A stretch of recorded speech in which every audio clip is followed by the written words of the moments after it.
ABC Sport Digital Radio.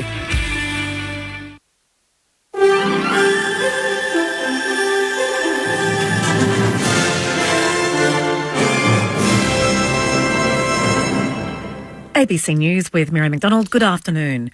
Both of Australia's political leaders are campaigning outside polling booths for the Aston by-election in Melbourne's east today, with the results seen as a litmus test for both parties' popularity among voters. Stephanie Ferry reports. The Prime Minister joked with children and ate a democracy sausage at Bayswater Primary School this morning. Well, just over 15 minutes away, the opposition leader Peter Dutton has been campaigning with his candidate, Rashina Campbell, here at Listerfield. He denies that the by-election is a test of his leadership. It's not a general election. It's not about changing the government. It's about electing a strong local representative. Labor's candidate Mary Doyle whittled away the margin of the once safe Liberal seat from 10.1 to just 2.8% at the last election. A Liberal loss would mean the party has only the seats of Menzies and Deakin left in metropolitan Melbourne. Anthony Albanese says he knows it will be a challenge to win the seat of Aston in today's by-election.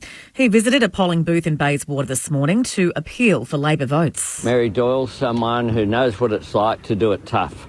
She's fully aware of the pressures that are on families in this community from cost of living. And that's why she wants to be a strong advocate as part of the government that I'm proud to lead. A group against the Indigenous voice to Parliament has launched its No Vote campaign in the regional New South Wales town of Tamworth. The Recognise a Better Way group is one of a number of groups campaigning against the constitutionally enshrined voice. A voice to Parliament would be a permanent body representing First Nations people that would advise government on policies and laws which impact their lives. The group is headed by former politician Warren Mundine and is backed by Senator Pauline Hanson and former Nationals leader Barnaby Joyce. I don't think when you go to Alice Springs you say, well, the reason it's like this is because of the colour of their skin. You'd say it's the circumstances in which they find themselves in. And inserting a racial clause into our Constitution, I think, goes against where the Constitution should be. It should be blind to colour, religion, race, creed. Police have revealed a teenage boy died in a fatal crash at Chirnside Park in Melbourne's northeast this morning. Police say a car crashed into several parked vehicles on Edward Road around 2 o'clock this morning before it burst into flames. Officers and witnesses pulled 3 males from the burning car. A 16-year-old Montrose boy died at the scene, while a 16-year-old boy who was the front seat passenger was taken to hospital with serious injuries. The driver, a 16-year-old Chirnside Park boy, remains in hospital in a serious condition. Former US President Donald Trump is expected to hand himself in to a court in New York as he faces criminal charges. It comes after a grand jury indicted Mr. Trump, although the exact nature of the charges remains sealed. Republicans have lashed out at the indictment, claiming it's politically motivated. Donald Trump's former chief of staff, Mick Mulvaney, says the move will increase Mr. Trump's chances of securing the Republican nomination for president. 10 points more likely on the Republican nomination, so take him from 85% likely to 95% likely. The sympathy vote for him here will be considerable. I've made somewhat of a name for myself for being a critic of the president the last several months and years, but I'm supporting him on this one. So when even his critics and his opponents are coming to his defense on this one. The governor of the US state of Arkansas, Sarah Huckabee Sanders, has declared a state of emergency after a tornado caused significant damage in the state capital. The BBC's David Willis has the latest. This tornado ripped through the Arkansas capital, Little Rock, about mid-afternoon or thereabouts, uprooting trees, throwing cars into the air, ripping the roofs off buildings. Now, there are said to be potentially quite a few casualties. We've not got any reports so far, at least, of deaths, but the University of Arkansas for Medical Sciences, that's the local Institute of Learning there, has been calling this a mass casualty event in which it's thought hundreds, potentially, of people have been injured. To sport, and in the AFL, North Melbourne coach Alistair Clarkson will face off against his former club Hawthorn when the two sides meet at Launceston today. The Kangaroos are undefeated so far this season, while the Hawks are winless and last on the ladder. Elsewhere, the GWS Giants play Carlton in Sydney. Essendon is up against St Kilda at the MCG, while large crowds are expected in Adelaide for the showdown between the Power and the Crows. To the weather now for the state, mostly cloudy in the south with isolated showers contracting to the southeast during the afternoon and clearing later. Dry and partly cloudy in the north. For Melbourne, cloudy with a top today of 16 degrees. Tomorrow, partly cloudy 19. Monday, mostly sunny and a top of 23 degrees then. Right now in Melbourne, it's 15 degrees. ABC News.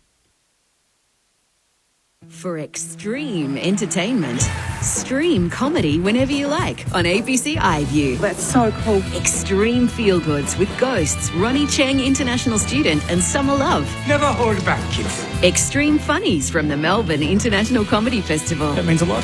And extreme good times with Starstruck, Peep Show and Fisk. Why would you say that? Yeah, I don't know. It's Extreme Comedy Gold. So cool. And you can stream it all for free on ABC iView. ABC Sport. ABC Sport. Grandstand AFL. This is The Lead with Matt Clinch, Adam Ramanaskas and Cameron Ling. 100% pure footy. The Lead. On ABC Radio, ABC Sport Digital. And now streaming every match on the ABC Listen app. Hello, welcome to The Lead for round 3 of the AFL. The black and white juggernaut rolls on. 14-point winners over Richmond on a wet Friday night to start the season 3-0 as the bandwagon rolls on, still unbeaten. Good tackle by Bobby Hill and squirts away at Pendlebury. It's going to be 3 in a row. He dashes around 1, he dashes around 2. And the beloved Pendle snaps the goal from the goal square. They outplay and outlast the Tigers. Collingwood a 3-0 for the first time since 2011. Jamara Ugle-Hagan makes a stand against racism with another iconic moment and settles the nerves of Bulldogs fans with a starring role in their 14-point win over the Brisbane Lions on Thursday night. Well, this just feels right. The Western Bulldogs grind out their first win of the season, and Jamara Ugle-Hagan with one of the moments of the season when he kicked his first. Kicks his fifth to put the exclamation point on it. I did want to make a stance. I wanted to show my presence. Obviously what happened on the last weekend was a pretty hard time. So just going out there and just proving a point that I'm just a boy trying to play some football, same as the other Indigenous boys. I think just being strong and Round 3 of the AFL continues today. It's the Master and the Apprentice as they face off from Launceston as North Melbourne take on Hawthorn. North Melbourne captain Jai Simpkin will join us on the lead. GWS and the Blues in the twilight from Sydney and the passion of the showdown from Adelaide. The Crows and the Power and the Prison Bars once more. And the Saints celebrate their 150th year at the MCG as either they or the Bombers will remain unbeaten so far in season 2023. Hello, welcome to The Lead on ABC Radio, ABC Sport Digital and now streaming on the ABC Listen app. Just look for the AFL button. I'm Matt Clinch. Of course, the Magpies winners by 14 points last night. We'll bring you some of the reactions from the Magpies rooms, including Scott Pendlebury, who joined our commentary team last night. Adam Ramanaskas is alongside me. Rama, welcome to you. Yes, good afternoon to everybody. Two underwhelming games, I've got to be honest with you, to start the round. I thought Thursday night was just a slog that the Bulldogs had to win. And then last night, I didn't think got to any great high standards. I think Collingwood could have put the game away quite early, but it sort of didn't inspire me last night, that game, for whatever reason. Well, Cameron Ling was a part of our commentary team last night. That's why I thought I'd come to you, Rama, first and then see how Lingy sums it up. Lingy, Collingwood got the points, but what did you make of it? It was a tough watch at certain stages.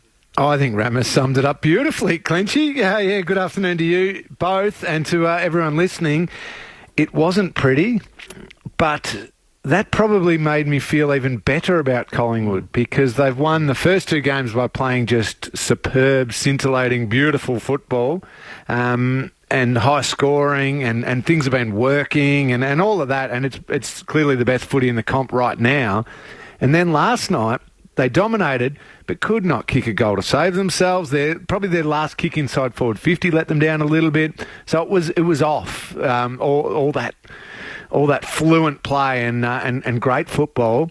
But they still found a way against a really gallant Tigers team who kept coming right to the end. And I think that's learning to win another way for Collingwood. And that's really important. And then when Darcy Cameron went down in the just before three-quarter time, the last quarter they had to adjust on the fly and McStay went into the ruck.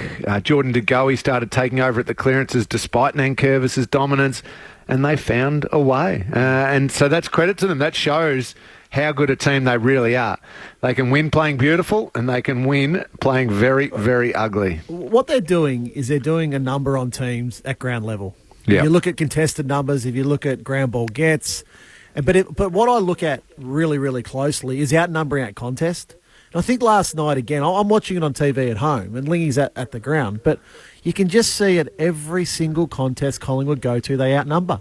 So that just gives you the best odds to win that contest. And that's what they do. So they apply pressure at the contest, they outnumber at the contest, they win the ball, and then they're so clean outside the contest. Yeah, it's the old school sort of freeze the TV and all the black and white numbers are around the 100%. Ball and Richmond players trying to get them on the outside. They weren't as perfect as they've been. I think it was 40 goals, 20 heading into the weekend. 8 goals, 15, 30 scoring shots, I think, to 23 they had last night. And it feels like the evenness of contributors they have across the board. And you need a bit of that when you're going to have a top 4 season. You need players who are going to have career best years and elevate their game to another level. And it feels like Collingwood have the perfect balance. And even Scott Pendlebury is rediscovering old moves when he goes forward, which are pretty good by anyone's standards. Well, I think Lingy Pendles, we'll start on Pendles. He's not relied upon now to do everything. And I think you can see that, I guess, he's playing a really free-spirited game at the moment. You know, that goal that he kicks where we've seen it a lot of times, but at the same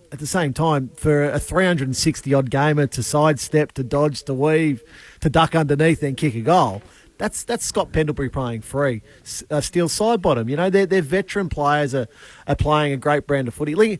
There was an article last year, and I think it was Jeremy Howe, if my memory serves me correctly, and he spoke about, I think it was 500 minutes they needed to do on the fundamentals, Collingwood. And before they started working through game plan, before they started to work on how they wanted to move the ball, et cetera, if you can't execute fundamentals, your game plan and how you move, it goes out the window. It's true, Rama. And this is what I'm getting at. Lee and I have spoken about this for years now in this program. Collingwood's fundamentals right at the moment are simply better. You talk about contested football. They're winning contested football because they're not fumbling around a contest. And that's evident when they're playing against the Richmond last night, who have been so good at it for so long. They fumbled. They fumbled around a contest. They gave then Collingwood a chance to get to that contest, outnumber at that contest, win the ball at that contest, go forward at that contest. You came through a system, Rama, where that was huge. Obviously the Bombers, and a bloke who learnt from that system, Mark Thompson, then brought it to the Cats, and that's what we were just drilled with all the time. It's a great point you make. The ability to execute fundamentals under high pressure and at high speed and with plenty going on in a game, if you just nail those and you can trust that all your teammates are going to do the same thing, then the strategy comes into it and the game plan and the running patterns and the fact that they have a winger who really protects well. All of those things work when the fundamentals are executed really well or really consistently under high pressure. Great point you make, because I watch a Jack Crisp, a Jordan De Goey, a Tom Mitchell through the middle of the ground. Of course, the Dacos boys, everyone's talking about them. But Steel Sidebottom, his running patterns, everything that he's put into his craft, but when he approaches the ball, it's all just spot on at the moment. And yes, there's plenty to fix up from last night. As I said, kick inside forward 50, the kicking for goal, all of that. But so many of their fundamentals were there and in play. And they're going to be tested again over the next few weeks. I said before, Darcy Cameron going down injured. It's a huge challenge now for Collingwood to adjust to that. Maybe it falls to Oscar Steen, and I had to look him up, Clinchy. I feel bad for that. He was added to the list as in February, and 201 centimetres from West Adelaide, a 19-year-old. And in the article I was reading, in 2022, last year, he played mainly in the West Adelaide reserves. He only played 4 senior games for West Adelaide. So if he's asked to take the ruck duties with Cox, with the bleeding on the spleen, I think Aiden Begg's out for about a month, and now with Darcy Cameron down, those games include Brisbane on Easter Thursday, the Saints, who are going very, very well, and an Anzac Day clash that he might have to step up for, or maybe they use a Daniel McStay or somebody else as a makeshift ruckman. So they're going to have their challenges, but I feel like they can overcome those challenges because of everything that every player does within that group. It'd be a big ask to bring a new ruckman in now when he was signed late in the pre-season. Yep. So he's probably only had a month or two at the football club. I think they'll go with a mixture of Ash Johnson, McStay, Frampton at times, just depending on what look the opposition forward line give Collingwood with Frampton. So I don't see a real urgency to force a ruckman in when he's simply not ready, because McInerney and Darcy Fort next week, that's a big task for a first game early. Yeah, but so that's my question to you. The makeshift formula of a McStay, Johnson, Frampton combination or some form of that, which I think is the other option they can go with. So McInerney and Fort, Rowan Marshall versus Saints, Draper against the Bomb. Yeah. I mean, it's a good ruck combination they're going to have over the next few weeks. Do you think a makeshift setup can work efficiently against that quality? I think it can, because, as you know, a centre bounces a jump ball really anyway now. So having an Ash Johnson, you saw last night, Ash Johnson in there, he just jumped over the top. That was simple. Now, around the ground, that's a different story. But what Collingwood don't do around the ground is they don't create many stoppages, because they want the ball in constant flow. So it's the team's challenge, I think, now against Collingwood. Don't try and have a running race with Collingwood, because you're not going to beat them. They're super fit. So I think you need to try slow the game down. And if they don't have those recognised ruckman leading, as you're talking about, let's maybe turn it into a real stoppage game and see if you can beat Collingwood that way at the moment.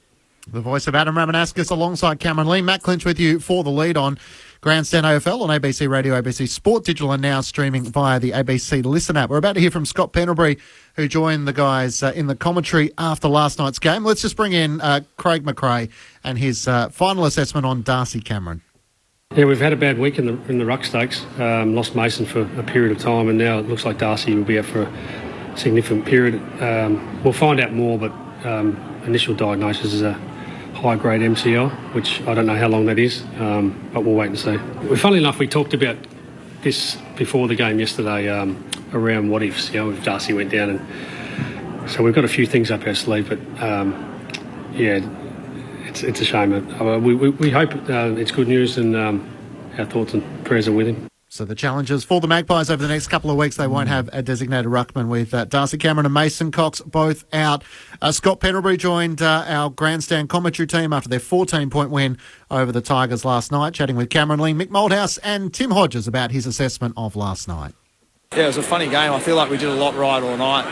The process was, I think, really solid. We just couldn't finish our work in front of goal, but to the boys' credit, I feel like we stuck at it. We didn't let the scoreboard. Sometimes you see that the scoreboard dictates the emotion of sides and they can get flat or whatever it is. So I was really proud of the way the guys fought it out all night. And I feel like we played our brand for a really large part of that game.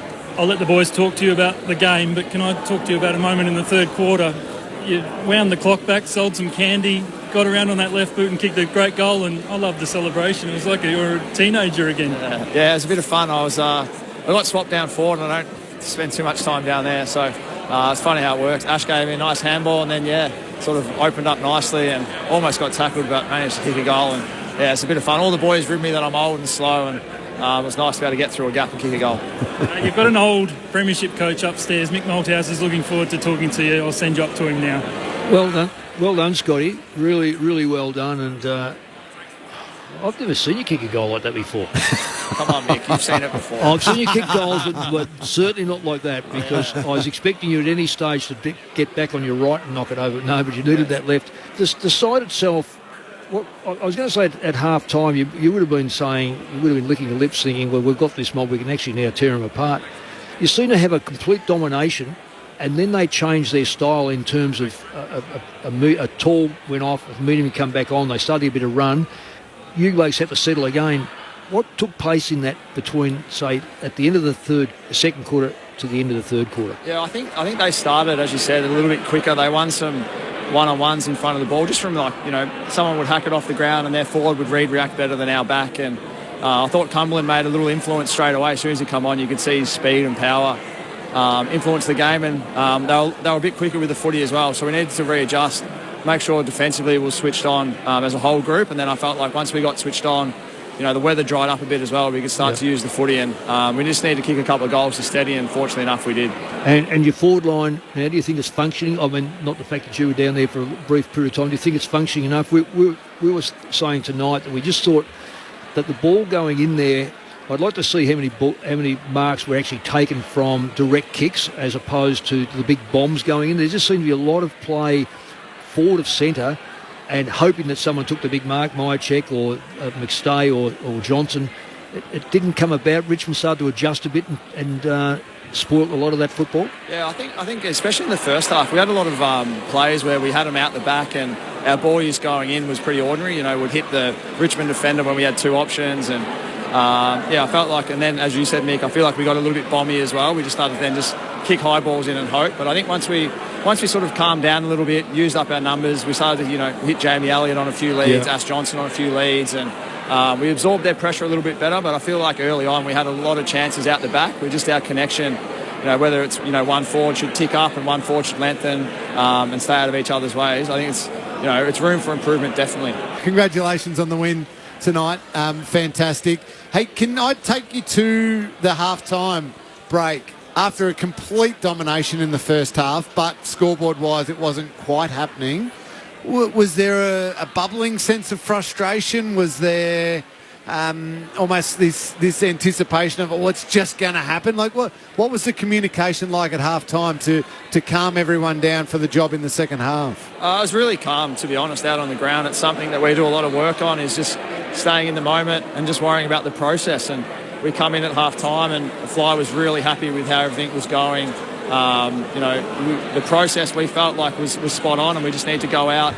Don't worry about the scoreboard because we've been down before by 5 or 6 goals and we've never worried about it. Just keep going out, keep playing our way, and eventually we'll get the result. And I feel like, we didn't let the scoreboard dictate how we're going. Hey guys, we just have to let Pendles go. Can I just ask you as we wrap, Darcy Cameron, do you know any latest on him? Everyone got around him when you came in before you sang the song. That knee injury looked a bit nasty. Yeah, I'm not too sure. I think he had ice on his knee, so fingers crossed it's not too bad. We thank you for your time. You're getting called into the meeting. Cheers. Thanks, guys. Scott Pendlebury with the Grandstand ABC Sport team last night. He's such a great player to chat to post-game because he views it like coach and gives you great insight as to how the game was won or lost. But M in Melbourne on the SMS 0437 774 774 says, I have a bit of an apprehension around Collingwood at the moment. As opposed to being the dark horse going under the radar, my expectations are rising. Don't get me wrong, I'm ecstatic, but I'm nervous as well. So that'll be the challenge, Lingy. They've made a good start, 3-0. Now the challenge to try and deal with a bit of adversity. Yeah, and as teams take an even greater look at them, not that they wouldn't have already in the off-season given what they did last year, but just start analysing them more and more, put time into them. They're going to become sort of the hunted a little bit because they are the early front runner and absolutely flying at the moment. So that comes with its own set of challenges. But I just look across that whole ground and see a team that's equipped to handle those challenges really well. So I'm not too concerned. Yeah, it's funny, talk about Scotty Pendlebury there, and Rama alluded to it earlier. The ability to have Scott Pendlebury out on the ground, loving his footy. He's a smart man, so he knows how good the talent is around him as well. Loving his footy, reinvigorated to play different roles and high-impact roles. But you've effectively got a high-quality assistant coach on the field, coaching the players. He's coaching them through stoppages. He's getting the setup right. He's communicating with the younger players like Nick and Josh Dacos and getting everything set. The luxury of having that as Craig McRae is just unbelievable. I mean, you want that type of person out on the field, totally invested. He's not out there thinking, how do I get a kick because I need to prolong my career. Yeah. He sees another premiership sitting right there, and he's going to help this group get there. He's had 24 possessions last night. He's the league's next 400 gamer. Yep. For sure. Like, there's no doubt in my mind. The way he's the game at the start of every season is at its absolute quickest, and Scott Pendlebury's still making the game look slow the way he plays football, and that's absolute credit to him because he's so good with ball in hand. But yeah, the challenges are coming now. We know it's real with Collingwood. It's a tough game against Brisbane next week up in the Gabba, but teams now need to scout and work out how to beat Collingwood. Can I ask you, Ramo, what you thought of Richmond? They were missing Dusty, Short, Hopper and Broad, who deservedly missed, given the tackle that he executed. Dangerous tackle, should I say. Did you walk away from that one believing a bit more in Richmond, or have you still got them down a bit? Just as you answer that, Rama, here was Damien Hardwick with his assessment on last night. I thought we just gave away the ball. We had 28 giveaway turnovers in the front half. That's through nothing but skill, execution, decision-making areas. 28. We had 8 in the second half. So, a lot of that can be put down to, Collingwood's good play, but in particular our poor play. We didn't use the ball anywhere near well enough. 28 is an incredible number, and you're going to struggle to stay in games when you give the ball away 28 times. I think Richmond can take some sort of solace in the margin of 14 points. Now, they were pushing at times in that last quarter. I don't like when Richmond try to play a slow game of football. Now, Collingwood forced that upon them last night, but in that last quarter when they had to try and go win the game, they start moving the ball. They start taking risks through the middle of the ground. They start, Noah Cumberland should never be a sub again, and he should never be out of the team again. He gives that forward line a different look. He actually, it's quite strange with him where he marks the ball. He marks it in very dangerous positions, and he's a beautiful kick of the football. I just think it takes pressure off Revolt. I think because Jack was trying to play that type of role, that creative type of forward. I think now Jack can just play as a roamer and just play, sort of his natural game forward. But I think where Richmond are getting hurt at the moment, it's Maurice Rioli Jr. in the forward half trying to tackle or nothing else. They're not getting any other forward half pressure. And that's what would be worrying Damien Hardwick. Castagna retires before the season starts was one of those players. They need to find one or two more to help Maurice Rioli Jr. Because you watch him last night, he barely gets the football. He has 8 possessions for the game because he's simply just chasing. He's chasing everyone else's man. They've got a draw, a win and a loss, the Tigers, and Jack Revolt and Trent Cotchin aren't getting any younger, so the question is, can guys like Shea Bolton go to that absolute next level where they, like Dustin Martin, can play in the midfield, get forward and kick goals? And the concern would be that at times it looked like that Tom Lynch was one out, and Billy Frampton had a great game, but sides are going to be preparing to throw 1 or 2 in the air against Tom Lynch, and that's going to be his challenge throughout the season. Yeah, and Tom Lynch is good enough to win those contests as well. We've seen it in the past that he's one of the very best contested marks in the game. But I don't know. I'm sitting on the fence with Richmond. Yeah, you're on in the Tigers. Are you slightly wavering? I'm sitting on the fence. I need another probably 2 or 3 weeks, Lingy, but I'm on the fence. I just think this next little period will determine how Richmond's season looks for 2023. Yeah, and that's fair. And I'm quite high on them as well coming into the season. And I can hear everything you're saying. You're right on the fence type thing. The only thing I'd say is the way they play best, as you said, is that chaotic, faster football. They can't. Or last night, they couldn't sustain it for entire periods of play, entire quarters and entire halves.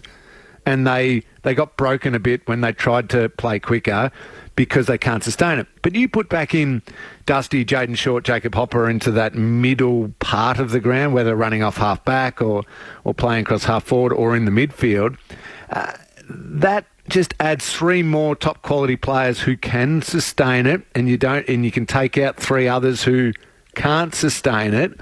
I still feel high on them. I still feel okay about them. I think they made a mistake selection-wise, unfortunately. I agree that Cumberland should have played, and once the rain came, Ryan wasn't the man to be up there. Maybe they were worried about the height and the rucks. That's fine.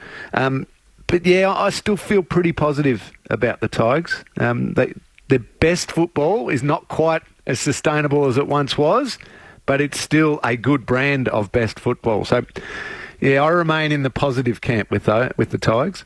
The voice of Cameron Ling alongside Adam Ramanauskas and Matt Clinch on the lead on Grandstand AFL on ABC Radio, ABC Sport Digital, and now streaming via the ABC Listen app. Just look for the AFL button. We're not too far away from chatting to North Melbourne captain Jai Simpkin. It's a massive afternoon for the Roos in Launceston. So taking on the Hawks, if you gave Sam Mitchell the chance to win one game throughout the season, Rama, how early would have he circled this game against Alistair Clarkson? They've kind of said all the right things to each other. Have we got a little bit? We might bring you a little bit of Alistair Clarkson just chatting a little bit about Sam Mitchell, chatting about the lead up to this game. I know you'd love a big quote about, Mitchell and Clarkson and all that stuff, but I'm the coach of this football club and this football team, and that's my priority. And to be perfectly honest, that's enough to fill my cup at the moment. So I've got enough on my plate. I don't worry too much about the coach of the opposition, and most of the coaches know each other at some level, so it's not too different this week. So Sam Mitchell on... Straight bat, Clinchy, straight bat. His expectation as to what's going to happen today. Do you think there'll be a handshake, Lingy, before the game, or will they sort of steer clear of each other? If they cross paths, I don't think they'll go out of the way to do it. If you can just go up to the coach's box, do that. If they cross paths, they'll shake hands. They'll do all the right things to the cameras, but all those competitive, bubbling, boiling instincts inside both of them, they will desperately want to get the win over the other. The narrative is a little bit sad, if I'm being totally honest.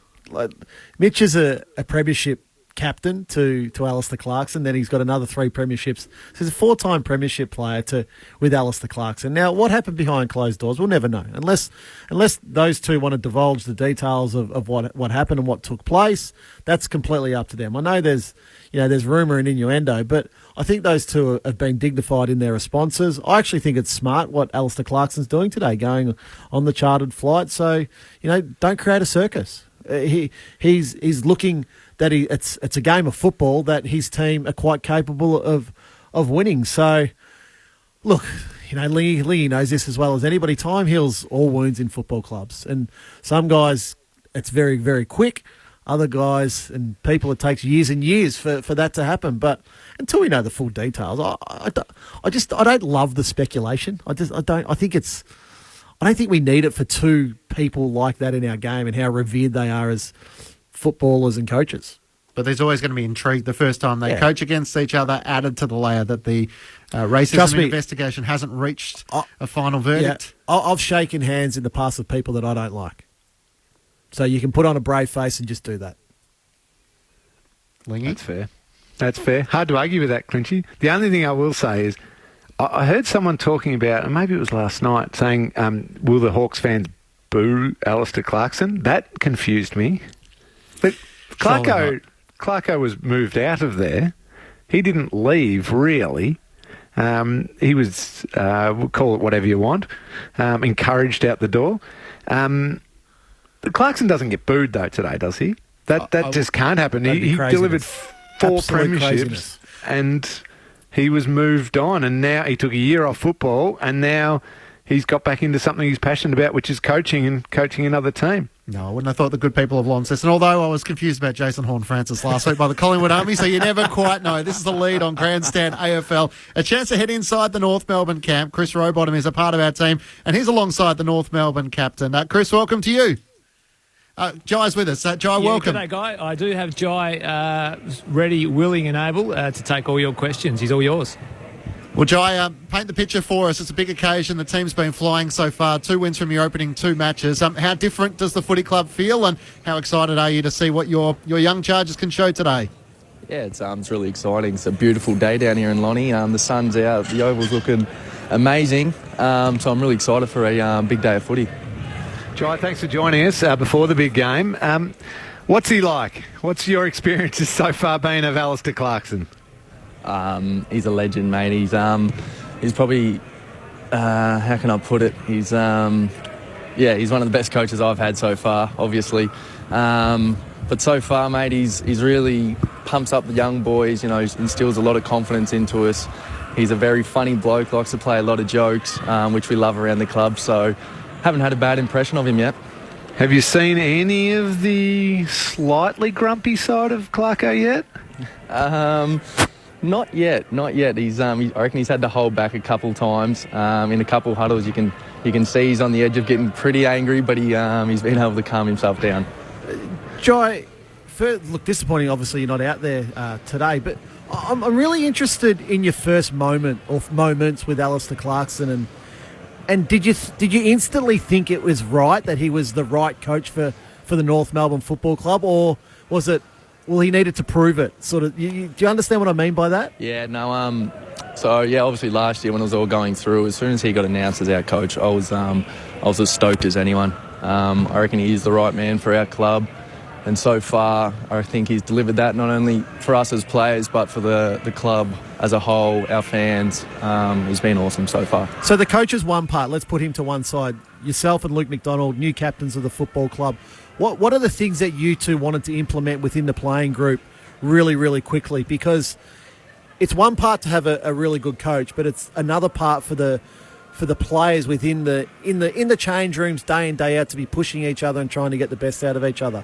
Yeah, of course. I think Luke and myself as co-captains this year, obviously we've had a lot of change over the last 2, 3, 4 years even. So coming in as leaders this year, we really want to instill a lot of confidence into the boys and bit of work rate, bit of work ethic. We need to be as professional as possible. Obviously now with Clarkson, we've got Rats on board. We've got such a great opportunity and such a great coaching staff that we just need to uphold our standards and get the best out of ourselves. Jai Simpkin is with us on the lead. Just a word or two on Harry Sheasel, who's taken the world by storm. Picked 3 in 2022, had an immediate impact at AFL level. What have you noticed through training and his application to games that have impressed you the most? I've got really no surprises from Shees. He's been doing it the whole pre-season. His ability off-field to want to get better, to learn with players, coaches. He trains just as hard as any first-year player I've ever seen come into our club. So it's no surprises he's getting it done on game day. Now, can I just clarify one thing with you, Jai? I was working at the game last night, so I had my concentration locked onto that game, but then I also would just flick around to see what's going on in the AFL world. Jonathan Brown, is he actually coaching the forward line group at North Melbourne, and is he claiming that Nick Larkey's basically all him? He come in the week after round 1 and he claimed Larks' 6 goals in round 1, so I'm not sure how that works. But no, he has been coming in and getting around our key forwards, especially in Big Charlie Comben, obviously Nick Larkey and Coleman Jones. So the boys love having him down at the club and excited for the rest of the season to work with him. You don't know how much I appreciate that little nugget from you. I'm going to text the big fella straight away and just say, stop claiming Nick Larkey's 6 goals. Thank you for that, Jai. No worries at all. Jai, the events of Thursday night and the statement in which Jamara Ugle-Hagan made against racism. As one of the Indigenous club captains, a Yorta man, what did you make of the statement and the way he handled himself throughout a difficult week? Yeah, absolutely loved it. Obviously, last weekend was a tough day, not only for himself but a lot of Indigenous players. So for the confidence for him to come out and did what he did, not only that but had a great game himself and got the win for the Dogs, was awesome to see. So really proud of Jamara and what he was able to do. And I don't know if you heard much of his press conference, but it was a bit of a call to arms for the community, the football community, to do their bit to help with racism. So it's not him who is going into the club and letting them know on a Monday what's taken place. Did you hear those comments, and how pivotal is it that the football community do their bit to try and help our Indigenous athletes? Yeah, I actually missed his press conference, so I didn't catch that, but it's massive for not only the footy community but the broader community in general to understand and learn and help educate not only ourselves but the younger generations coming through, because a lot of the times the young guys are byproducts of the older generation and what they hear, so they don't know different if they haven't been able to be taught and learn about Indigenous culture. So it really is up to the broader community. Yeah, well said. Just on that, how much more aware now are you, being captain of the football club, of all the issues that are going around within the game and your own, and you having an opinion and having a strong opinion, being one of the leaders not only at North Melbourne but amongst the league now? Yeah, hasn't changed too much, I don't think, for myself. Yeah, obviously your opinion matters a little bit more. People take a lot more notice of things you say, but so far in my role, hasn't changed too much for myself. And I guess the one guy that North Melbourne are dealing with at the moment is Taran Thomas. What's been your communication with him as a captain of the club? He's not in the club at the moment, so how do you try and manage that relationship? Yeah, Taz is obviously a tough one at the moment. He's going for a really difficult time, not only for himself but the footy club. I'm probably not the best person to talk about it. Toddy Viney's doing a really good job in handling the situation at the moment, but I've spoke to him a few times over the phone, and as I said, he's going through a bit of a tough time, but he's doing okay. Is he clear in the expectations as to what he has to do to return to football? Yeah, I think it's really clear. Todd Viney and co have made it really clear on what he has to do to get back to be back at the club. So he'll be working through all that now. And you said you've only spoken to him a little bit, but does he understand that? Yeah, I think so. I spoke to him on the phone a couple times. Obviously, before he left for a second time, we'd had a few conversations in person and chatted to him. So I'm pretty sure he's very clear on what he has to do. And as we let you go, Jai, I think 2016 was the last time you won 3 games to open a season. What are you expecting from the opening bounce, and what will be your role throughout the game day? Yeah, I'm expecting a really tough contest. I think whoever wins the contested footy today will get over the line. So it's going to be a good battle in the midfield to see what McGuinness does. Does he go to Luke Davies-Uniacke? Does he go to Harry Sheasel? That's going to be an interesting one to play out. But I'll keep my eye on the midfield, mate, and see if I can help at any of the breaks. Just a little bit of advice. You know how much you like Alistair Clarkson right now? Maybe don't go and sit in the coach's box with him throughout a game. Well, luckily, he's down on the bench, so I don't have to deal with that. Jai, as always, we appreciate your time, especially ahead of a game. Thanks so much and good luck this season for the Kangaroos. Thanks, guys. Thanks for having me. Jai Simpkin joining us from North Melbourne. I was just thinking then, Lingy, Jai is, I think it's his 6th or 7th year of football, so he's still relatively young in his football career. Joel Selwood took over from you after his 6th year, I think it was. He played after his 5th, so 6th year was his first year as captain. How much did Joel lean on you in the early part? Now, we know how great of a leader Joel was to the football club, but in those early parts, and I should have asked this to Jai, who is he leaning on at the moment? Like, did Joel lean on you much? He did a little bit, yeah. I think both Tom, Harley and Joel's one who would always use whatever resources are at his disposal. So he would ring regularly, catch up for a coffee here and there. He would use it, yes, absolutely. And he, for as amazing a leader as Joel was, he had times where he found it hard to concentrate on playing his very, very best football, but then also be this captain and this leader and drag to, you're doing more corporate events, you're doing more media, you're just expected to be spread across the club more, but your primary job is still to play really great football. And Joel somehow handled that beautifully, and that's Jai's challenge. The fact they're co-captains helps with that workload a little bit. They've got Jack Zeeble there, who they can ask plenty of questions to. I think, and by the sounds of it, Jai does have a really good relationship with Alistair Clarkson and those other coaches. You lean on those guys for as much help as possible, because more often than not, they've been there and done it themselves, or they know. Alistair Clarkson's had Luke Hodge as his captain, so Hodgie might have done it this way, Jai. Have you considered that? Or, maybe that's not your personality, but here's an idea. All of that, I think, comes into play for a captain who's so young, who probably has this picture of what a captain should be like and needs to do. But the reality sometimes is very, very different to what you thought being a captain was like at a footy club.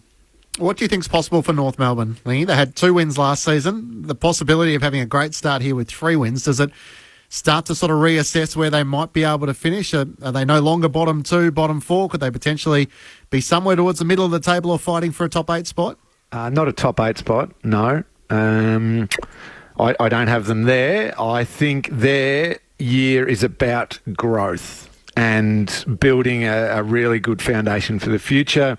What I've seen already with Luke Davies-Uniacke and the steps he's taken forward and all of those players, and Harry Sheasel, we almost say it too flippantly at the moment that, he's averaging 32 touches a game in his first 2 games of footy, and Will Ashcroft has done this, and Nick Dacos did that last year. It's phenomenal what these young players are coming in and doing from day number 1.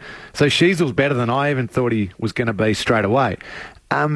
They shouldn't have aspirations of bottom 2. No, it should be in that middle bunch, but I don't have them knocking on the top 8 door. Well, you got to remember with Sheasel, he never played 1 minute of defence in his junior career. Yeah, but Nick Dacos isn't completely unsimilar to that as well. He hadn't played a lot of defence before. I don't think he's playing a lot of defence now.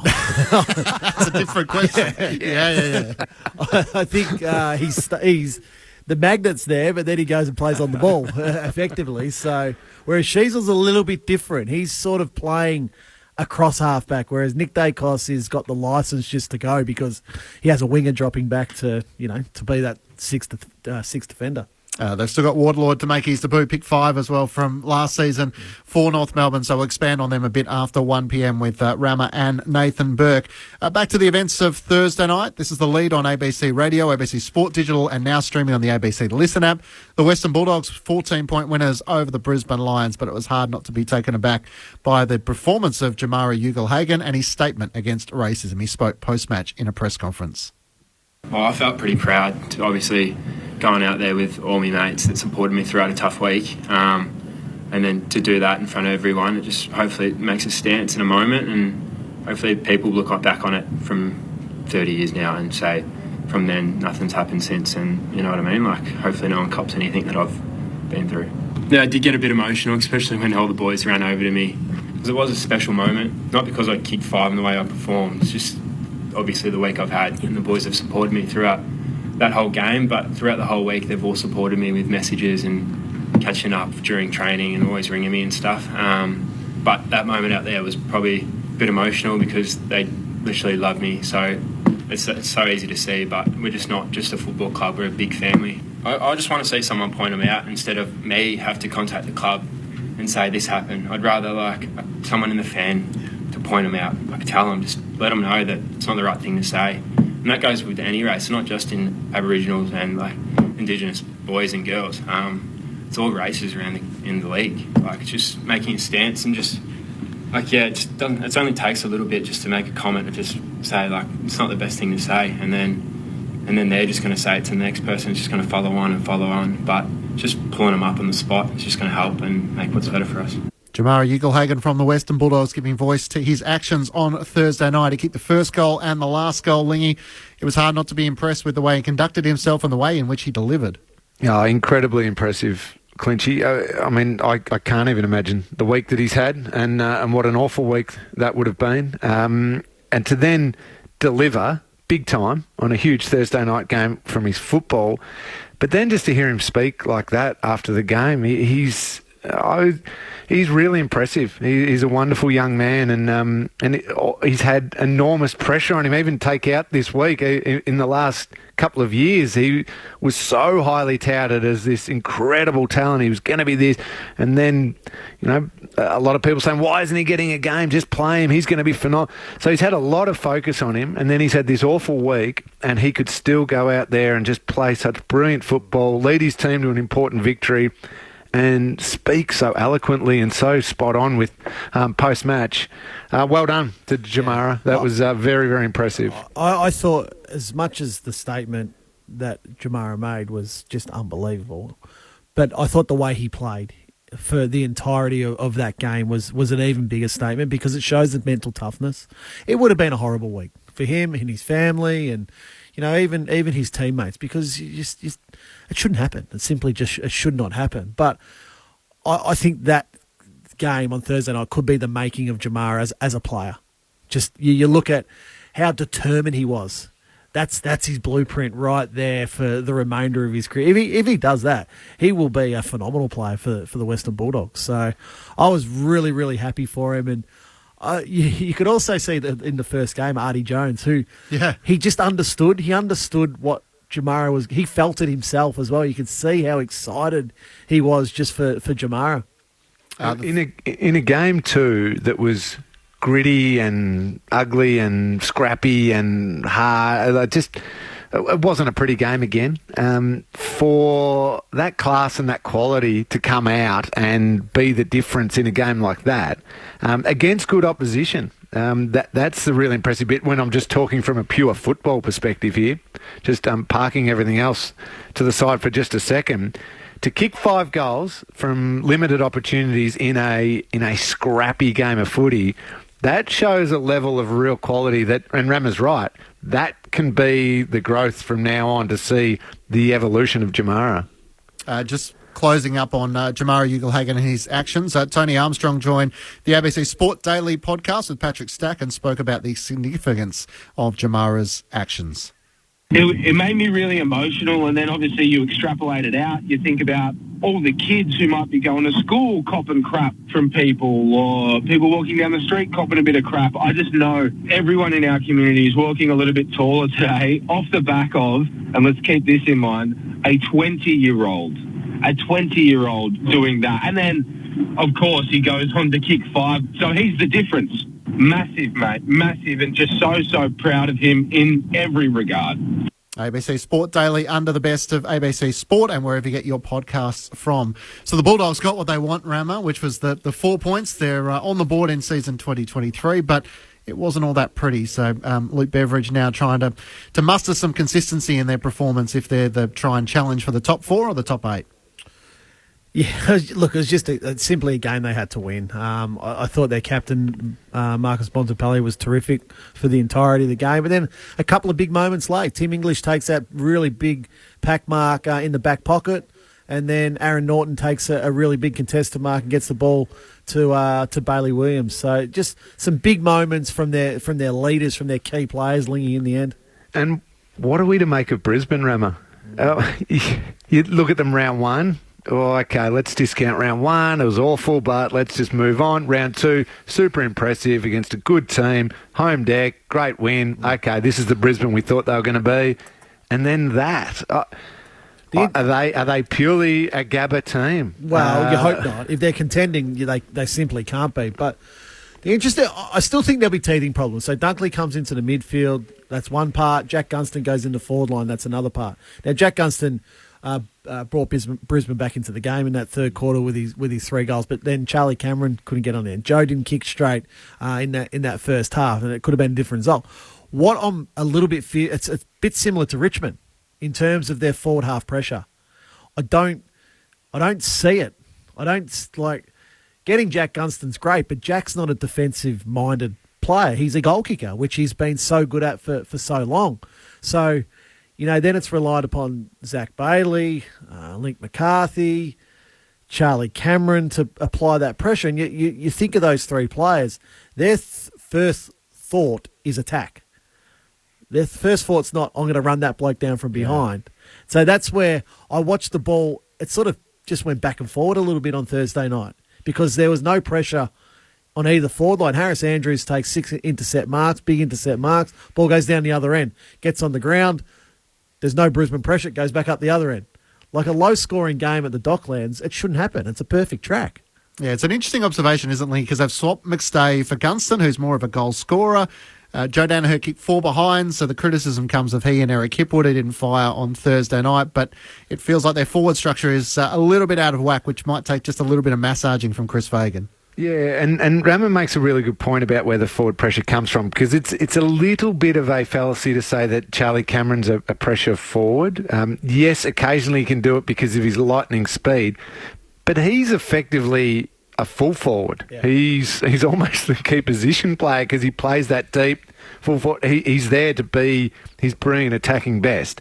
His probably 4th thought is, how can I put a little bit of pressure on? So it does fall to only Link McCarthy and Zach Bailey perhaps down there. Cam Rayner if he's there, but Cam Rayner doesn't. That's not his one would at all. So it's fine if Danaher kicks 4 straight and Hipwood manages 2 and Gunston kicks 3 and Charlie kicks 4. There you go. They're going to win. You just put that. That's done. But if it doesn't, if they don't, the ball's just coming out far too quickly, far too easily, and then their midfield gets tired. Because if the ball rebounds really fast from your forward line and you're just constantly either thinking or having to chase defensively through the middle of the ground, you know what you do? You stop attacking running because you think, I've got to save a little bit of petrol because if this ball's going to come out like lightning again and I can't just be tonguing it trying to chase my opponent, so you stop the attacking run, that stops your fluency of how you want to play, and you get bogged down into this ugly thing that we saw on Thursday night. So that's the result, and that's the balance they're going to have to find.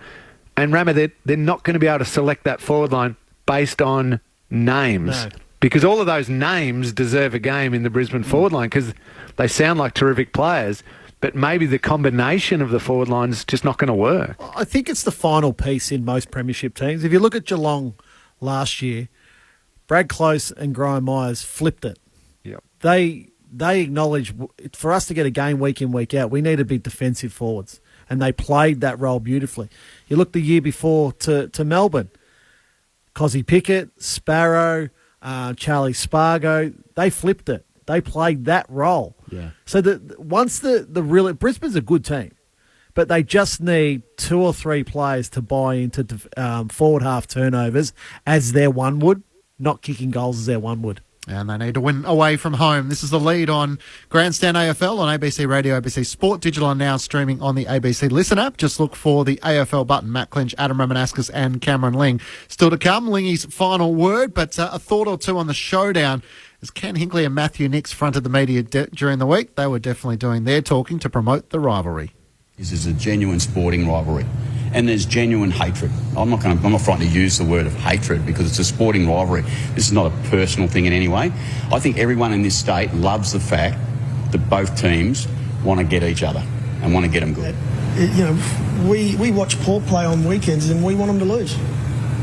It is what it is. We don't like them. It's just a game that you have to be involved with, and if I was a player, I'd love nothing more to be out there playing. Sorry. I love I'm the with game. you. That was a Victorian speaking too. Yeah. That's the headline. They've just grabbed that headline. Yeah, but I'll stay out of that one. as everyone tells me, the 10-year rule qualifies as a South Australian. Okay, yeah. So Ken Hinkley and Matthew Nix doing their bit to showcase the big Saturday night contest. No surprise, Port Adelaide will be looking for a response, and Adelaide, for all their promising, haven't had anything to show for it.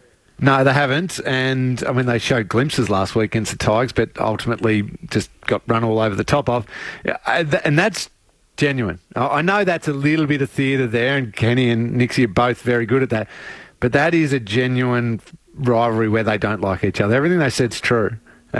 You talk to any of my mates who are fans of either one of those clubs, they can't stand the other South Australian club. I love it. It's a brilliant rivalry. Prison bars for Port Adelaide on Saturday night? Yeah, I love it. I love rivalries in football. I look at any other sport around the world, and that's the passion of the supporter bases and what it means to them. It means more than just a win.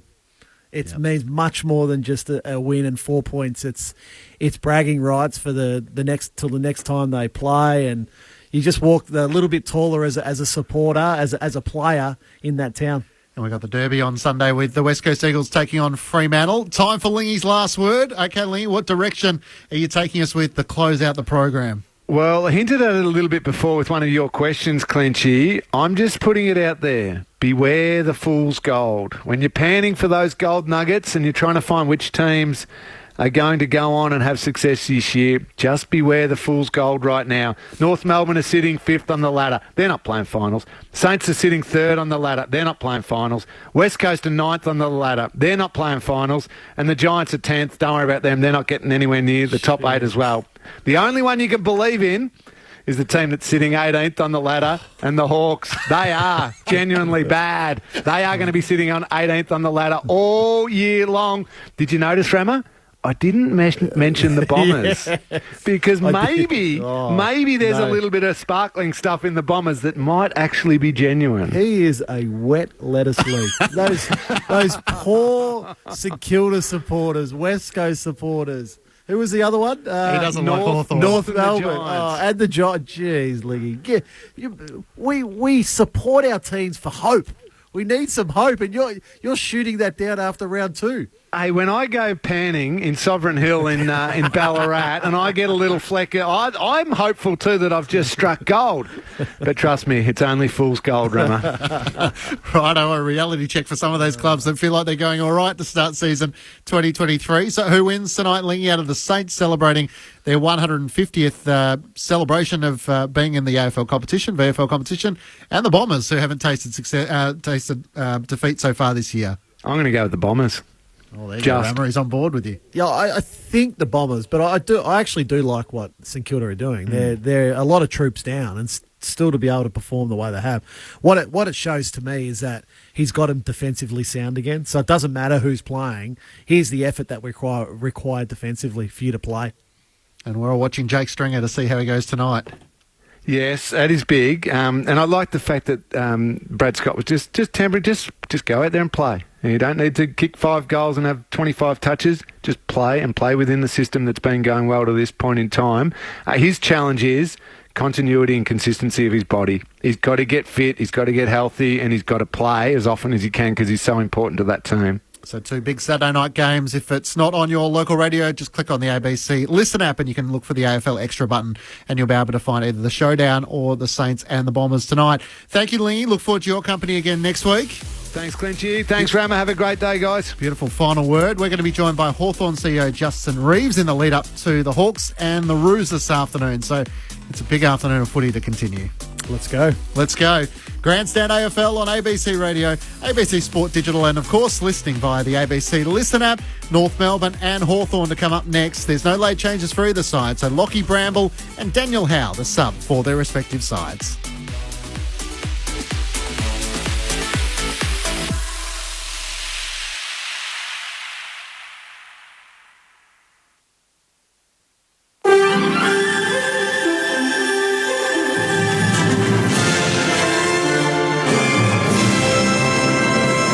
ABC News with Satyam Weinstein. Voting is underway at polling booths in the seat of Aston in Melbourne's east, with the leaders of both major parties joining their candidates to help secure votes in the by-election.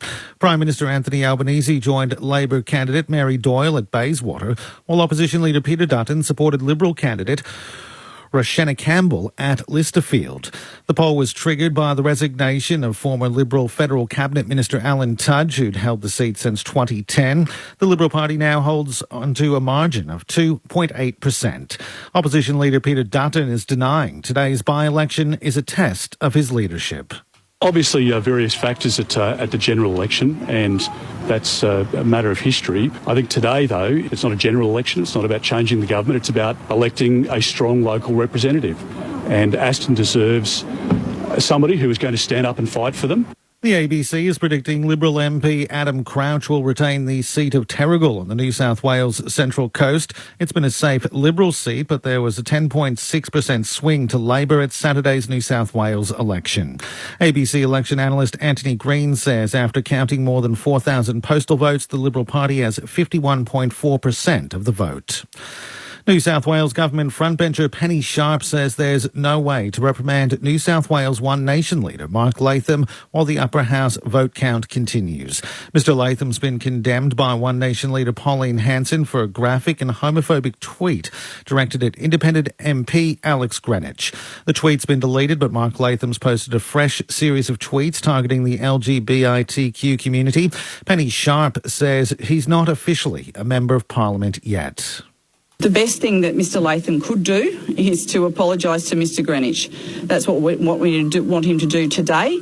And let's see in terms of what happens after they press the button on the upper house ballot on the 20th of April. Alex Greenwich has responded on social media saying Mr Latham is unfit for office, but he hopes that he gets the help that he needs. A large and destructive tornado has hit the U.S. city of Little Rock in the southern state of Arkansas. The tornado overturned vehicles, uprooted trees, destroyed a shopping centre and collapsed houses. It's believed at least one person has been killed while 24 or more have been injured. Authorities have declared a state of emergency in a mass casualty event. Footage of the tornado was captured live on air on Little Rock TV network KTHV. West Little Rock right now being impacted by a confirmed tornado with debris, and here it is, and could be a strong tornado, EF2 or stronger. This is exactly what we didn't want to happen. Over Reservoir Road at this time. Over Reservoir Road. We're going to keep it here. We're going to follow it. Certainly looks like a tornado. Oh, my goodness. The Tasmanian opposition is calling on the state government to release more information about a data breach, including which departments were affected and whether personal information is involved. Science and Technology Minister Madeleine Ogilvie released a statement late yesterday describing the breach as impacting a third-party file transfer service. The government's working with forensic specialists to determine the scale of the breach and is promising that support will be provided if personal information's been affected.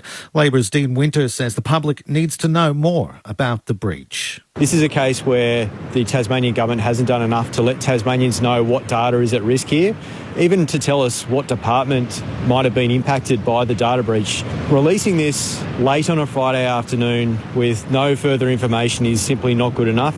There's a protest in Adelaide South Parklands over the South Australian government's plan to use part of the space to rehome the mounted police stables and quarters.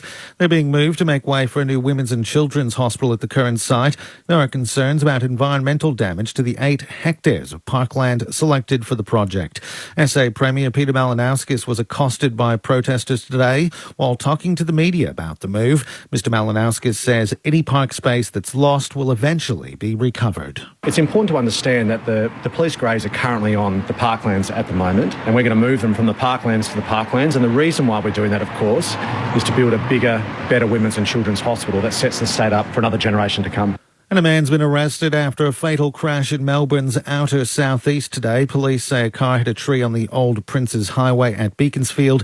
Emergency services tried to save the female passenger, but she died at the scene. A man in the car was flown to hospital with non-life-threatening injuries. The male driver, a 30-year-old man, was arrested at the scene and is assisting police with their inquiries. You're up to date with the latest from ABC News. What's the best thing in the world that's also on the ABC Listen app? The footy! This season, get your footy live and ad-free on the ABC Listen app. AFL, NRL, men's, women's. Whatever you fix, we've got you covered. She's got it! Bye-bye! See you later! Every goal, try, mark and tackle. Called by ABC Sports' expert commentary team. Set, bingo! AFL and NRL, live and ad-free. Get it on the ABC Listen app. ABC Sport. We begin this broadcast by acknowledging the traditional custodians of the land on which this match will be played today and pay our respects to their elders past, present and emerging. We extend that respect to Aboriginal and Torres Strait Islander peoples listening. AFL. What a stage. This game is coming to life. The 2023 AFL Premiership season. The roar will tell you the story. Fans are on their feet. Feel it on your skin. Can't believe what they're about to see. Feel the electricity. Holds his arms out wide and tells them to get excited. What a game. It's got everything. It's like Grease Lightning. It's so cool. On the run. It's happening again. It's a whole new game. Cause here it comes, here it comes. With a talk from 55. Hello. That is the cream on the cake. Sometimes you've just got to sit back and enjoy the show. And we have a thriller. To Goey, chest down, goal. Something big is coming. Goes for home. He's got it. Phenomenal finish. Something big is coming. Something big is coming. Fires, goals, brilliant. The 2023 AFL Premiership season. The chance exchange blows at either end. Step up on the big moment. Fill your lungs, are you ready for it? This is a fantastic game of football we've got here. The big time spot. His drop punt is pure. It's pure. Here they come. What a finish. Oh, he's a star. What a game. Brilliant. He goes. He goes. It comes the way of Nick Dacos. Gives it to Josh. They've got Dacos running through their DNA. AFL. He's hard up against the boundary in the right. Oh, that's one of the goals of the season. Texon bends it home. You cannot teach that. Wins it back superbly. Has a shot from the pocket. He is smoking tonight. That's around the body. Sensational goal. And that's what brings fans through the game. 40 out. What a superstar. Goes for home. They're red hot. Punches the air in celebration. Outside of the boot. From the impossible angle. It's high. It's long. It's straight. Unguarded goal square. He's got it. This is just getting good at the G.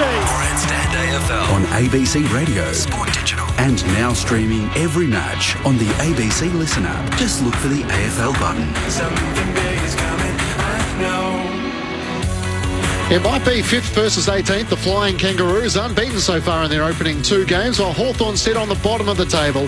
2 big losses against the Sydney Swans last week and the Bombers. But all eyes of the football world will be on your park in Launceston as Alistair Clarkson, the master, takes on his young apprentice Sam Mitchell, now in charge of the Hawks. Of course, Clarkson spent 17 years at Waverley Park before making his transition to the Kangaroos and having the Roos hit the ground running in season 2023. Hello, welcome to Saturday afternoon footy. footy. Matt Clinch with you for Grandstand AFL. We can't wait for this one, North Melbourne and Hawthorn, to see whether the Roos can continue with their unbeaten start so far in 2023, or can the Hawks and Sam Mitchell finally break through for their first win for season 23, and how sweet it would be to down the Roos and Alistair Clarkson. Ben Cameron to call the action alongside me. Ben, welcome to you. Yeah, thanks, Clinchy. It's a genuine grudge match between these two who spent so much time together. I don't know about you guys, but there's nobody I like beating more than the people I know best. And I think that applies for both of these coaches here today. They will desperately want to get one over the other. And I can't wait to see which way it pans out. Nathan Burke is alongside us. Berkey, welcome to you. The opportunity for one to get bragging rights right from the outset. Yes, good afternoon, gentlemen. It's interesting how things change in a couple of weeks. I remember talking to Todd Viney, Ben, down on the boundary line before round one, and he was saying how North Melbourne, it's about how long can we hang in games? Can we be competitive for longer periods than we were last year? And in 2 weeks since then, we're going to win 3 in a row. So that mindset has completely changed to let's be competitive to, let's win 3 in a row. So funny how things change in this funny game. And Adam Romanascus alongside Nathan Burke. Rama, we're all interested to see the dynamics, and can the Kangaroos continue with what's been a super impressive start? Well, I think that's what we're all hoping. They're playing a really good brand of football. The scenes of Alistair Clarkson on the bench last week, I love as a player. You love seeing your coach so engaged in the game, so excited in the game. Giving high fives, jumping up and down, enjoying it as much as the players do. And I think that's what Hawthorn need to find. They need to find some enjoyment, excitement within what they're doing now. Okay, yep, they've been soundly beaten over the last 2 weeks, but it's the little wins now. It's if we get the first 2 guys, let's create our own excitement. Let's go out there, let's jump around and carry on, and try change that whole narrative of what they are as a football club at the minute. Really interesting listening to Brett Delidio during the week speak about these two coaches going head-to-head. He worked at Hawthorn for a brief period with both of them, and he said Sam Mitchell, he would sit quietly in the corner, Brett Delidio, and he said Sam Mitchell would often challenge Alistair Clarkson. He would put his hand up and say, I don't agree with that. I just don't agree. I think we should try and do it like this. And I'm very reliably informed that when Sam Mitchell played his 300th game, he held a private dinner to celebrate and invited a number of people, I think about 10, who have had the most influence on his career. Alistair Clarkson wasn't there. He wasn't a part of that 10. Now, premiership coach and premiership captain, I find that a really interesting omission in the 10 most influential. It is. It's having been coached myself now, being a coach. I remember back to when Grant Thomas was coaching us at St Kilda, and he had a fractious relationship with many in the football world, but there were some coaches that he used to play against, and you could tell right from the start of that week. For instance, I'll say ABC's own Mick Malthouse. He wasn't a great fan of Mick. So when we knew we were playing mixed teams, from the Monday all the way through, Grant was added intensity. He was fired up for that game to get one over the other coach. So interesting to see whether the North Melbourne and the Hawthorn players have noticed any difference in demeanour in those two coaches so far this week. I think that's odd, like Sam being a premiership captain there at Hawthorn. But in saying that, the coach is not necessarily close with every player on the list. Now, I can count on one hand how many people Sheeds is close with in terms of players that he coached. It just wasn't that type of relationship. He just I'm friends with Sheeds and all that sort of stuff, but I don't speak to Sheeds regularly. I don't see him. I don't do anything with. Whereas another coach that I have, Mark Harvey, I see regularly. I speak to him regularly. He had a really big influence on my career. So sometimes I think we can look into that a little bit too much at times. Like, yeah, how many coaches were you? You had, unfortunately or fortunately, had a lot of coaches. I had about 8 of them. How many of those coaches were you really, really close with? No, I don't catch up with any of them at the moment. That might just be me. But no, You don't. There is a hierarchy. Yeah. It's not a mate type relationship. So we're all good friends. I don't have any issues with any of them all. When we catch up at functions, have a great chat. But I love Sheets.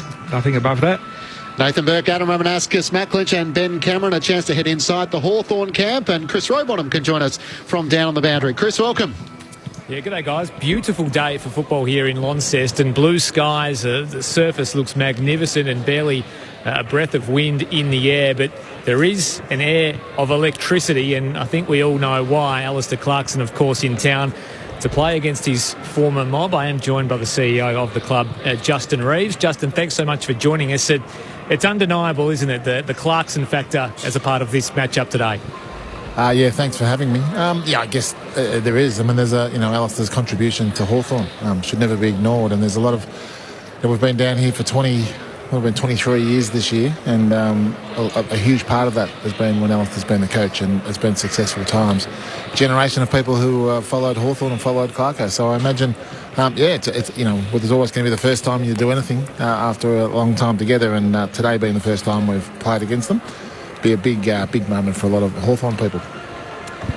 Yeah, absolutely. And has there been any pleasantries exchanged in the lead up to this game with the former coach? Just a quick text of good luck or anything like that? Oh, I'm sure there's been lots of that, and there's a lot of... I think there's about 7 or 8 ex-Hawthorn people within the North Melbourne network today, coaches, players and the like, administrators. And football relationships are strong. So, but the other part of that is it's elite sport, and today they're the opposition, and Alistair's the opposition coach, and he'll probably be treated as such, I imagine. And just lastly, before I throw it to the guys, take us inside the rooms and with Sam, I suppose. Is there even just a 1% added expectation or air of excitement around the playing group and around Sam ahead of this matchup, given the story that we all know is going to feature as part of it? I think Sam's a professional. I don't think Sam would... I think that would, if to do that would I don't think it's in the interests of the 23-game season. I think today will be like any other day. Sam's a pro. I've been in the rooms before. There's no difference than a normal game. We love coming down here to play in Tassie. We've got a great record here. It's a great, beautiful stadium. We're looking forward to the game. I'll throw you upstairs to Matt Clinch, Ben Cameron, Adam Ramanauskas and Nathan Burke. Justin, it's Rama here. Firstly, good luck today. Hope it all goes well. I guess in opportunities like this, when you're talking, doing interviews, you have an opportunity to talk to the wider fan base. It hasn't gone according to plan at the moment, and there is a lot of I guess outside noise and people talking constantly about Hawthorn and what they are and who they've been, and et cetera, et cetera. How do you want to address the fans now? Thanks, Rabba. I think it's pretty simple. I think we've been pretty aligned in our messaging. That we've gone down this path, and we've gone down this path because we think it's the best path for us to win premierships. Where we were as a club, we've been a very, very successful club for a long period of time. Absolutely. And we want to get back to winning premierships. We don't want to get back to just being a mediocre team. Right? So for us, and the strategy that Sam and the list management team have put together is this way, and as a club, we're 100% behind that. We're very aware that, with a plan like this, there's going to be bumps in the road, and there's going to be, at times there's going to be, we're not going to like what we see. But we believe in where we're going, we believe in the future, and we believe in the youth, and I think it's going to be exciting.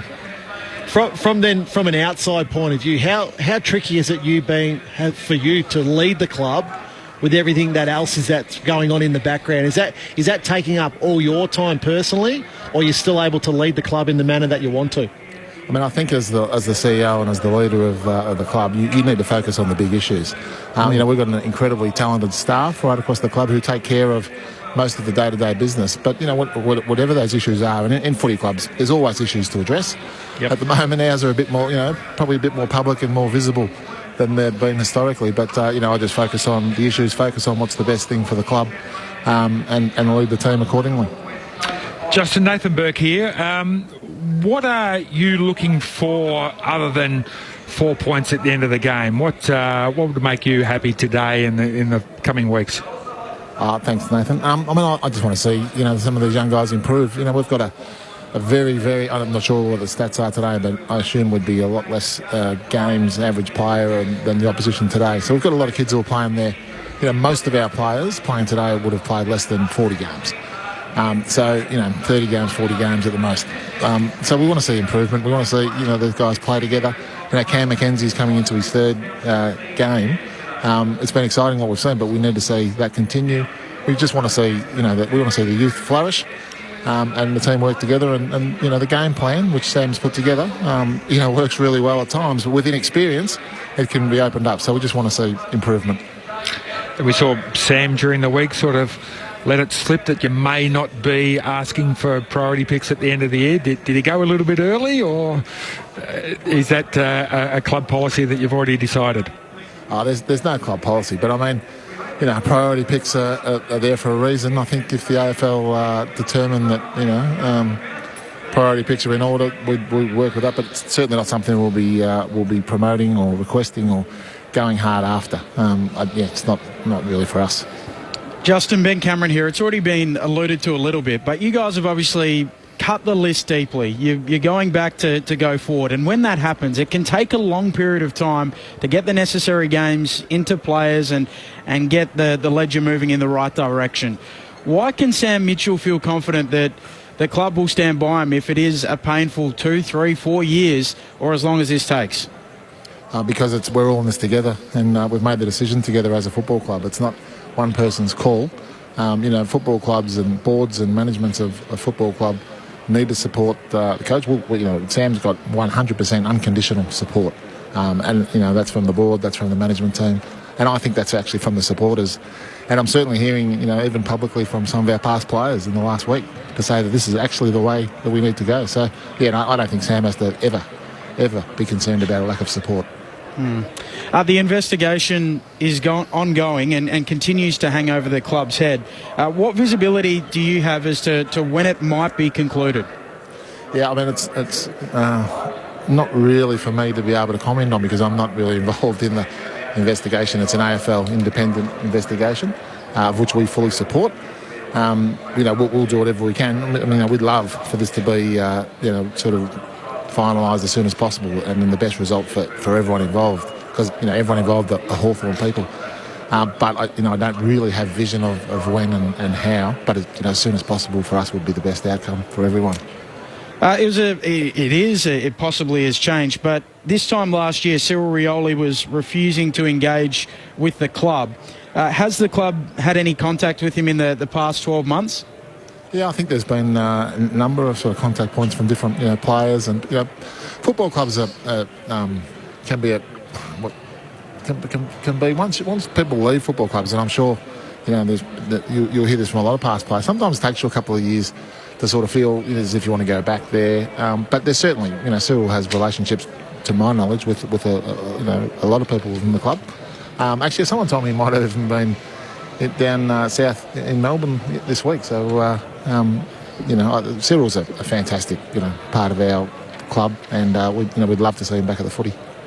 Hawthorn CEO Justin Reeves is our guest on Grandstand AFL. Justin, it's Matt Clinch here. So Gil McLachlan spoke in the media yesterday saying that he's hopeful the clubs might be exploring a mediation process. As the head of Hawthorn, have you been approached, invited to be a part of that process?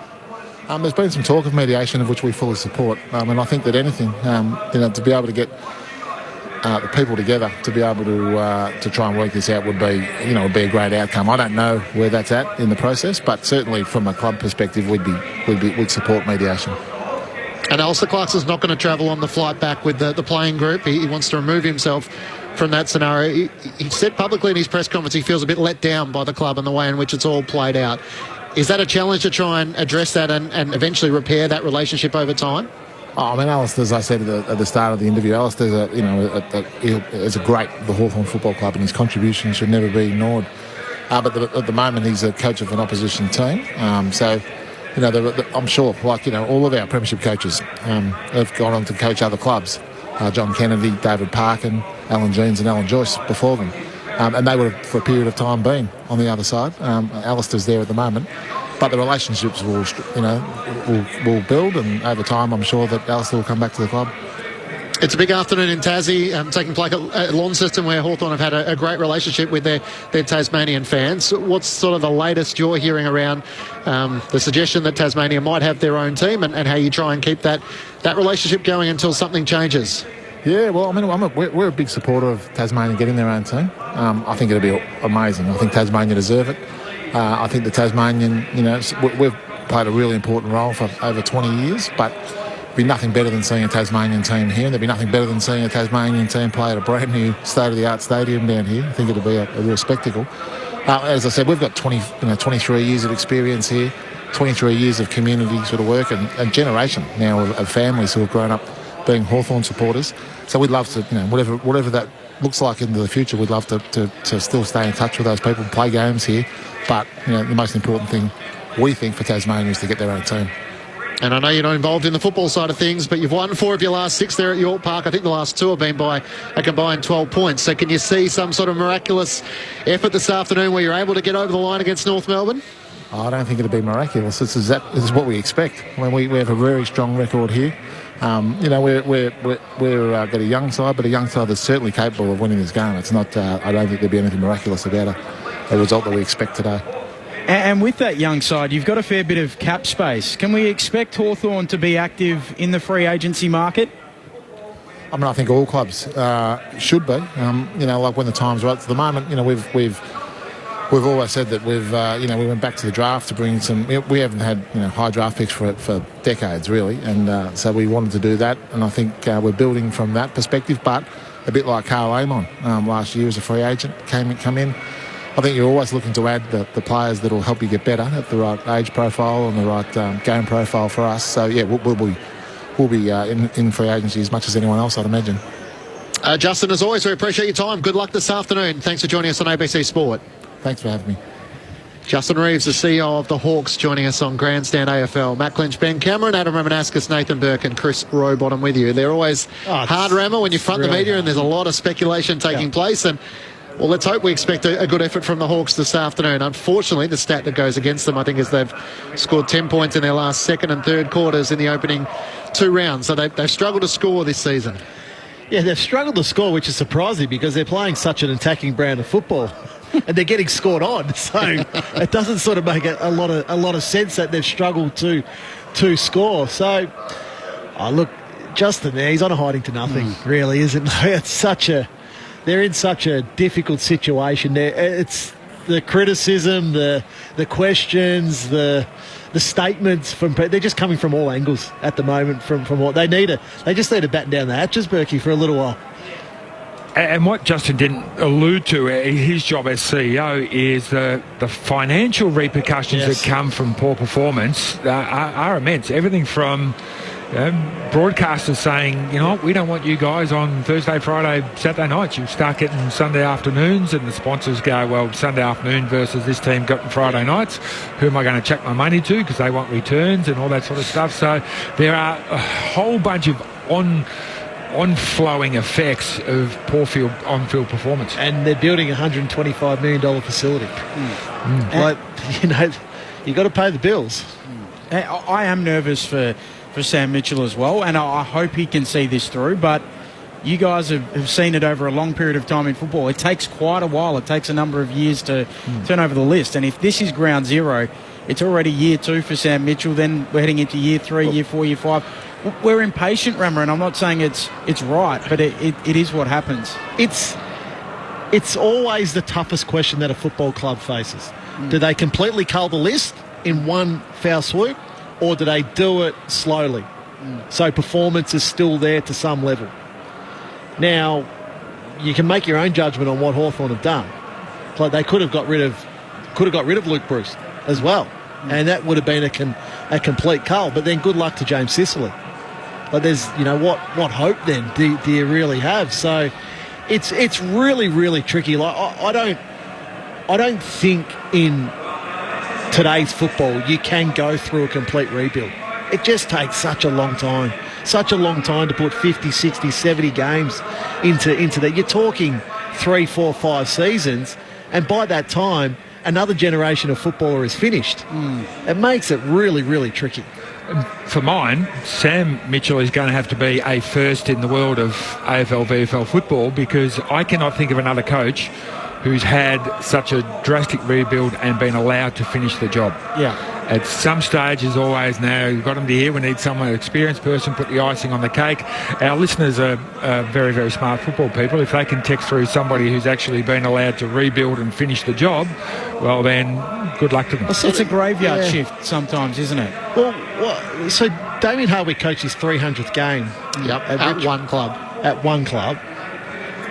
Where I'm just trying to think back when he started. Where were Richmond at in their cycle? Well, they lost their first 9 games under him, so I wouldn't have thought in too strong a position. There's not. I agree with Berkey. Yeah. Like there's usually someone will come to your head really quickly. Off the top of my head, I simply can't think of Chris a person. Scott's been in there for a long time, but he didn't. He won a premiership in his first year. But it is going to be an interesting list strategy with over 1,000 games. Gunston, McAvoy, Mitchell, O'Meara, Shields all departing. The former past players, there'll be some who will be positive around the rebuild, but there will be those who will be keen to voice their opinion as to whether they've cut too deep. And for the players like, Sam Frost, who's 29 years of age, even Carl Amon, who's just come to the club, who's 27, whether they're going to see too much success in their first 2 or 3 years. So that's the interesting side from a Hawthorn perspective. There's no late changes for either side.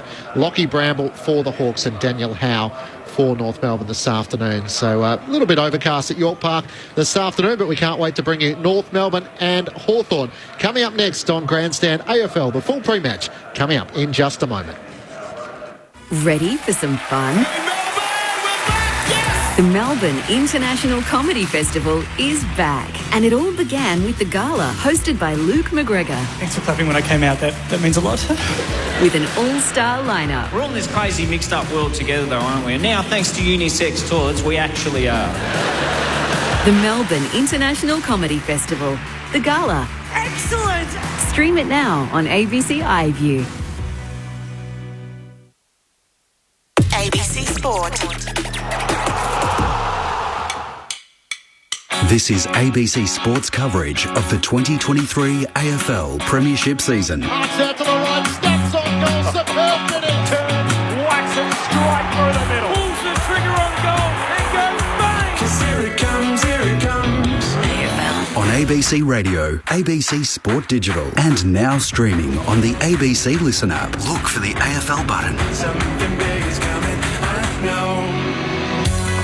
It's an old-school grudge match from York Park in Launceston as the 18th placed Hawks take on North Melbourne, who find themselves inside the top 8, having won their opening 2 games of season 2023. The former coach Alistair Clarkson is now at the Roos after 17 years at Hawthorn, trying to recreate what he was able to do at the Hawks with premierships across multiple years, while Sam Mitchell is right back at the beginning, rolling up his sleeves and hoping that his side can deliver their first win and build some momentum throughout the year. Matt Clinch with you for Grandstand AFL on ABC Radio, ABC Sport Digital, and now streaming via the ABC Listen app. A big welcome to our listeners throughout South Australia, WA and the Northern Territory for the first time.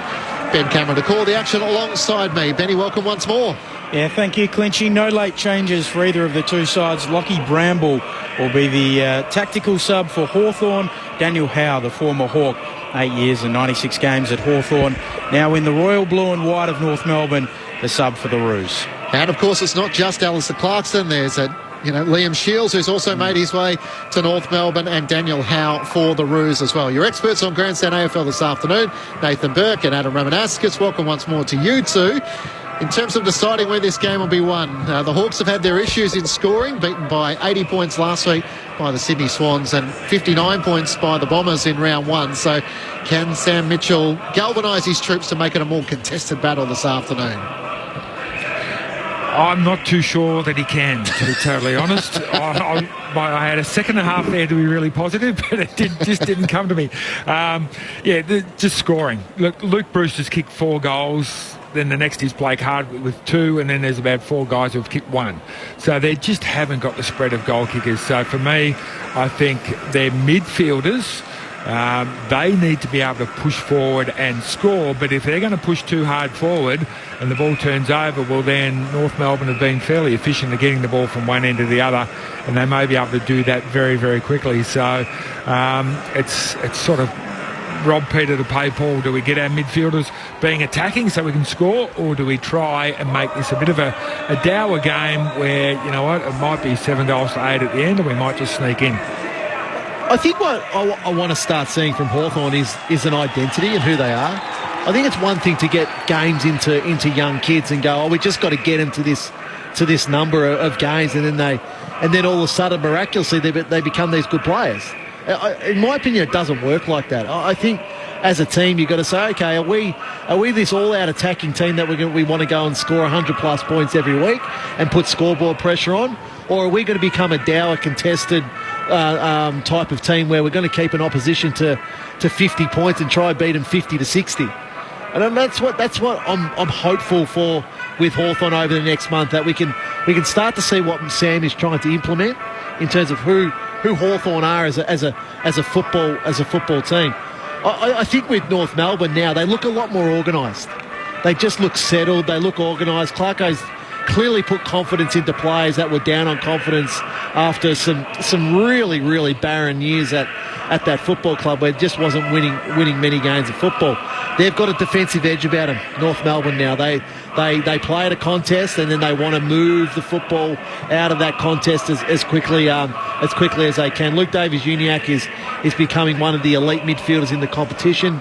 Disappointing that Simpkins not there, but it gives Will Phillips another chance to come into that midfield and start to make a name for himself. Nick Larkey is leading the goal kicking, I think, in the competition at the moment with 10 straight. With 10 straight, he hasn't missed yet, Berkey, which is quite amazing. Seeing the goal kicking last night.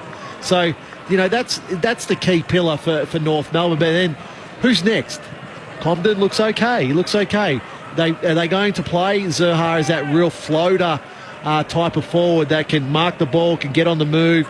Can he and go and pinch hit in the midfield and be that mid that spits forward really, really hard?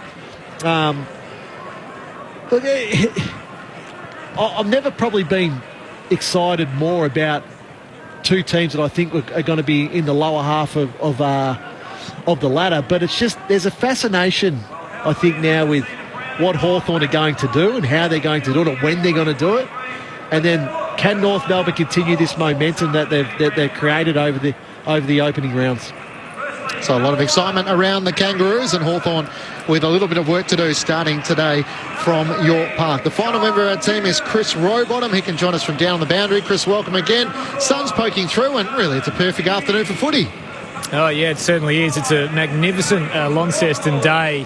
Perfect conditions for footy, as you say. Blue skies, a little bit of cloud, not much of in the way of a breath of wind, maybe a slight breeze, slightly favouring the Invermay end or the left-hand side of your radio dial. Both teams have made their way out onto the arena. North Melbourne, of course, in their traditional royal blue stripes, and Hawthorn in the brown and gold. We haven't seen any sort of interaction yet between Alistair Clarkson and Sam Mitchell. Clarko just breaking away from an interview with the TV broadcaster to go and rally his troops now. We're awaiting the toss, of course, in the middle of the ground too. The subs are in. Lockie Bramble will be Hawthorn's tactical sub this afternoon, and it's a former Hawk for North Melbourne, Daniel Howe. He'll be the sub for the Kangaroos. No late changes for either team, but it is ripping conditions for football. Decent little crowd building here as well for what should be a very, very entertaining and intriguing affair here in Launceston. So what sort of crowd do you think we will get, Chris? And there's obviously a lot of debate around the introduction of a team in Tasmania. It's Hawthorn's first home game in Tassie for the year. Is the Premier in attendance today? And I think Anthony Albanese, the Prime Minister of Australia, was meant to be in Tasmania today as well. It's an interesting point you make because the Premier, we don't believe, is in attendance. He has stayed in Hobart, and Anthony Albanese, the Prime Minister, is in Hobart, I believe, a little bit later today for a Labor Party conference. There was some sort of talk or suggestion we might see an announcement around some stadium funding, which of course is a big piece in the Tasmanian AFL team puzzle. I'm not sure that will happen, but the Premier, Jeremy Rockcliffe, isn't here in Launceston this afternoon, and as you say, it is a little bit interesting because it is his patch, this part of the world, and given it is the first AFL game of the season here in Tasmania with a strong Hawthorn fan base, I would have thought he might have got a seat in the President's Club or something like that, but alas, he isn't here today.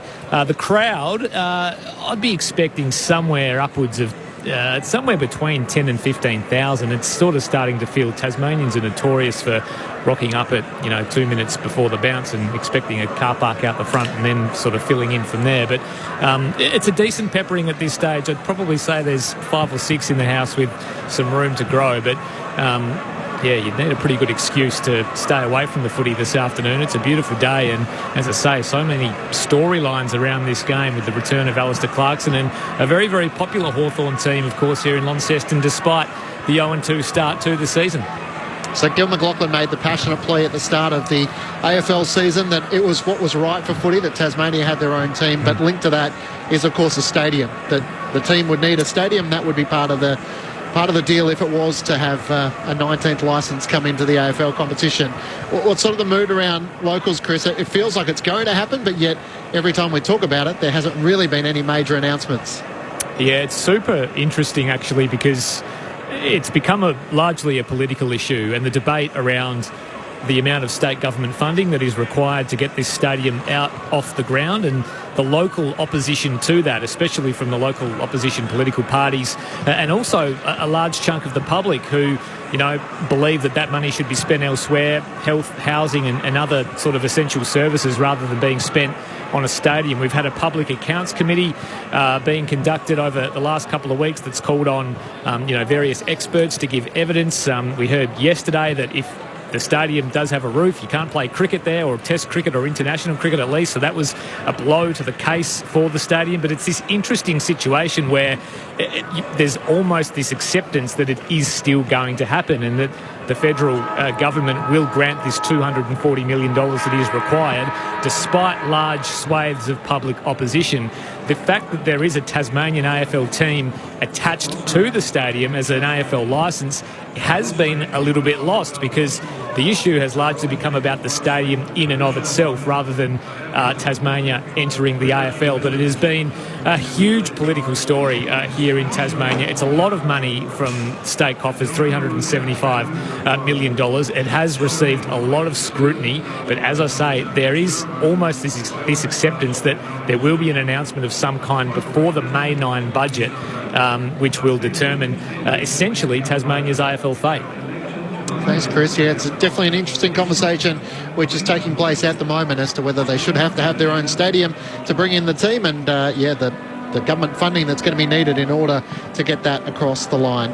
So it's Hawthorn and North Melbourne on Saturday afternoon footy. Of course, you can get in touch on the SMS 0437 774 774, as Simon has done from Preston.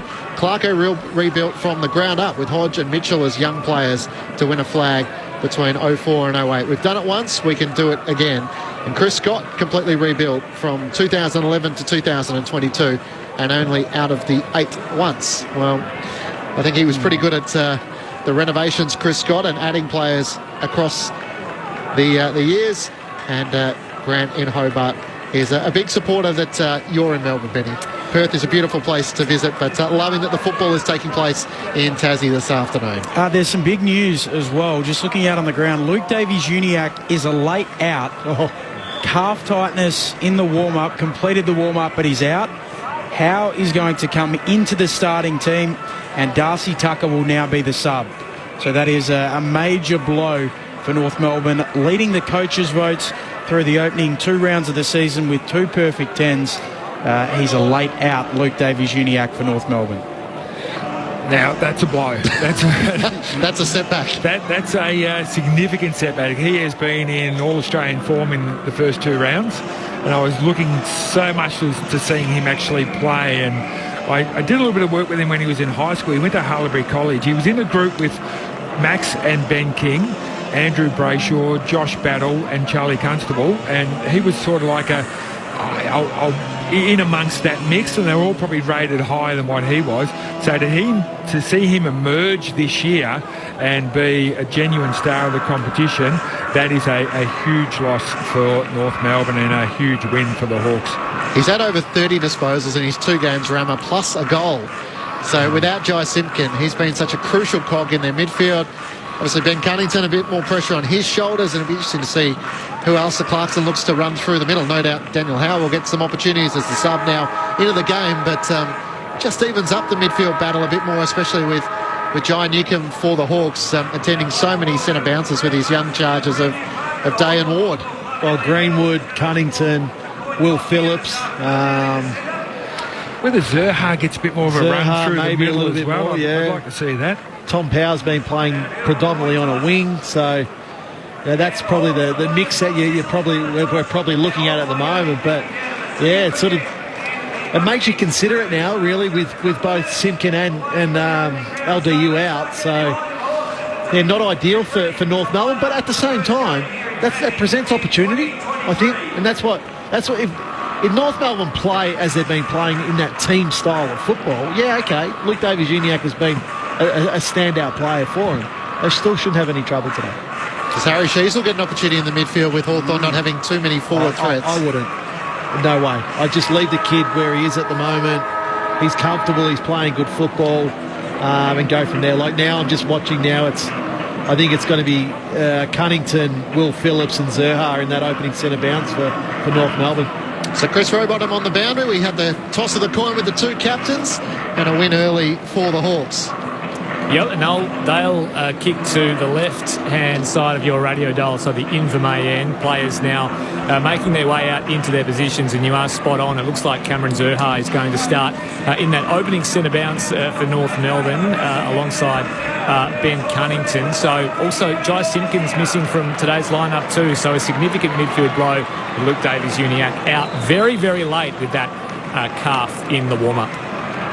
Thanks, Chris. The players are in position and we're just about ready to get this match from York Park in Launceston underway. Round 3 of the AFL. Alistair Clarkson is on the bench as he takes on his former club, Hawthorn, and his former leader in Sam Mitchell. An old-school grudge match. It's the Hawks and the Roos on Grandstand AFL. Here's Ben Cameron.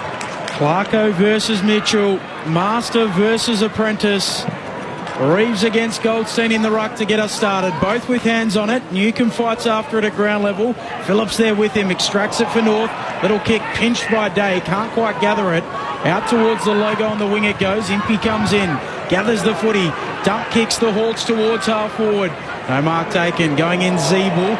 He's tackled quickly. Gets a handball away. They pile on.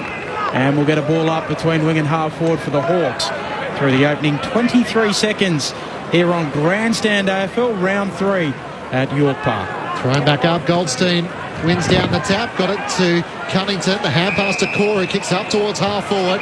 Compton was in front, got a shove, and we'll take the free kick as he didn't complete the mark at left half forward. Can feed the hand pass around the back. Zerha looks to kick inside 50. Larky in front, can't complete the mark. Sicily swats it away, straight to Compton. Hand pass to Cunnington, top of the 50, inside 50, big fly. Great mark taken by Paul Curtis. Rising over the pack and taking the mark 15 metres out, directly in front. Well, there's two parts to this. First, I love Compton. Oh, it's a tongue twister, that one. It is. Hang on, Rammer. Yes, he's going to go pretty quickly here. Despite the fact that he's directly in front. Steps out, snaps on the left for the perfect start for the Roos. Paul Curtis kicks truly, and North Melbourne are on the board inside the opening 2 minutes from York Park. They're 1 straight 6 to Hawthorn yet to score. Adam Romanascus and Nathan Burke with you on ABC Sport. Compton leads up. He takes James Sicily with him, and I think that's critical today for North Melbourne and their forward line. Sicily has been so good in the opening couple of rounds at intercept marks and possession inside his defensive 50. But when you get him out of that area, that's where Hawthorn become really vulnerable. So there, it's Paul Curtis with a really nice set-up kick by Cunnington, who probably could have got the distance, but kicked it to the space. Said to his forward, come and get it. Jumps on the back of Carl Amon and takes a really strong mark. They've started games well this year, North Melbourne. On both of their 2 opening terms. Back in the middle. Reeves jumps early. Goldstein stays down. Takes it out of the ruck. Gets a kick moving forward. Jath will pick it up for the Hawks. He's tackled. Handball away to Morrison. Handball to Nash. The Hawks across halfback. He'll kick laterally. A good kick. And Carl Amon will mark. He'll move it towards the wing. Trying to find Scrimshaw. Handballs over his shoulder to Nash. Just gets his kick away. Towards half forward now for the Hawks. But coming up, Griffin Load. He takes the intercept mark for North Melbourne. They've kicked the opening goal of this game. They're 1 straight 6. The Hawks yet to score. Nearly 2 minutes played. Short, precise pass by foot to Cunnington, looking for Sheasel. He gives the fend off and beautifully finds his way around Moore. Hand pass to Goda, who works it forward. Turner takes the mark for North Melbourne. Hand pass over the top for Larky. Can he keep it in? He was across, but play on's the call. Feeds the hand pass to Scott. Centres it up, smothered by Nash. It trickles towards the boundary line. Curtis keeps it alive. Kick back into the corridor, and it's Jaff for the Hawks, who sees it out of defence. Long kick. Big fly, unable to come down with the footy. For it was Brockman for the Hawks. He tries to tap it to his teammates' advantage and more. Newcomb with a fend off on Sheasel, but his hand pass turns it over. Turner for North, inside 50. Larky comes out. He's second to the footy though. Frost brought down. Got it away. The Nash hand pass works into the middle of the ground, and then a kick finds Day. It's centre half back for the Hawks. Day wants to switch it. Finds a little bit of run. Here's Nash. He'll kick long towards the attacking 50. Going up Proust. Can't quite drag down the mark. Goes after it at ground level. On top of him is Logue, and it's held in. And a ball up 30 metres out from the attacking goal for Hawthorn at the Invermay end of the ground. Umpire puts it aloft. Reeves and Goldstein. Comes down in the hands of Cunnington. Gives it off to Zeeble. Kicks beyond the defensive 50. And the intercept mark is taken. So the Hawks to get it back. The kick goes inside attacking 50. Bobbing up. Green. He goes up and takes the mark. Fergus Green about 35 metres out directly in front. He's been lively, this young fellow. He's only kicked the 1 goal in the first 2 games, but you can tell he's just a bit of a natural forward. Read that footy very quickly off the boot. Took it at its highest point, and to get the Hawks on the board early for a goal, really, really important. Back in the AFL for the first time since 2018 to give Hawthorn the response. Fergus Green from 45 out, Plum in front. He drills it through the middle. An important major for the Hawks. 4 minutes into this opening term, it's 1 straight 6 apiece here on Grandstand AFL from York Park in Launceston. Ben Cameron, Matt Clinch on the boundary, Chris Rowbottom, Adam Ramanauskas and Nathan Burke. Good strong mark, Berkey, by Green there. It's a good kick by Morrison. Again, it's not dissimilar to North Melbourne's first goal, where you kick it to the space. I think now, that bomb kick, it's just a waste. The bomb kick inside, it's so easy to defend now for any team. So that kick to space where you're telling your forward to come to the ball. Here it is, I'm putting it into space, I'm giving you the opportunity. Fergus Green there, second opportunity as an AFL footballer. Can't complain if you're kicking goals, Berkey. No, I think it's 8 games, 7 goals, so he's proven goal kicker. So he listed after his time at the Bulldogs. Nash gets the clearance for the Hawks, kicks towards centre half forward. And a good mark taken by Goda across half back. Looks to fire the ball wide, and Liam Shields against his old club takes the mark at right half back for the Roos. Drives it up the wing. It's a good cut kick that finds Phillips. He marks just a few metres in from the boundary between wing and half forward. Looking at options across half forward, decides to come inboard. And the mark is taken for the Roos. Core inside 50. Great kick. Comden comes out of the lead and marks on his chest. Well, that's the matchup that we spoke about. There's Sicily now on the mark. So clearly Alistair Clarkson has told his midfielders, lower the eyes, get the ball to Comden. Sorry, I'm going to stumble on that name all day. I apologise to the family. Kicked a goal in his first match against the West Coast Eagles. Was held goalless last week. Shooting from right on 50, slightly out to the right. It's not a bad strike. It's right to the goal line. It may just land short. And Jaff rushes it through for a minor score. So the Roos 1-1-7 to Hawthorn 1 straight 6. 5 minutes gone. Opening term on ABC Sport. Clarkson again coaching from down on the bench. Crouching down, riding every kick, bump and handball. Hardwick with the kick in for the Hawks. Waits his kick nicely and spots up Harry Morrison. Still in the right back pocket. Returning to the side this week after overcoming a hamstring injury. Goes back to Hardwick, who goes short to Scrimshaw. Still in their D50, the Hawks. Dangerous kick from Scrimshaw, and he turns it over. Bobbing up to Mark Zurha. He kicks into the pocket, looking for Paul Curtis again. Or Larky. Swirled down, Comben onto the loose footy. Handball to keep it in, and it's swatted away Morrison spoils it out. And a throw in the right forward pocket now for North Melbourne. Scores level through the opening 5.5 minutes. Here on Grandstand AFL. Meek in the ruck, brings it down in front. Will Phillips onto the footy. Knocked out of his hands. Back onto it, there is Meek. Handball to Will Day. Now Hardwick for the Hawks. Stops and props and kicks back towards the wing. Trying to find a marker in Reeves. He brings it down at ground level. Moore's there, a nice little 1-2. Well worked between him and McDonald. The Hawks into the middle of the ground. And there's a free kick. It'll go to Hawthorn. Morrison wanting to take the advantage. It'll come back. They're on through the middle of the ground. Mackenzie has to wait for the footy to be returned to him. And it does just allow North Melbourne to push numbers back into defence. Veers out to the right, Mackenzie. Long inside the 50. Good lead. Newcomb couldn't complete the mark. A chance for the Roos out of defence. Goldstein works the hand pass to centre half back. Phillips arches the back, feeds the hand pass inboard to Sheasel. Works it back to Shields. Through tight confinement. Greenwood trying to find a way out. Sheasel has another go. Hand passes and opens up for Scott. Trying to link it forward. He had Goldstein forward. Couldn't get it to him. Jeff just got a hand pass onto it. Goldstein goes again. He's tackled and dispossessed. Ball spills to Phillips. He's locked up by Newcomb. Just short of centre half forward for the Roos. It's a goal apiece through the opening 7 minutes. A little bit lucky there, Hawthorn. North Melbourne had the overlap run through the middle. It was just a handball by Scott that got touched to Goldstein. Otherwise, they would have been out. Curtis Taylor wins the footy, gives it off to Zurha. Low ball inside 50. The Hawks are there in numbers. Frost gives it off to Jath, who kicks around the boundary. Close to it. It's fisted away there from Moore and out of play. A throw in. Good work from Goda, pushing up and sticking his fist in. So a throw in between wing and half forward for North. Scores level, 1 straight 6 apiece. About midway through this opening term here on Grandstand AFL.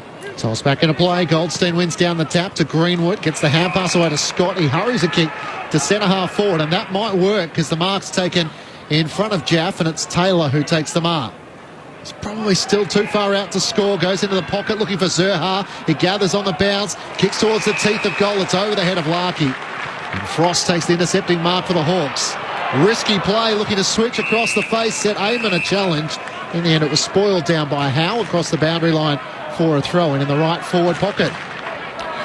I don't back for Hawthorn, but I still have my heart in my mouth every time Frosty gets it. I'm not quite sure what he's going to do with it.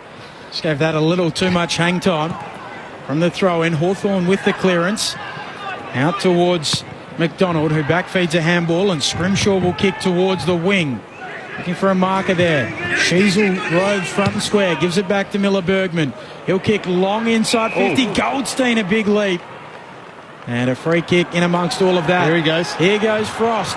He picks up the loose foot. He takes the advantage, kicks into the middle of the ground, turns it over. And the mark is taken by Goda for North. He's got to get it back. Nope. He's kicked towards half forward. Won't be able to reach the target as Morrison takes the mark for the Hawks. Hand pass to Jaff. Runs the outer wing with a long raking kick. Looking for Bruce. He can't take the mark. Goda gets back there. Bruce on all fours. Hand pass out to Green. Links it inboard. Moore stopped on a dime. Beautiful pass to Newcomb. In the right forward pocket. He takes the mark about 35 metres out for goal. Shooting for Hawthorn's second of the match.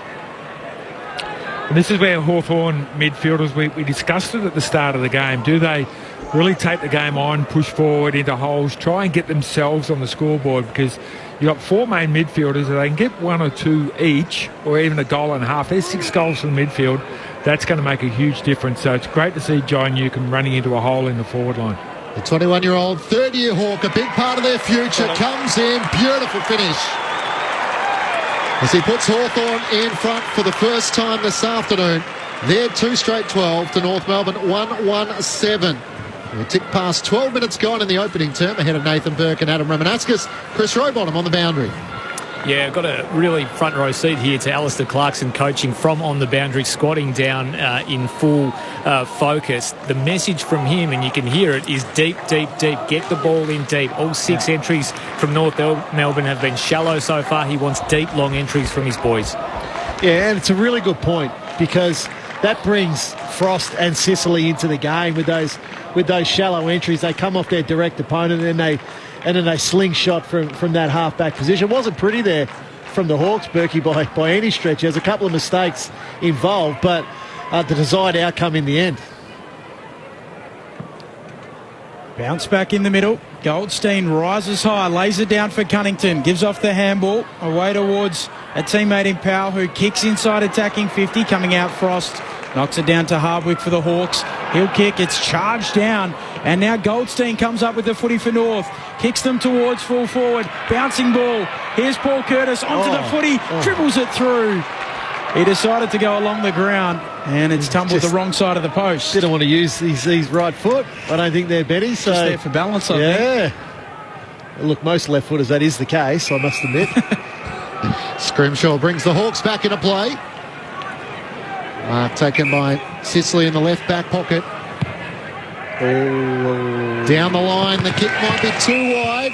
It bounces in front of Brockman and Bergman, but across the boundary line, and the footy will be coming back. A North Melbourne free kick between wing and half forward. James Sicily taking the kick-ins, averaging sort of high 20s so far this season, not one of his better ones.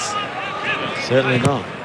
Griffin Logue to take the free kick for North Melbourne. Drives them inside 50 once more. Big fly from Comden. It comes down to ground level. There's still a chance for the Roos. Picked up by Taylor. Squeezing kick one direction was Turner, and the other direction was Hardwick. It was a big collision. In the end, Hawthorn get the free kick. They're out of defence through Moore, who works it up to right half back, and Day takes the mark. Gives off the handball. Back to Moore. Handball to Scrimshaw. Hawks on the wing. Here's Ward. Flicking a handball back out.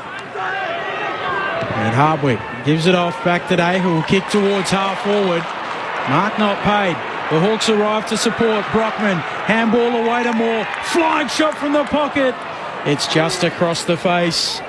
He was involved in that passage 3 times more. And the outer side wing couldn't quite finish the work. 2-1-13 the Hawks, North Melbourne 1-1-7. You take that back to the free kick inside North Melbourne forward 50. That's not a free kick. That's a great contest. That's 3 players going for the ball. There's Daniel Howe, the late inclusion for Luke Davies-Uniacke, who was out. Kicks long towards half-back. Goldstein got rid of his opponent but couldn't take the mark, and then hand passed it straight to Moore of Hawthorn. Kicks inside looking for Bruce. Getting back McDonald. The co-captain spoils it down. Now Morrison wraps him up. Deep in the right forward pocket for the Hawks at the Invermay end. And a ball up just inside the boundary. In fact, it might have just trickled over. A throw in the right forward pocket for the Hawks. It's Hawthorn leading by 5 points. On the throw-in, Goldstein and Meek. Meek in front, hooks it towards the back. Sheasel soccers it into the middle of the ground. Stevenson gets a handball away. North Melbourne trying to go through the middle. Shields loses it. Warple comes up with it. Kicks the Hawks inside 50. And the mark is taken by Brockman. 47 metres out. As good as directly in front. Well, you can see what both teams are doing. They're trying to hit up those leading targets inside their forward 50. Hawthorn's forward line is very small today. No Kaczynski, we know obviously Mitch Lewis is out, so they're looking for those leading targets to hit up at the football. Here comes Brockman to give the Hawks a little bit of a buffer. He sends it wide right. It floats like a wounded duck and is out of play, off hands. In fact, it will be out on the full, and Goldstein will get it back in the left back pocket. 2-1-13 the Hawks, North Melbourne 1-1-7, 8.5 minutes to play in the first. Have a good start to the game, Goldstein. He's up to 6 possessions, which is the equal most with Cunnington and Scott for the Kangaroos. We'll try and work out what the beeping is and work out what that is as we focus on the footy as best as we can. Sicily back and through the door. I thought that was my alarm to wake me up. Works it back to Hardwick, who then works around the outer side. McDonald with a kick up towards Newcomb. Left half forward, beautiful kick inside 50. As he finds Will Day, who marks on his chest. He's pretty much directly in front. Will shoot from about 40 metres out. Again, Rammer, that was just an opportunity to bomb the ball in from 75 metres out, but just lower the eyes, put it in front of somebody, because defenders these days, they're 50-50, I'm going to get the ball, I'm going to stop you. The old days it was 80%, 90%, I'm going to stop my player. So if you can take advantage of that by giving your forwards in every opportunity. Only 4 goals so far throughout his short career. He comes in and drags this to the left. And a minor score. So the last few shots on goal going the way of the Hawks. They've both been behinds. They're 2-2-14 to North Melbourne 1-1-7. 15 minutes gone opening term. I think the problem with defenders, Berkey, teams were attacking to defend the ground. So they were happy to bomb it in long, get a restart, start again. But now, I think football's gone past that again. It's now back to, okay, we're going to lower the eyes. We're going to hit these leading targets, reward them. Goda with it.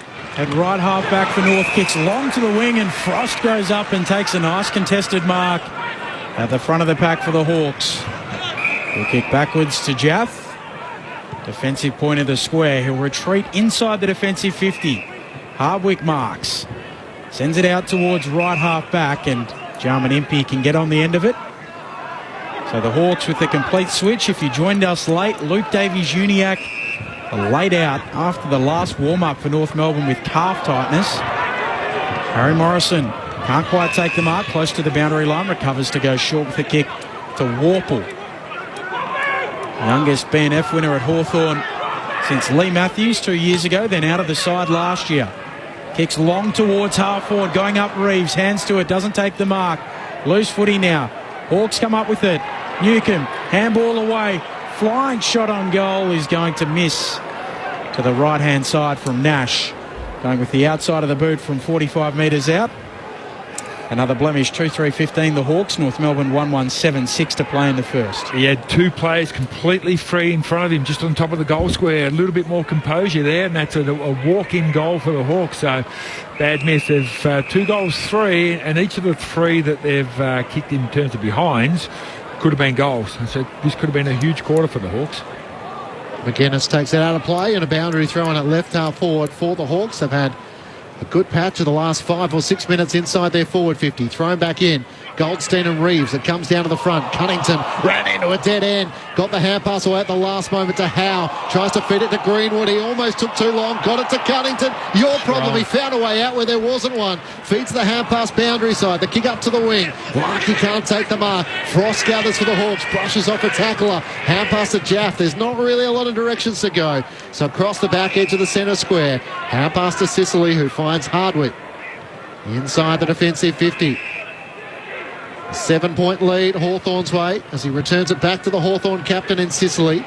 Kicks out to the broadcast wing. Impey the target, rises up over the top of Taylor and takes the mark centre wing. So Impey gets to his feet, feeds a handball to the run of Jaff. Has to do a little sidestep before he kicks inside attacking 50. Swatted on there by Newcomb. But the Roos are there. Goda gets it away, and the kick coming from Sheasel is a good one onto the chest of Stevenson. Goda's got to take that space in front of him. Keep going. You know, I know you hear the voice on the outside, but if you've got space in front of you, take the bounces. Get the ball going forward as quickly as you can. Stevenson kicks around the broadcast wing off hands. It spills to the back. Sicily gets it for the Hawks. Feeds a handball back to Finn McGuinness, the third-generation Hawk. He kicks into the middle of the ground. A good kick, and he spots up McDonald. He plays on, runs himself into a little bit of trouble, goes back to Hardwick, and Hardwick will kick to the outer side wing and find Moore. Moore wants to try and get around Zeeble. Hurries his kick up towards half forward. Newcomb flew and gave away the free kick. Griffin Logue to take it for the Roos at left half back. In fact, it's Logue who... No, it is Logue's free kick as Newcomb tried to think, is that actually mine? But no, it wasn't. And the Roos with a chance to go back inside the defensive 50. As Core looks to try and switch play. Sheasel takes the mark at right half back. He's directing traffic as he looks for options. In the end, had nothing really to work with, so put it out in front of Zurhar. He spoils it down to the front. But Warple for the Hawks gets the hand pass away. Scrimshaw back to Gaff, comes inboard, and McKenzie marks. Between wing and half forward for the Hawks. He veers out to the right, looks to send them deep inside 50. Bruce has 3 to compete against. McDonald beautifully crumbed off the outside of the boot. He kicks truly. Made something out of nothing there. And the young Hawk looking to pounce, and all of a sudden they open up a bit of an advantage now. 3-3-21 to North Melbourne, 1-2-8. 23 minutes gone, opening term on Grandstand AFL. That's just a perfect example of front and centre. There was one Hawthorn player went up to the mark with 3 North Melbourne players, which naturally leaves more Hawks on the ground. It was 3 against 1. Ball comes to the front within 1 step. banana through the middle. And here's the issue for North Melbourne. One of the 3 against 1 try today, all tried to mark it. Yeah. There wasn't one that tried to actually spoil the ball, get it out of the danger zone. And it just drops softly there where McDonald, who I'd love to see go through the midfield more for Hawthorn, it was easy for him in the end. That's right. Jack Zeeble has to know that there's 2 taller guys. I'm coming back with a flight of it. You don't need that courage. You already had 2 tall players there. Stay on the ground, prevent the goal. Comben wins the tap, but Reeves gets the clearance. He's kicked, though, a turnover. Zeeble marks. Gives it off to Bergman, who kicks north around the edge of the square, and Jath takes the mark and hits the ground running. Turns the Hawks back the other way, kicks them to half forward. Logue takes the intercept mark. Wants to switch the play now for North Melbourne, looking for Sheasel. Oh, clever little toe poke. That's Scarlett-esque. He gives it off to Howe. His kick smothered, though. Getting involved there for Hawthorn is Fergus Green. He loses it, though. Coming in to pick it up, Nash. Handball back to Connor McKenzie, and then Newcomb will kick the Hawks back inside 50. Meek drops the mark, and North arrive in numbers. Zeeble, handball out towards Logue. He's still going to try and get around Bruce. Somehow got the hand pass out to Bergman, and North Melbourne are out of defence with a bit of work up towards the wing.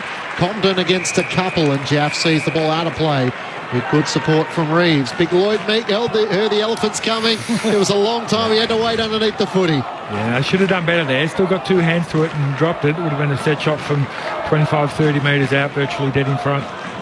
12 inside 50s to 11 the way of the Hawks, who have opened up a 13-point advantage. Nash hard against the boundary. Gives the hand pass to Day, who's tackled over the boundary line by his former teammate, Liam Shield. Shields for a boundary throw in just between wing and half forward for the Hawks. They're 3-3-21. North Melbourne 1-2-8. Matt Clinch, Ben Cameron, Adam Romanascus, Nathan Burke, and Chris Rowbottom down on the boundary. Clearing kick coming from Greenwood up towards the wing, forward of the wing for North Melbourne. Hawthorn in a little bit of trouble, swooping on it. Zurha gathers from 55, pulls the trigger on goal. The bounce, it lands and backspins in the goal square. Getting back there for Hawthorn, Ward. He's able to clear away to Impey. Now Newcomb back feeds a handball. Back to Ward. He'll kick dangerously, trying to find Jath. Getting a hand in Zurha. Brings it down for North. Back feeds a handball. Kick coming there from Taylor. Back to the pocket. And the mark taken by Larkey, but he pushed. That's Comben. Comben gave away the push. Just didn't need to. So Newcomb with the footy. He'll kick across the face of goal, and Hawthorn a reprieve as Scrimshaw with the footy. As they're trying to find a way out of defence. Hardwick drawing an opponent. Hand pass back to Scrimshaw. Stevenson putting the pressure on. Got Hardwick by the shorts. He breaks away. His kick to half back, though, is turned over. Sheasel takes the mark. Long kick inside 50. They've got the numbers. Compton well set. And Sicily trying to get there. Couldn't get a fist to it. Really good pressure from the North Melbourne forward line then. The last probably 7 or 8 minutes, Hawks have taken it far too easily out of their defence from one end to the other. But that time, North Melbourne forwards pressured. Even just got a hand on a pair of shorts to just hold the player up, turn the kick over, and a really good kick in front of Comben, who a really strong mark and needs to go back and put this one through. Big Charlie Comben directly in front, 40 metres out for North Melbourne. Second, he misses to the left. It's a bad miss. They're 1-3-9 to Hawthorn 3-3-21. Approaching quarter time, 27 minutes gone, opening term on ABC Sport. Scrimshaw with the kick in, short to the pocket, and spotting up Jarman Impey. So Hawthorn leading by 2 goals. They've kicked the last 3 of the match. Long kick from Frost into the middle. Will Day goes upstairs to take the mark. He can do it all ways, this young star. Sends his kick out to Bruce on the wing. He'll kick Hawthorn deep inside 50, and the mark taken by Warple right on the edge of the boundary line, hard up against it, 25 metres out in the right forward pocket. Well, it's a kick to the middle of the ground. It just opens up all the lanes where you can go now. Okay, Will Day chose to go out wide there. He went out wide because that's where the space was. Space then, Hawthorn take the mark inside forward 50. It's 3 kicks at inside forward 50 to where Warple is. Already had 3 score involvements in this match. James Warple. The kick will be after the siren. The drop punt is not bad, but a little narrow. He misses to the near side. are behind. So Hawthorn will lead by 13 points at the first change. On the back of that Warple miss, they've kicked the last 3 majors after North Melbourne kicked the first of the game. A very good start from the Hawks. Their goals coming through Newcomb, Green and McDonald. Meanwhile, for North Melbourne, their goal has come through Paul Curtis. Don't forget, of course, later on this afternoon, it's GWS taking on Carlton. And then the big games tonight, depending on where you're listening to. The showdown in South Australia with Adelaide taking on Port Adelaide, and the Saints and the Bombers taking place from the MCG. Saturday afternoon footy on Grandstand AFL on ABC Radio, ABC Sport Digital, and now streaming via the ABC Listen app. ABC Listen. Rampaging Royce Laban and HG Nelson. I note that some people don't use logbooks anymore. What? Yeah. They don't know cos, Yeah, sine, all that cosine, cosine, cotan. They're all great. Bludging on the blind side. Why don't they do it? I don't know. Royal Commission. What happened to the logbook? I loved it. I used to open to love it. Could we get Volandis to drag the logbook Kicking and screaming back into our universities. Podcast available now on the ABC Listen app. Grandstand AFL. Now streaming every match on the ABC Listen app. Look for the AFL button. Cunnington gives it off to Zeeble. Kicks beyond the defensive 50, and the intercept mark is taken. So the Hawks to get it back. The kick goes inside, attacking 50. Bobbing up, Green. He goes up and takes the mark. Fergus Green from 45 out. Plum in front. He drills it through the middle.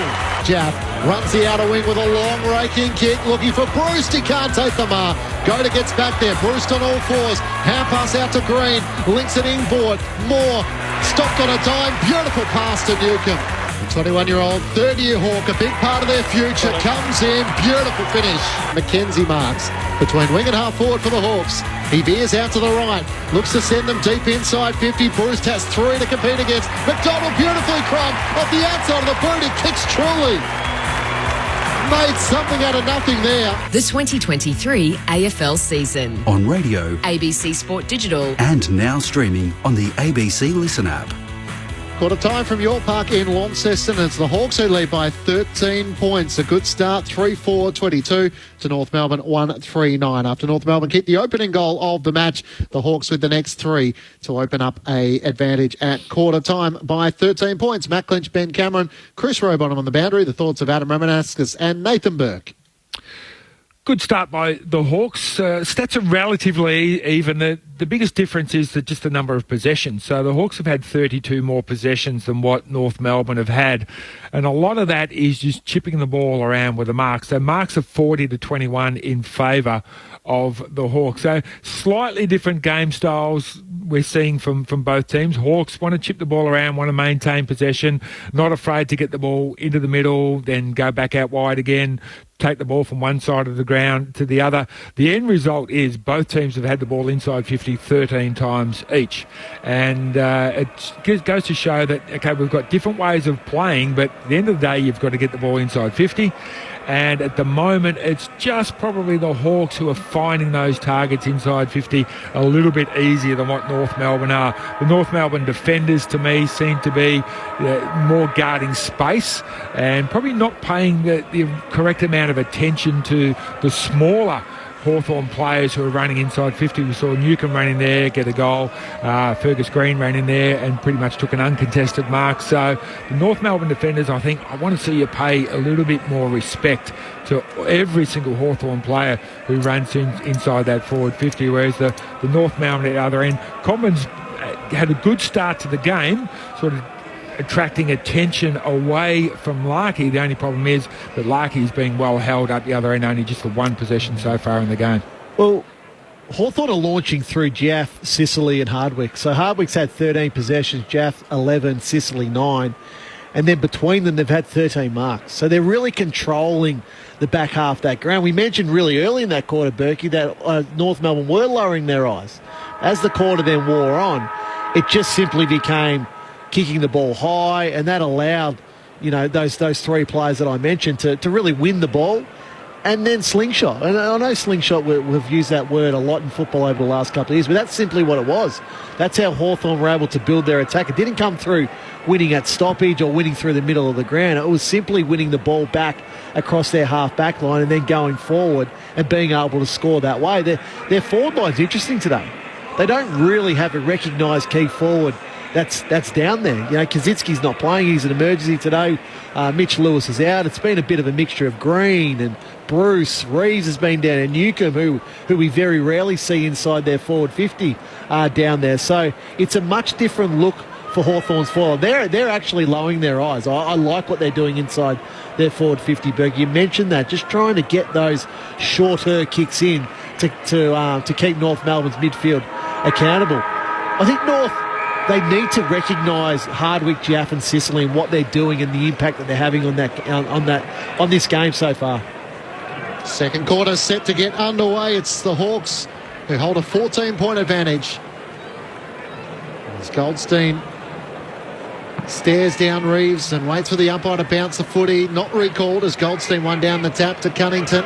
Feeds the hand pass around the back to Phillips, and now the run of Scott. Gets the centre wing. Drives a kick inside 50. Looking for Comden. Spoiled it down. Jaff, hand pass straight to Stevenson of North Melbourne. Tries to knock it on to Curtis. Spills the way of the Roos. Still a chance deep in the left forward pocket. Shields across his body. It might not have the distance, but Larkey on the behind line. We're going to have a look at this one.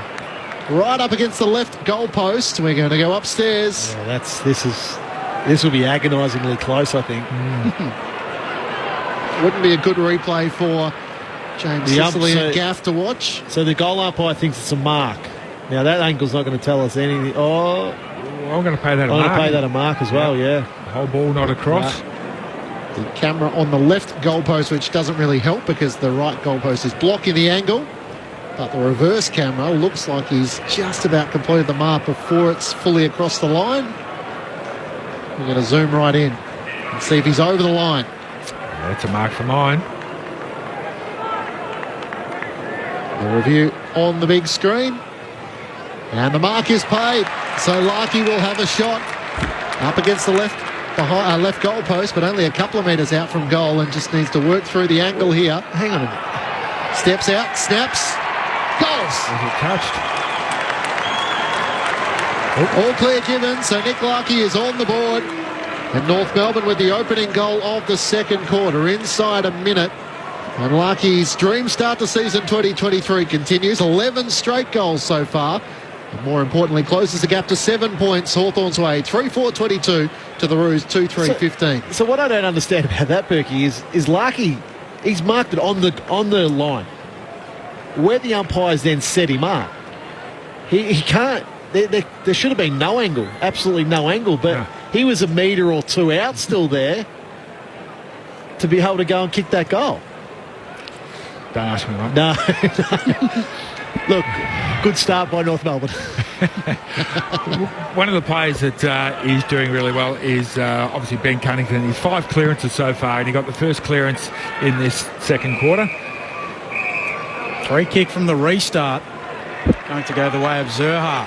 Big bull in the middle. He takes it and goes the direct route straight up the middle towards full forward. Sicily stands tall in the Hawthorn defence. Takes the defensive mark, 30 out from goal. As a smaller crummy, you want that ball to come to ground. You can't be having the fullback and these players taking contested marks inside your forward line. You get it in there, you just bring it to ground. It's got to come to ground at a minimum. Jaff kicks laterally to Hardwick, who kicks around the boundary and just finds Impey at right half back. He'll kick across the defensive arc and just find a target there. And Josh Ward, who goes back to Jaff. Jaff will stab a kick across the defensive arc to Sicily. They're happy to go from one side of the ground to the other, and even if they need to go backwards, the Hawks, it's very laborious style of moving the ball. Now they work it up towards the wing, and the kick goes out of bounds on the full from Carl Amon. So North Melbourne to get it back, neutral territory on the eastern wing. You'd expect Al Clarkson to recognise that in that first quarter and tell his players to get closer to those players as they're switching the ball across. If they're going to keep doing it, at least make them do it under pressure. Hawthorn by 7 points. So Luke McDonald looks for options, decides to head boundary side. Mark has taken it right half back. Sheasel looks up the wing. Hugging the boundary line with a great mark taken by Paul Curtis, the opening goal scorer of the match. He has it between wing and half forward for the Kangaroos. And Zerbel in the corridor. Starts to go longer than that. Comben the marking target. And Comben takes the mark in the right forward pocket, 35 metres out from goal. They're going to him a lot, Berkey. They are. He's got the Sicily matchup. Like I thought early in that first quarter, Comben had the better of Sicily, but as the quarter wore on, Sicily was one of the more dominant players. But twice in this second quarter, they've gone to him still. Out of sight early, out to the right, 40 metres out. Comben for his first, and to close the Roos with a gap. Beautiful finish. It's back to a 1-point ball game. Hawthorn 3-4-22. The Kangaroos 3-3-21. 4 minutes gone. Second quarter on Grandstand AFL. Won't get a stat for this one, but I think it was Kane Turner who just a little nudge. Sicily was setting himself for the big run and jump from behind. He marked the last one that came in long, and he thought, I'm going to do it again. And Kane Turner, he didn't actually obstruct him in any way, just ran across his vision, just a slight little touch, and Sicily sort of played up the contact, which allowed Charlie Comben to take the mark and kick his first goal for the match. So great little team bit of play there by North Melbourne forwards.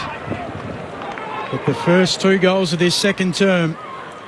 Back in the middle, Meek knocks out the tap, coming one way. Phillips steals it from Amon, gives it out towards Scott. Drives North long inside 50. Zerha launching, gets it on the bounce. He's then tackled quickly, driven into the turf, and a ball up. 3 centre clearances in a row this quarter of the Kangaroos. Alistair Clarkson made some changes, and North have looked like a different side. Goldstein down to Cunnington, tackled immediately, and another ball up. So North, with those 2 goals, have turned a 13-point quarter-time deficit to a 1-point Hawthorn lead now.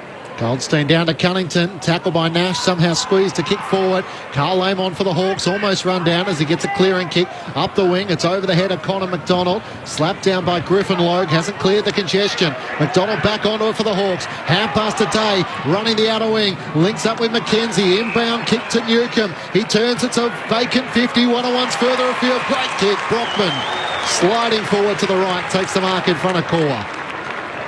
It really opened up there, North Melbourne. There's a couple of options going inside forward 50 for Hawthorn. It's that little handball and little kick by McKenzie, just back to that centre corridor. I know I keep mentioning it, but it just makes football so much easier. In his first game of the season, 10 goals from 11 matches, the Western Australian. An important kick for the Hawks after North Melbourne have kicked the last 2. Brockman from the right forward pocket. Lovely. Comes in from 40. Superb kick. Never looked like missing. And the Hawks are up for the fight early here at York Park in Launceston. They're 4-4-28 to North Melbourne 3-3-21. Ticking past 5 minutes gone, second quarter on Grandstand AFL. Well, important goal because they'd been outplayed in the first 5 minutes of this quarter quite heavily, and Ram, as you said, bringing the ball back through the middle of the ground. I think square footage-wise, this is one of the biggest grounds in the whole league, and if you want to go around the boundary line, well, it just makes it so much more difficult. And what I also liked about Newcomb as well, he got the ball round about the traditional centre half-forward spot. He had runners out further on the wing. Instead of going out to them, he just sort of said, no, I'm going to burn you, I'm going to turn around, I'm going to hit the forward. So his eyes were going to the forward rather than just simply maintaining possession and get the ball out to a free player on the wing. And I wish players would do that far more often. Hawthorn respond through the agency of Tyler Brockman. Goldstein knocking it out, swooping onto the footy there quickly. Here's Cam McKenzie for the Hawks, moving it out towards the wing. And the short kick coming from Connor McDonald. Now Amon driving the Hawks towards full forward. Brockman launching, can't complete the mark. Zeeble roves, free kick. It'll come back. And the free kick will go to Zeeble. So Zeeble in the right back pocket for North. Lace out kick, spotting up Howe, the former Hawk. Wants to move it towards the wing and turns it over. It's it straight back to his former teammates. The Hawks will have it on the wing. They lead by 7 points. Jaff looking for options into the corridor.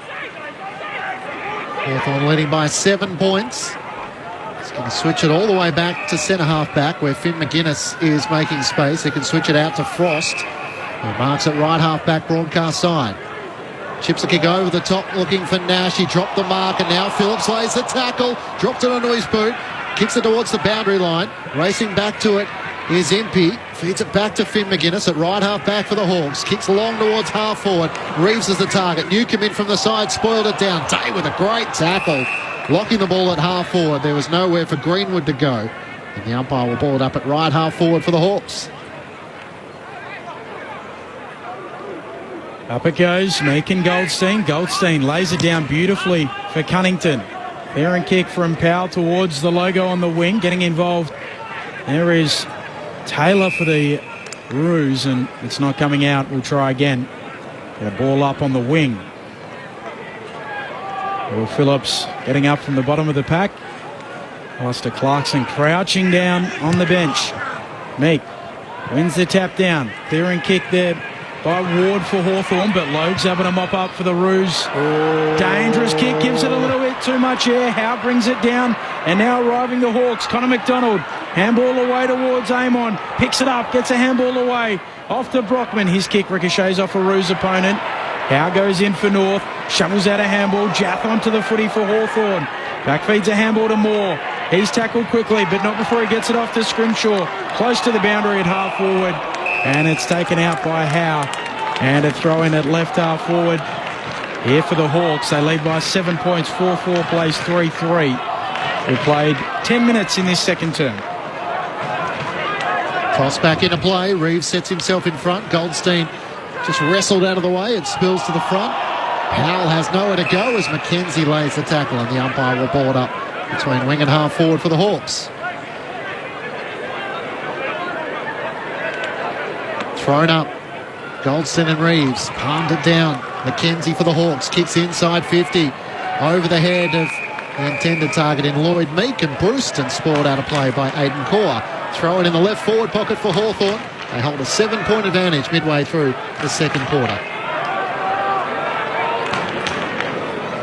Umpire spins it in. Left forward pocket here for Hawthorn. Clearing kick coming from Sheasel. This celebrated rookie, a kick towards the wing, and the mark taken by Jath. Out in front of Paul Curtis. We'll have it 2 kicks from goal for Hawthorn. Where will Jath look? He just pulls a kick towards a warmish sort of spot. Newcomb goes up, can't quite take the mark. Logue at the back, gives it off to McDonald. Clears the 50 for North Melbourne. Jath there again, doesn't take the mark. Scrimshaw there to Rove, goes back to Jath. Retreats further with the kick. And Frost marks on the logo on the wing. He's had a couple of moments, Frosty, where he's shown his dare and dash.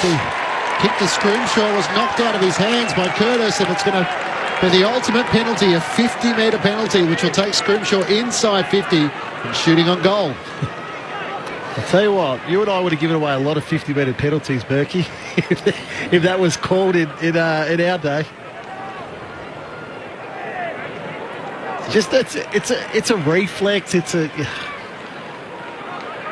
Oh, that one probably wasn't a reflex.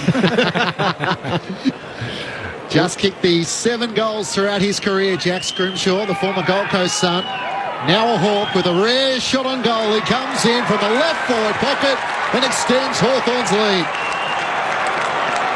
Back-to-back goals for the Hawks, and they come from everywhere to celebrate with him.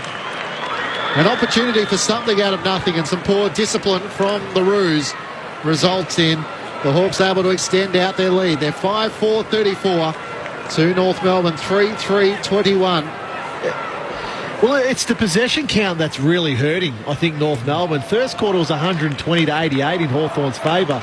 Already in this second quarter, it's 42-25. So just a lot more ball. Now, that just shows how much they're missing Davies Uniacke and Jai Simpkin in this midfield. They're just not getting their hands on the football Ben Cunnington, who will always get his hands on the football, is up there with 3 possessions this quarter.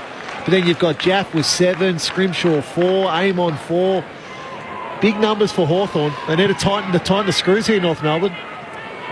Winning the tap is Reeves out towards Warple for the Hawks. Runs straight into a Bailey Scott tackle. Gets a handball back to Ward. He kicks laterally across the centre square. North arrive. They leave it behind. Powell soccer it out into space on the wing though.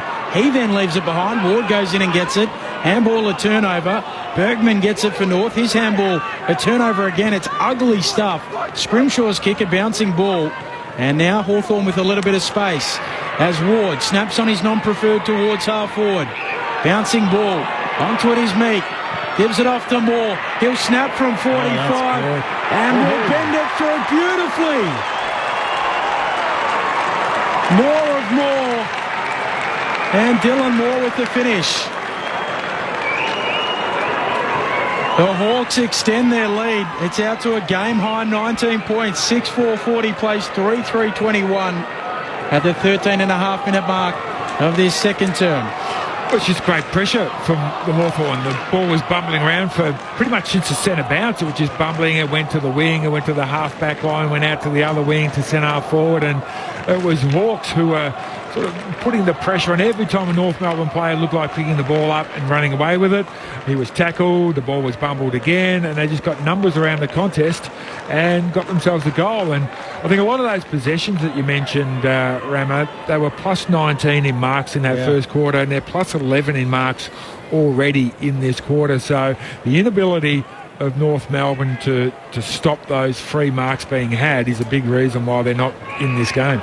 Nathan Burke, Adam Romanascus, Matt Lynch, Ben Cameron and Chris Rowbottom down on the boundary. Quick clearing kick for the Hawks to Zeeble, who takes the intercepting mark at half-back. Driving kick towards half-forward. Impey's able to clean it up for the Hawks. Kicks out to Morrison, who marks it right half-back for the Hawks. Plays on immediately. Looks around the boundary line. His kick not really intended for McKenzie, and the intercepting mark taken by Luke McDonald of the Roos. The co-captain with Jai Simpkin missing this afternoon from that strike on Caleb Sarong. As he chips it backwards to Zeeble. He has it at left half-back for the Kangaroos, trying to find a target between wing and half forward, and Scott takes the mark. The spare back sitting there, kicked it straight to him. Bailey Scott, as Reeves is going back and takes a good contested mark. Knew the forwards would be leading out, and a good mark 25 metres out from his defensive goal. That's where you want your ruckman. If they're going to sit a kick behind the ball, be in that dangerous position. It's very hard to miss Ned Reeves, all 210 centimetres of him. Frost goes very short as the Hawks chip it around. A kick beyond the defensive 50, and Moore, the goal kicker, able to take the mark. Chips it over the top, trying to find a target. Aaron McDonald, who marks close to the boundary line. It's 4 uncontested marks in a row. Now it's 5. It just takes away all the pressure. The Hawks looking to switch. McDonald goes to Frost, who goes to Scrimshaw. Now Frost bursting through the middle. Wants to kick up the guts and almost turns it over. He does in the end. A hand in from North. Cunnington emerges with the footy. Handball misses Powell. Allows the Hawks back in. A free kick. McKenzie will take the advantage. He'll move it on quickly to Newcomb for the Hawks. Newcomb looking at options as Hawthorn lead by 19 points. Towards Reeves, now in attack. Crashes the pack. Lands awkwardly. Cunnington tackled by McKenzie. Greenwood's issue is he's locked up. The desperation for the Hawks on full display. And they lock the ball in at the edge of the centre square, just short of half forward. It's the Hawks 6-4-40 to North Melbourne 3-3-21. Hawthorn with the last 3 goals of the match. As Reeves cannoned into Howe, the former teammate. From the ball up, spills the way of Moore. Hand pass to Warple. He kicks inside 50. That'll work. And McKenzie takes the mark pretty much directly in front. 40 metres out from goal. It was poor defending there by North Melbourne. I think it might have been Stevenson. He was 2 metres away from his opponent, but you've got to anticipate that they're going to actually throw the ball on their boot, and if they do, it's going to go to my player. So I need to cover that option as well, and they failed to do that. He's having a shot for goal.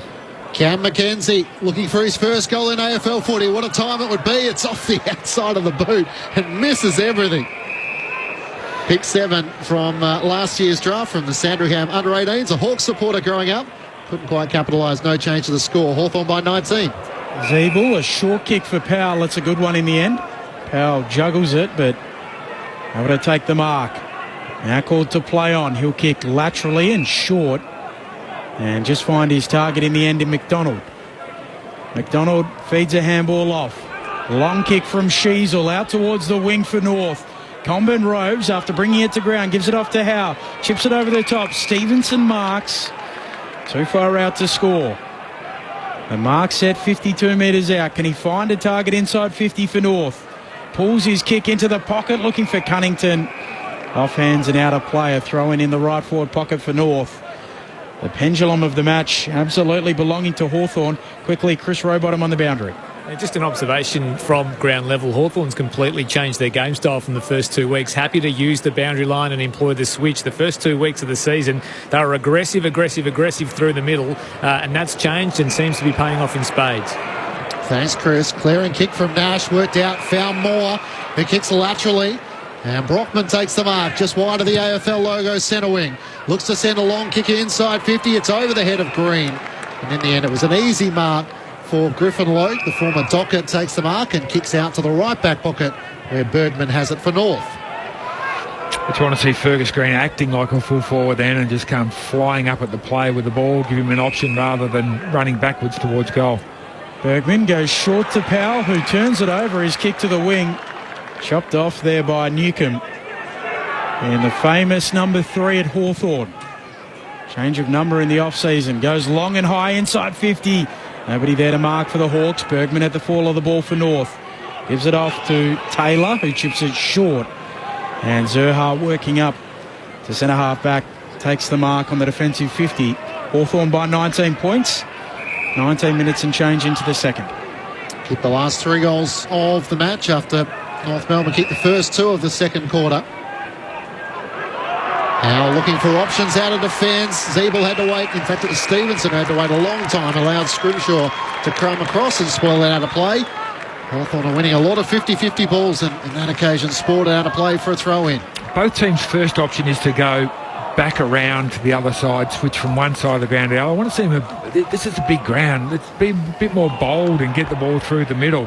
Hit some targets up through the middle, even just on the outside of the centre square, rather than just continually going, I'll take the safe one and I'll go back and around, because it's just not working. Nathan Bergman, ABC Sport. Nash almost broke clear. Zeeble ran him down from the ball up. Howe for North Melbourne to Zeeble, who got it from Zerha, kicks a long ball around the wing. Comden has it spoiled away from him. Phillips hard against the boundary, trying to keep it in, did really well, worked it to Comben, who's on the break now, takes a bounce that awkwardly comes back to him off the outside of the boot, hits the target in Turner, hand pass to Taylor, 50 out from goal, kicks it over the head of the leading Cunnington. Larkey flies. A chance for Frost for Hawthorn, knocks it out to Ward, and they're out of defence through Jarman Impey in the right back pocket. He's got nowhere to go at the moment. Tells them to come at him, eventually delivers a good kick for Newcomb, who might have been impeded. He was. So Newcomb to get the free kick. Couldn't quite take the mark under pressure from McDonald, but lands the kick. Headband on and all for Jai Newcomb. Kicks around the wing and the mark taken there by Meek. Just forward of the logo here for Hawthorn. They lead by 19 points. Called to play on. Big Meek puts it on the boot. A shallow inside 50 entry. Zeeble coming up. Brings it to ground. Fergus Green then tackled by Zeeble. Ball jars free. Reeves goes in for Hawthorn. Amon gives it off to Ward. Floats a high ball towards 30 out from goal. Lowe comes out and makes it his. Good defensive work from the North Melbourne recruit. Ensures the deficit for North will remain at 19. 5 minutes away from half-time. Luke Bruce yet to touch the ball this quarter. Lowe kicks out towards Scott. Reeves in from the side, couldn't get a hands onto it. Larkey hard against the boundary. Tough hand pass to Scott. You try and deal with it. He's locked up with the footy underneath Pete. And big Ned Reeves and a boundary throw in. In fact, a ball up just inside the boundary. Reeves wins down the tap to Warple of the Hawks. Feeds the hand pass back. Kick towards half forward. Meek in a wrestle. McDonald couldn't take the mark. Newcomb's locked up by Greenwood, Sheasel and McDonald.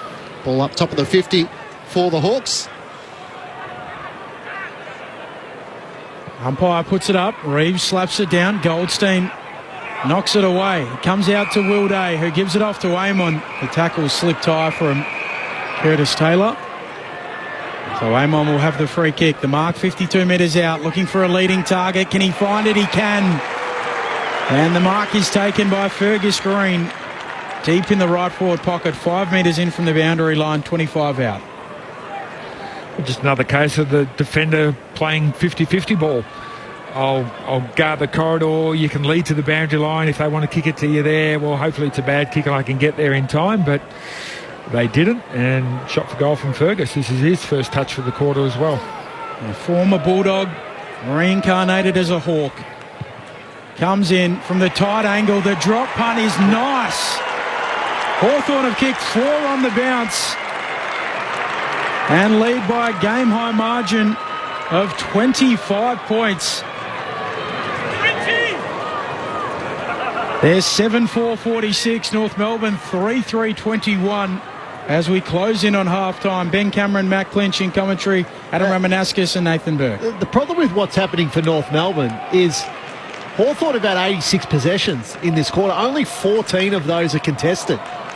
So the rest of their possessions have been uncontested possessions, Berkey. You mentioned it. 32 marks to Hawthorn in this quarter alone. So that's a real concern for North Melbourne here, that they're just simply not giving the due respect that's required to, if it's their direct opponent or if they need to push an extra 5 or 10 metres to close down space. And that's allowing Hawthorn the time and space they need to work the ball around to positions they need to. Back in the middle.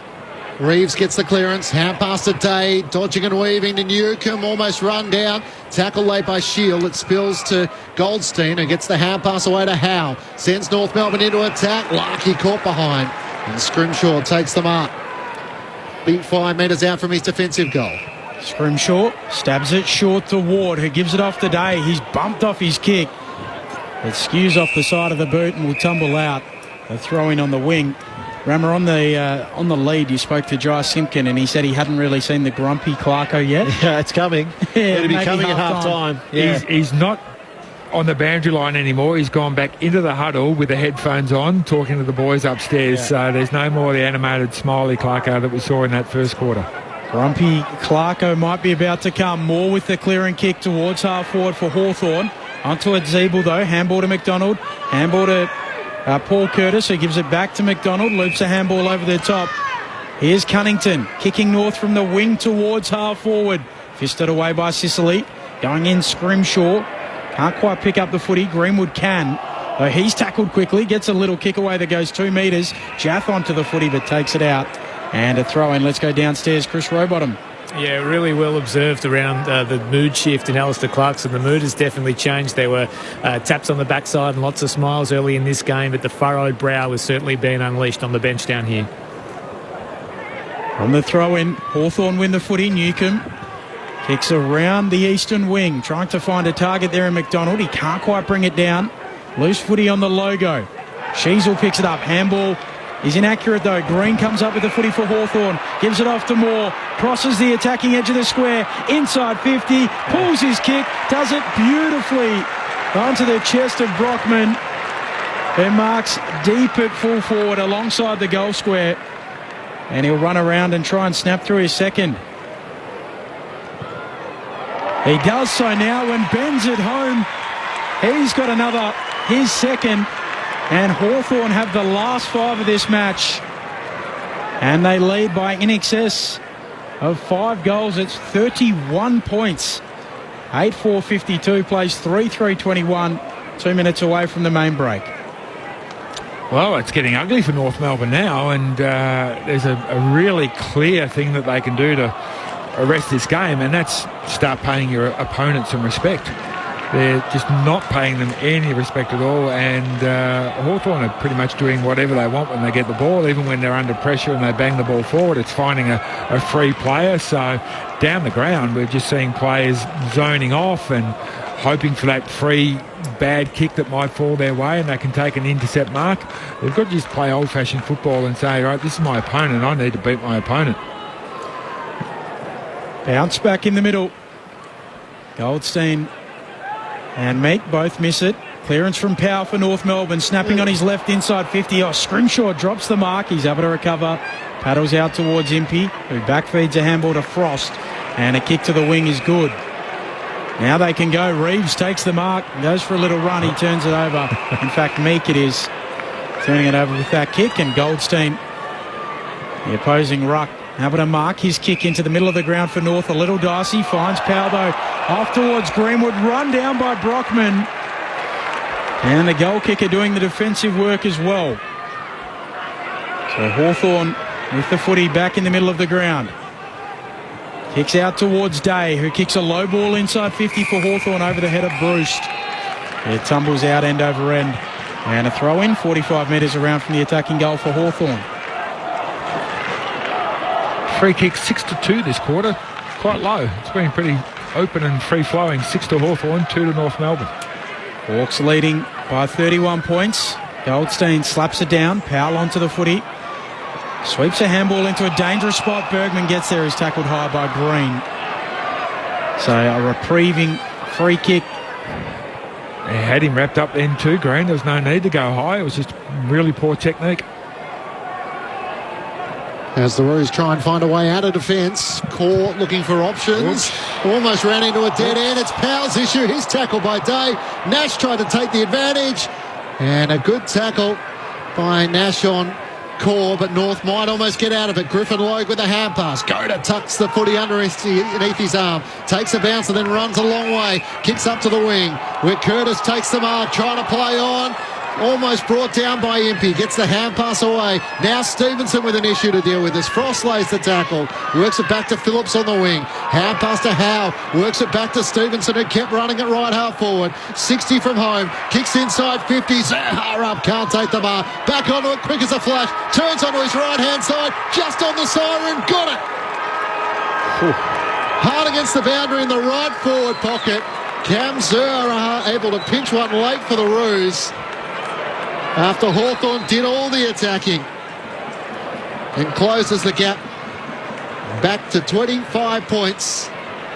And a few looks from the Hawthorn defenders, a little bit frustrated that they just couldn't close out that final 15 seconds of the half. Hawthorn 8-4-52, North Melbourne 4-3-27. So a 25-point lead Hawthorn's way at the main break. 2 goals to Brockman, 2 to Green, individuals to Moore, McDonald, Newcomb and Scrimshaw for the Hawks. Meanwhile for North Melbourne, individual goals to Comden, Curtis, Larkey and Zerha for the Roos. Hawthorn led by 13 points at halftime. They lead by 25 at the main break. The thoughts of Adam Romanascus and Nathan Burke. Well, Rama, I didn't think I'd be saying this about North Melbourne this early in the season, but I think they've got ahead of themselves a little bit. It looks to me like there's a team out there who are thinking, hey, we've won 2. Fair chance we can win this one. And I'm going to play a big part in winning this game by getting a whole bunch of possessions. I'm going to get, 25 to 30, and I'm going to make up for Davies Uniacke not being there. I'm going to get my hands on the footy. And it's all about attack. What am I going to do? Get out into space and look good. Beautiful day for football. Have a bounce, hit a target in the forward line. And they're not good enough to play that way yet. They're completely disrespecting their opponents. I think Hawthorn are plus 31 in marks for a half a game, plus 53 in possessions, plus 5 inside 50s, but they're just not working hard enough on the defensive side of the game when they haven't got the ball. And by that I mean 20, 30, 50 metres down the ground, Hawthorn pick up the footy. Well, up the field, I'm going to be on my player. So they can't actually use my player to transition the ball from one end to the other. They're just playing zone pretty much across the whole ground. So for me, if I'm Al Clarkson, I am having a red-hot go at these players to probably deflate a little bit of air out of their heads and let them know that football's a two-way game. They actually have to be really hard and tough defensively, and that will give them the right then to play offense. and take the ball away. For Hawks, I think the Hawks are doing really well at the moment. The way that they're using the ball inside 50 is good at times. I think their smaller players are the ones who are doing all the damage on the scoreboard, and so that they need to keep that up, being composed going in, hitting Brockman, hitting Fergus Green, hitting the midfielders like Newcombe when they trot inside that forward 50. To me, that is how they're going to kick a big enough score, getting that spread, maybe get 7 or 8 guys to kick goals rather than just a 4. The fact that Luke Brewster's only touched the ball twice in that half it's a great sign for Hawks, because we know what such a great player that he is, and he'll bob up at some stage and add to that scoring. So for me, it's deflate a bit of that air out of their head, Kangaroos. You've got to play tough football, and for the Hawks, things are going along nicely, mate. Well, again, I'm going to probably repeat myself here from the first quarter, but it's still Jaff, Hardwick and Sicily that have really dominated this game. Hawthorn, a lot of Hawthorn's build-up has been across that half-back line. They've been able to win it back quite comfortably in that position, and then they've really played an uncontested game to goal. And that's a real issue. Uncontested possession in this game is 161 to Hawthorn, 97 to North Melbourne. So is that a hunger thing from North Melbourne, Berkey? It's quite difficult to watch, because in the first couple of weeks, North Melbourne have been right up in the opposition's faces. They've been trying to force turnover. But your point there, are they ahead of themselves? I think on evidence of that first half, they are. I think they've expected to come down to Tassie and play against a Hawthorn team that's been beaten convincingly in the first 2 games of this season, and just come and play and will win the game. Well, that's completely has not worked in that first half. They need to get in the faces of the Hawthorn players. They need to start to apply pressure, because simply it won't work. It will not work. Hawthorn want to play an uncontested game of football. They want to use their foot skills. Think of how Sam Mitchell played as a footballer. Anytime he got the ball, he wanted to use his foot skills. He's going to coach the same way. That's what he'll be. Use your skills, boys. Go out there, show it off. Flick the ball around. Give your teammate an opportunity to get out into space. So most of the other stats then are even. Clearances are sort of even. Hawthorn are comfortably winning the tackle account, though. North Melbourne had 16 tackles for the game. So when you've got a plus 64 in uncontested possession, then you've only applied 16 tackles. Well, there's your whole speech, Alistair Clarkson, at half-time. Absolutely, and it starts with the forward line. The North Melbourne forward line, Jaff 19, Hardwick 16, Scrimshaw 15, Sicily 14. So 4 of the top 5 possession winners on the ground are Hawthorn defenders. Yep. 8 of the 9 leading disposal getters on the ground are all Hawthorn players, with the exception of Ben Cunnington. So the Hawks had 11 more tackles, as you touched on, Rammer, 27 to 16, and also 31 more marks, 78 to 47.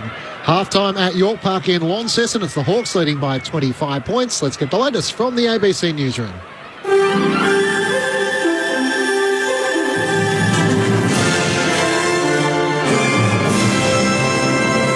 ABC News with Satyam Weinstein. Prime Minister Anthony Albanese has travelled to Melbourne's east this morning to help secure votes in the Aston by-election.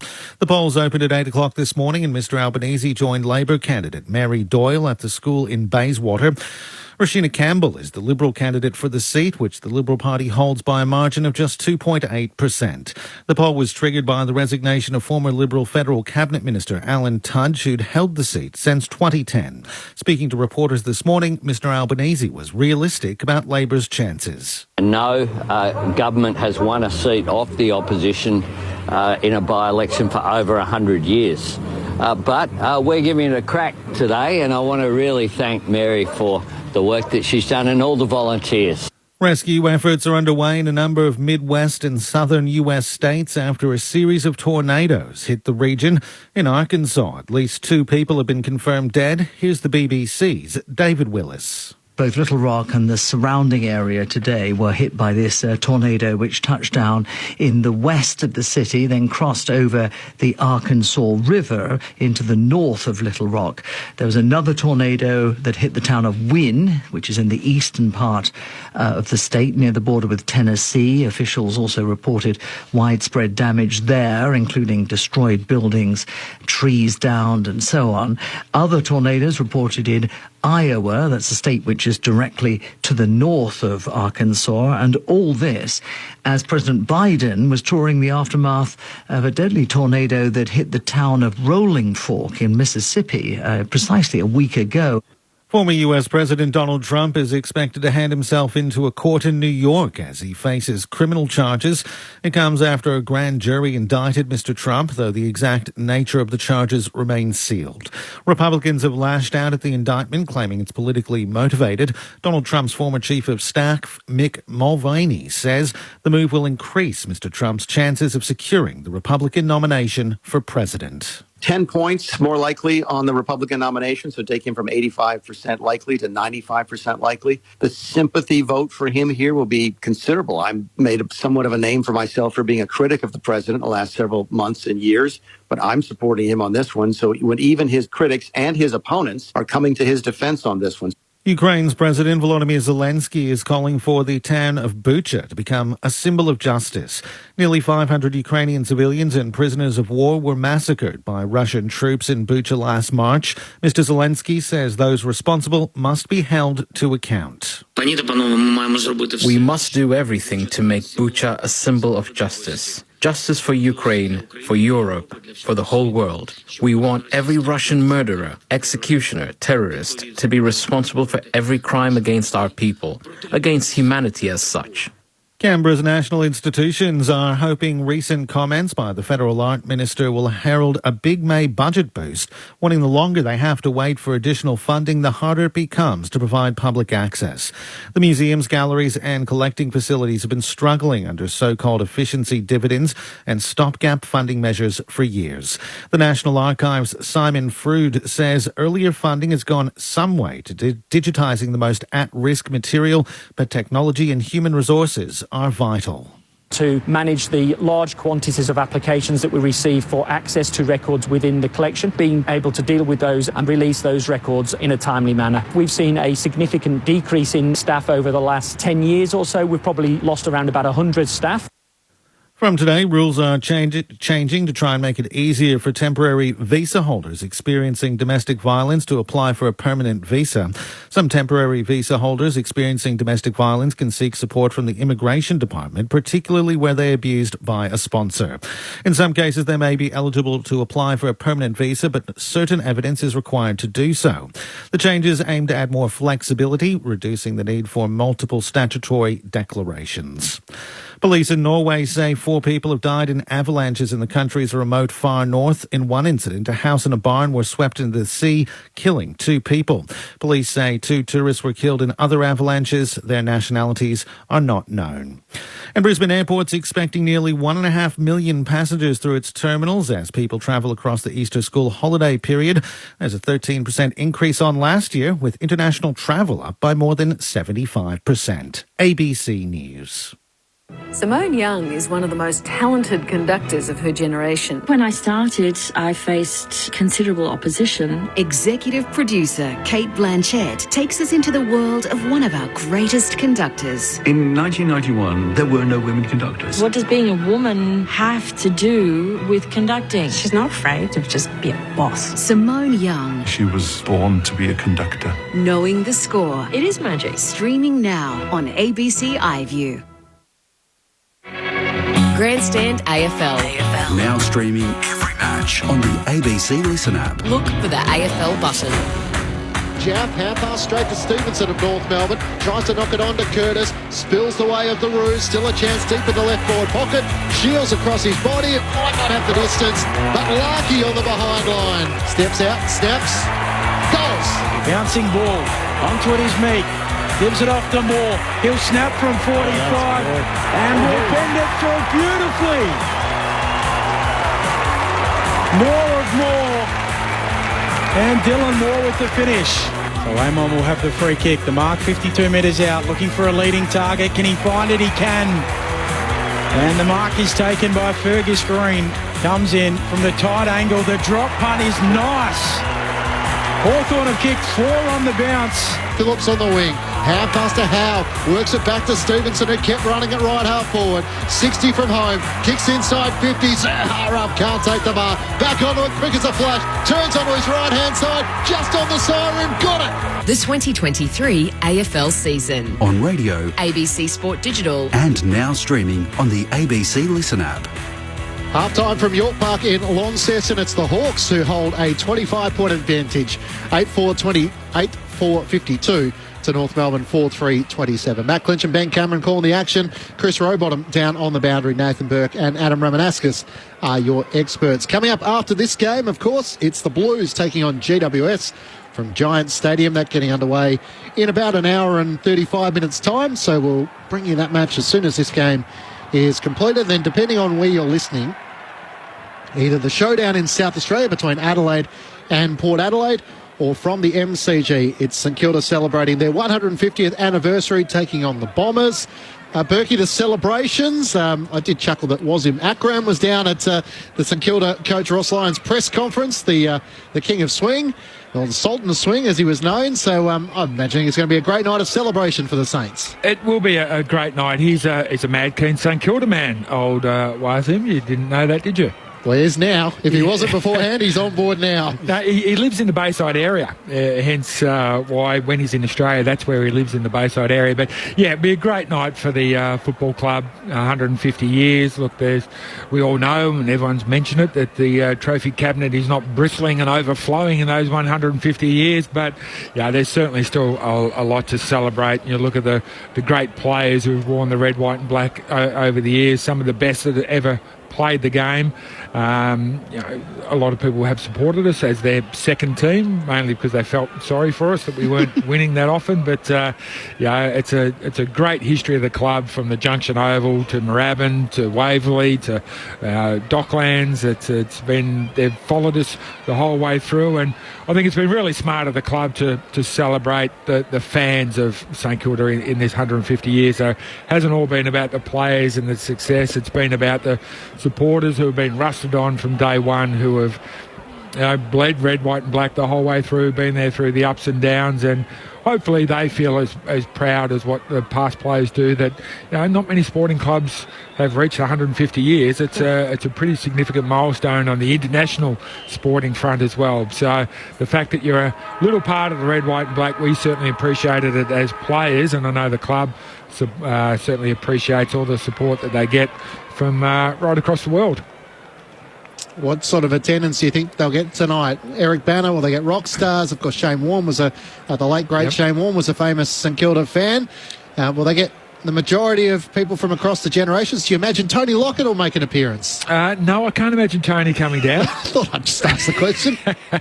Not quite type of Tony's type of event, but no, I know there's teammates of mine. The great Danny Craven and his lovely wife Kim are coming down from Queensland, and Frankie Coughlin is a farmer up the bush. He's coming down, and so they're coming from all over the place, and they'll have a wonderful evening. But rubbing shoulders with Eric. Eric was there last week, standing in the race watching the boys, and he's around for the Grand Prix, of course, so it'll be a big weekend for him.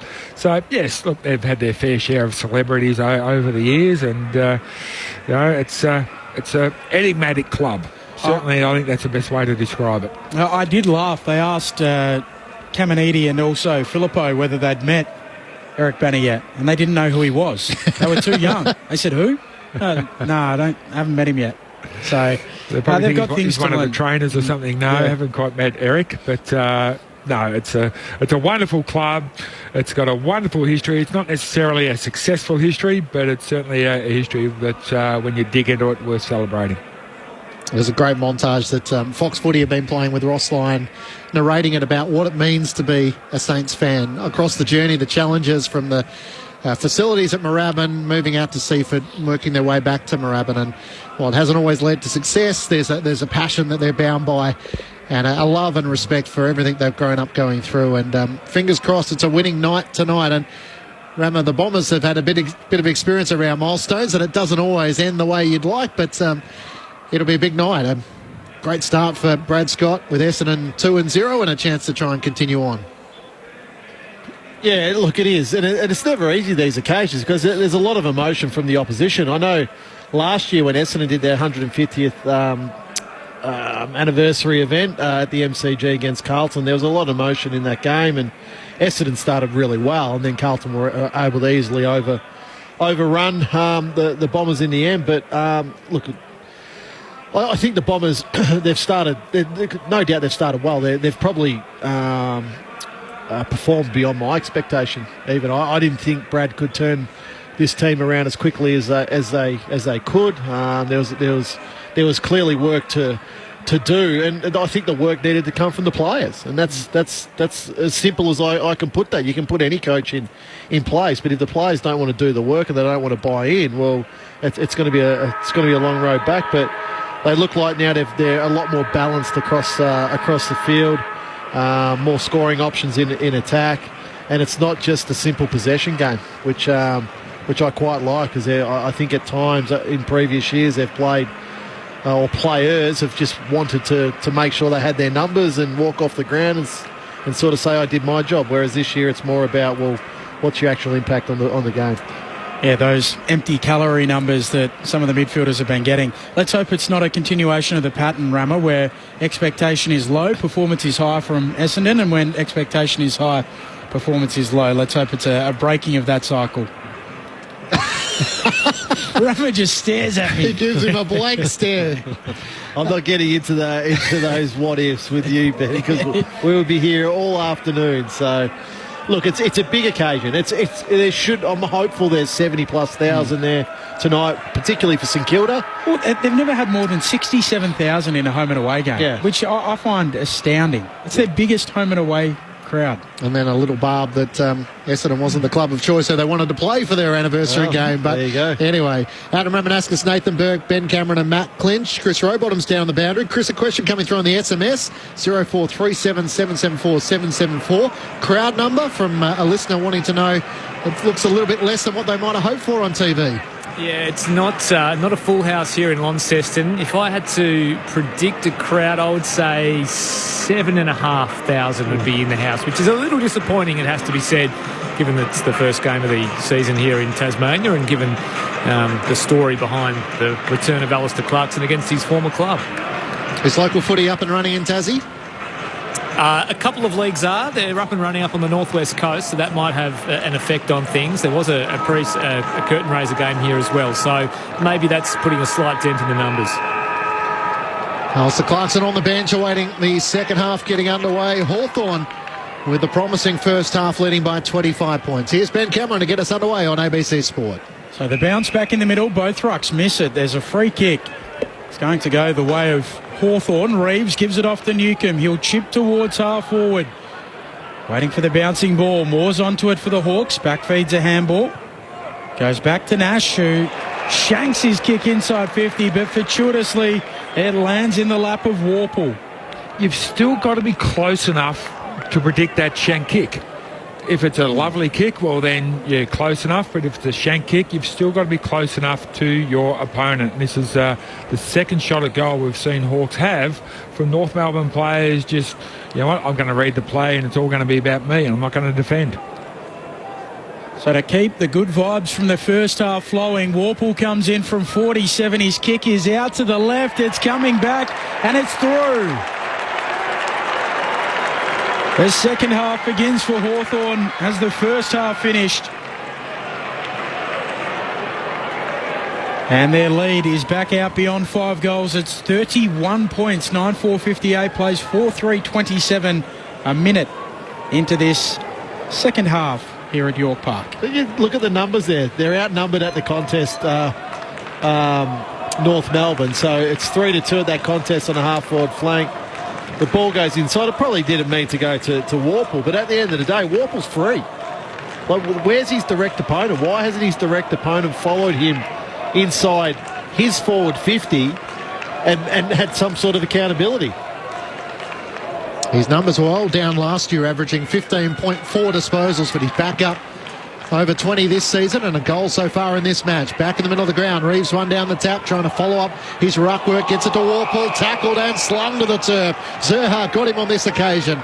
Wins the free kick for North Melbourne in the middle of York Park. Kicks direct straight down the corridor. It's over the head of Larkey. Touched on the way through. Hardwick with the hand pass to Frost and now to Morrison. Into the back pocket. Awkward ball for Amon. Gets it to the advantage of McGuinness. They run out of defence. Hand pass away to Nash. Takes a bounce at right half back. Looks up the wing. Sets it in the direction of Big Lloyd Meek. Can't take the mark. Cunnington front and centre. Hand pass to McDonald of North as he kicks inside the 50. Curtis the target. In front. It's brought down by Frost. Hardwick with the hand pass to Morrison. Back to Frost. And now the Hawks work it out. Here's Amon going really short, not the required distance. So a little 1-2 with Nash. Into the middle of the ground. He kicks low and it's turned over. Intercept mark taken by Core, who gives it off to Zeeble for North. He drives them from half back to half forward over the head of the target. And Frosty's there for the Hawks. Handball away to Ward. Handball to Sicily. Handball to Scrimshaw, who goes back to Hardwick at fullback. And he'll switch it towards right half back for Hawthorn. Trying to find an avenue out of the defensive 50. The kick comes up to Dylan Moore, who marks centre wing. Hawthorn out to a game-high 31-point lead, or equally game-high lead. Now Nash makes the most of space on the wing, takes the mark just inside the boundary line, will retreat all the way back. Now it's Hardwick's issue at centre-half back. Back inside the defensive 50 to Sicily. Swings it out wider still, and Frost. So they haven't gone anywhere really from the defensive half of the ground, and Sam Frost looking for options. Drives it around the broadcast wing. Not a great kick for Newcombe through the hands of Phillips. Spills out the Roos way. Zerha in a 1-2. Receives the hand pass back. His kick is too wide. And it's out of bounds on the full, looking for Compton. The free kick will go the way of Frost at left half back. Because Nick Larkey had to chase his opponent right up to the wing when they turn the ball over. They look up. There's no one inside forward 50, so they've got to try and invent something wide. So Nick Larkey, not only is his opponent getting a lot of the footy, but he's dictating where he's playing on the ground. The Hawks chipping it around across half-back, giving it off Morrison to Scrimshaw, sends it forward of the wing now. Sweeping a handball forward is Nash. Bruce to wheel and kick long inside attacking 50. Knocked down, Bruce follows up, dribbles it on goal and misses to the left-hand side. A minor score. Behind 9-5-59 move the Hawks. 4-3-27 North Melbourne, who've played 3.5 minutes in this third term. Jack's able to bring the Roos back into play. Short to Luke McDonald. Still 35 metres out from his defensive goal. At the Invermay end, looking for options out of defence. Out to Todd Goldstein, who gathers on the bounce. He's up against Reeves and tries to sell it around him. Hand pass inboard to Sheasel, who works it back to Powell. Nice sidestep. Just off half back, drives it towards half forward. Larkey the target, holds front position against Sicily, touched as he brings it down. Can't combine with Curtis, who becomes the tackler on McGuinness, and now Sicily tries to charge his way through. Hand pass comes out to Cunnington. Can't link up with Larkey. Working on the last line is Morrison. Switching kick. It's a turnover, and Turner takes the mark in the left forward pocket. He's 40 metres out from goal. Finding a little bit better forward pressure there from the Kangaroos. I think it was a few of their midfielders pushing forward. Cunnington get inside forward 50, just put pressure on the kicker, turns it over. Kane Turner gets a shot at goal. Really badly need this one to go through. Game 121 for Kane Turner. He's been delisted and redrafted as a rookie. Looking for a big goal here out to the left. He drags it right, looking for distance. And misses to the left-hand side. It's a 31-point lead. It's Hawthorn's way at the 6-minute mark of the third term. So Scrimshaw with the kick in. Ambush to the back pocket. A couple of bounces. Then a low ball, a poor kick. He turns it over. And the mark taken by Howe. Howe comes into the middle of the ground and spots up Sheasel inside the centre square. Goes on his left, just goes long towards full forward. Flying Frost, can't take the mark. Comben at the fall of the ball, knocks it to Stevenson, gets it on the boot. It trickles down, falls at the feet of Taylor, who soccers it through. Fortuitous for Curtis Taylor. In the round ball game, it would have been a poacher's goal. It's an important goal for North. Their 5th of the afternoon, they're 5-4-34. Hawthorn 9-5-59. We've played 6 minutes in this third term on Grandstand AFL. Well, I think they'll take him anyway at the moment, Bergie. So whether it's on the ground in a scrap or taking a big mark, but it was better because they had more numbers at the ball at that contest there, North Melbourne. They didn't allow Hawthorn to outnumber, and just as we saw in that first half, then just Hawthorn take the ball out of their defensive 50 quite easily. So better pressure to start this quarter for North Melbourne. But now they need to try to capitalise. They need to try to put some scoreboard pressure. Be within 2 goals at three-quarter time. Adam Ramanauskas with you on ABC Sport. Just once so far in this match as North Melbourne strung back-to-back goals. Goldstein out of the middle of the ground. Can't get the clearance. Charging through Greenwood. His kick is smothered by Nash. Goldstein's hand pass to Phillips. It's picked off and the Hawks take it back. A chance to drive a kick from Day towards centre half forward. Lloyd Meek in the pack. Can't take the mark. Warple front and centre. Hand pass back into the corridor. McKenzie, beautiful composure. His kick just didn't quite get to Nash. Great lunging effort from Turner. He combines with Howe. Howe back to Turner. Kicks into the middle of the ground. Phillips gathers. He goes short. Zerha dropped the mark. He's trying to regather it with Hardwick there for company. McKenzie slides in for the Hawks. Hand pass to Amon. Stripped in the tackle by Phillips. It spills to Sheasel. Kicks inside 50. And Sicily's in front of Larkey. He takes the mark for the Hawks. 40 metres out from his defensive goal. Here's Day biting off a long kick towards the wing. It's a good kick. Finds Bruce, who runs into a little bit of trouble. Elects to give it off in the end to McDonald. Nearly run down. Gets it moving forward inside attacking 50 for the Hawks. Logue's there to try and stop it for North. Going back in, McKenzie. His handball a turnover. And Turner will kick laterally and spot up Taylor. He marks it right half back. Hawthorn lead by 25 points. 1 goal each in the second half so far. Hawks are just starting to overuse the ball a little bit at the moment. 1 extra handball, just get the ball deep. What was working in that first half, getting it in there quickly, finding the small players, lowering your eyes at the moment. Just 1 or 2 extra handballs, making them come undone. Looking for Zerha with the kick. He can't take the mark, and Hardwick spoils it out of play.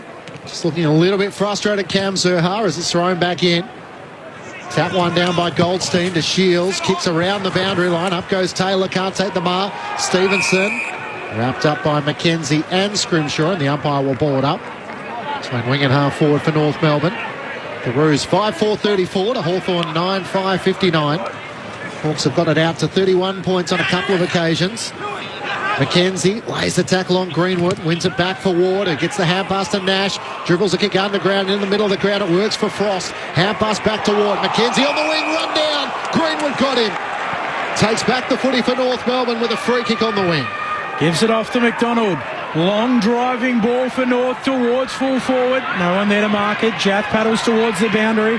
Toe poke again from Taylor, loose footy, Impey goes in, loses it in a tackle, dumping it on the boot, Hardwick, Reeves drops the mark, he then swats it out, Goldstein gets involved, bumped off the footy momentarily, clearing kick from McDonald for the Hawks, but Core is there for North, wins it inside the centre square, off to Sheasel, stops, props, delivers neatly, in fact the kick comes from Taylor to Sheasel, and he marks 45 metres out, directly in front. Well, he's done everything so far in his 2 games. Second most possessions of anyone after 2 games, 67 possessions. Hasn't kicked a goal yet. Behind only Michael Barlow, of all people. North Melbourne trying to carve a path back into this game. Sheasel's kick is wide right. And it'll go off hands, out of play alongside the behind post. We'll get a throw in the right forward pocket for North. 25 points remains Hawthorn's lead.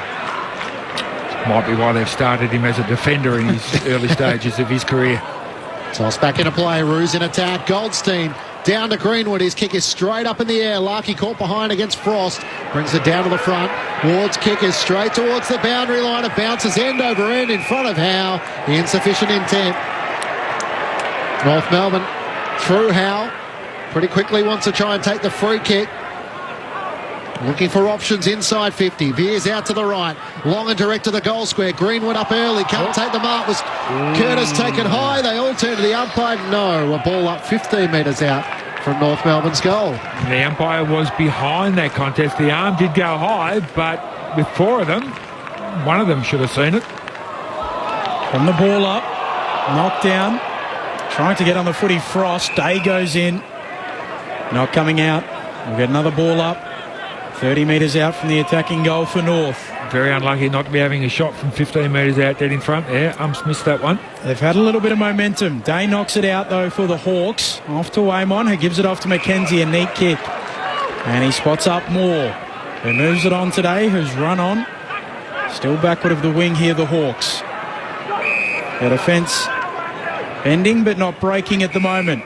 Back to Amon, who goes short again. Sorry, Ben. Hawks need to settle here and just do what they're doing now, just maintain possession a little bit. They haven't been able to change from one end to the other very well at all. So just take the sting out, get back to the way that they were playing and maintain possession. Nathan Burke with you on ABC Sport. Day kicks towards Meek at half forward. Crashes into Cunnington, quickly back to his feet. Still a chance for the Hawks. Amon's kick never got to Newcomb. And Jack Zeeble gets back and takes the intercepting mark for the Roos. 45 metres out from his defensive goal. And the in for may end. Switching kick for Taylor. And he takes the mark, backpedaling at right half back in front of Nash. Wants to come inboard for McDonald. Just struggling to create that run from half back for the Roos. Luke McDonald's eyes dart into the corridor. There's nothing on offer, so kicks it long down the wing. Ooh. Big fly from Comben. Free kick Hawthorn's way as Frost was shoved out of it. Lloyd Meek came flying through as well. It's a good leap from Comben, but no mark played. The Hawks are going to retreat back and Sicily takes the mark. Sicily wants to switch it. Able to find Hardwick, who kicks low to Impey. Just beyond the defensive arc for the Hawks. Kicks short again and Day marks. Hawks leading by 25. His kick tiptoes the boundary and just finds Moore. Moore will come infield. Good short kick to Finn McGuinness. Son of Scott, grandson of Norm, gives it back to Impey, who delivers very nicely again. A low bullet-like pass. Finds its target in Punky Bruce, who goes low inside 50 and turns it over. Greenwood drops back to take the defensive mark for North. The Hawks by 25, 13 played in the third. Coming up to almost 100 uncontested marks for the Hawks. The Roos with 50. As Bergman takes the mark inside the defensive 50. McDonald, it's all short, precise passing. Now this kicks out in front of Taylor, sets him a challenge with Brockman there. Can't quite knock it to the advantage of Shields as he goes across the boundary. Not far from where Chris Rowbottom's watching on. Yeah, Lockie Bramble for the Hawks has removed the warm-up top and is going through some bumping drills on the boundary at the moment. Expect him to be injected into the game shortly. Thanks, Chris. Thrown back in. Meek for the Hawks wins down the tap. Gets it to Nash. Hand pass to Impey. Knocked out of his hands by Sheasel. Coming across Jaff for the Hawks. Gathers. Runs into a dead end. Turner lays the tackle. Up against the centre circles and a throw up in the middle of York Park. You get Chris to keep an eye on Cam Zerha as well. Gone off the ground with a bit of an injury. Goldstein beautifully down for Cunnington, gives it off to Core. He kicks North towards half forward. Larkey can't trap it on the bounce. Stevenson pokes it inside attacking 50. Here is Paul Curtis trying to zigzag his way out of trouble. He runs into trouble. Finn McGuinness goes back towards Frost, who has a clearing kick beyond the defensive arc. Big bump on Day. Griffin Logue ran past the footy and lays out Will Day. Is he in trouble, gentlemen? No, I reckon his first thing was to bend down and pick up the footy. Ball, yeah. And then gone, well, if I put my head down any further, I'm going to get cleaned up. So I'll stand up a little bit higher. So good footy contest. And the good news is Will Day's got up and he's okay as Ward gets a clearing kick for Hawthorn. Towards Zeeble for North Melbourne. Worked it down to McDonald. One way then the other. Turns boundary side on the outer wing. His kick up towards Howe is spoiled away by Nash. And it goes across centre wing for a boundary throw in. Chris Rowbottom on the boundary. Yeah, Cam Zerha did come from the ground about 5 minutes ago. It's some minor discomfort in his lower right leg. He's just been on the bike. He waved away the trainers and isn't in the hands of the physios at the moment. So hopefully we see him return to the ground sooner rather than later. Certainly going to be an interesting one for Michael Christian when the match review officer looks at it some stage later today. Went past the footy and whether he made contact with the head or just below the head. As Hardwick works it to Ward, centre wing for the Hawks, kicks in the middle of the ground. Newcomb the target, he's outnumbered, and Liam Shields takes the mark for the Roos at centre half back. Hawthorn leading by 25 points. Shields off to Sheasel, who's got busy in the third term. Kicks laterally to Howe. Still the Hawks by 25 for all of North's recent momentum. Howe comes infield to Logue, who chips it over the top to Sheasel. Gives it off to Howe. Howe waits a kick towards half forward. Jath gets in front of Comben.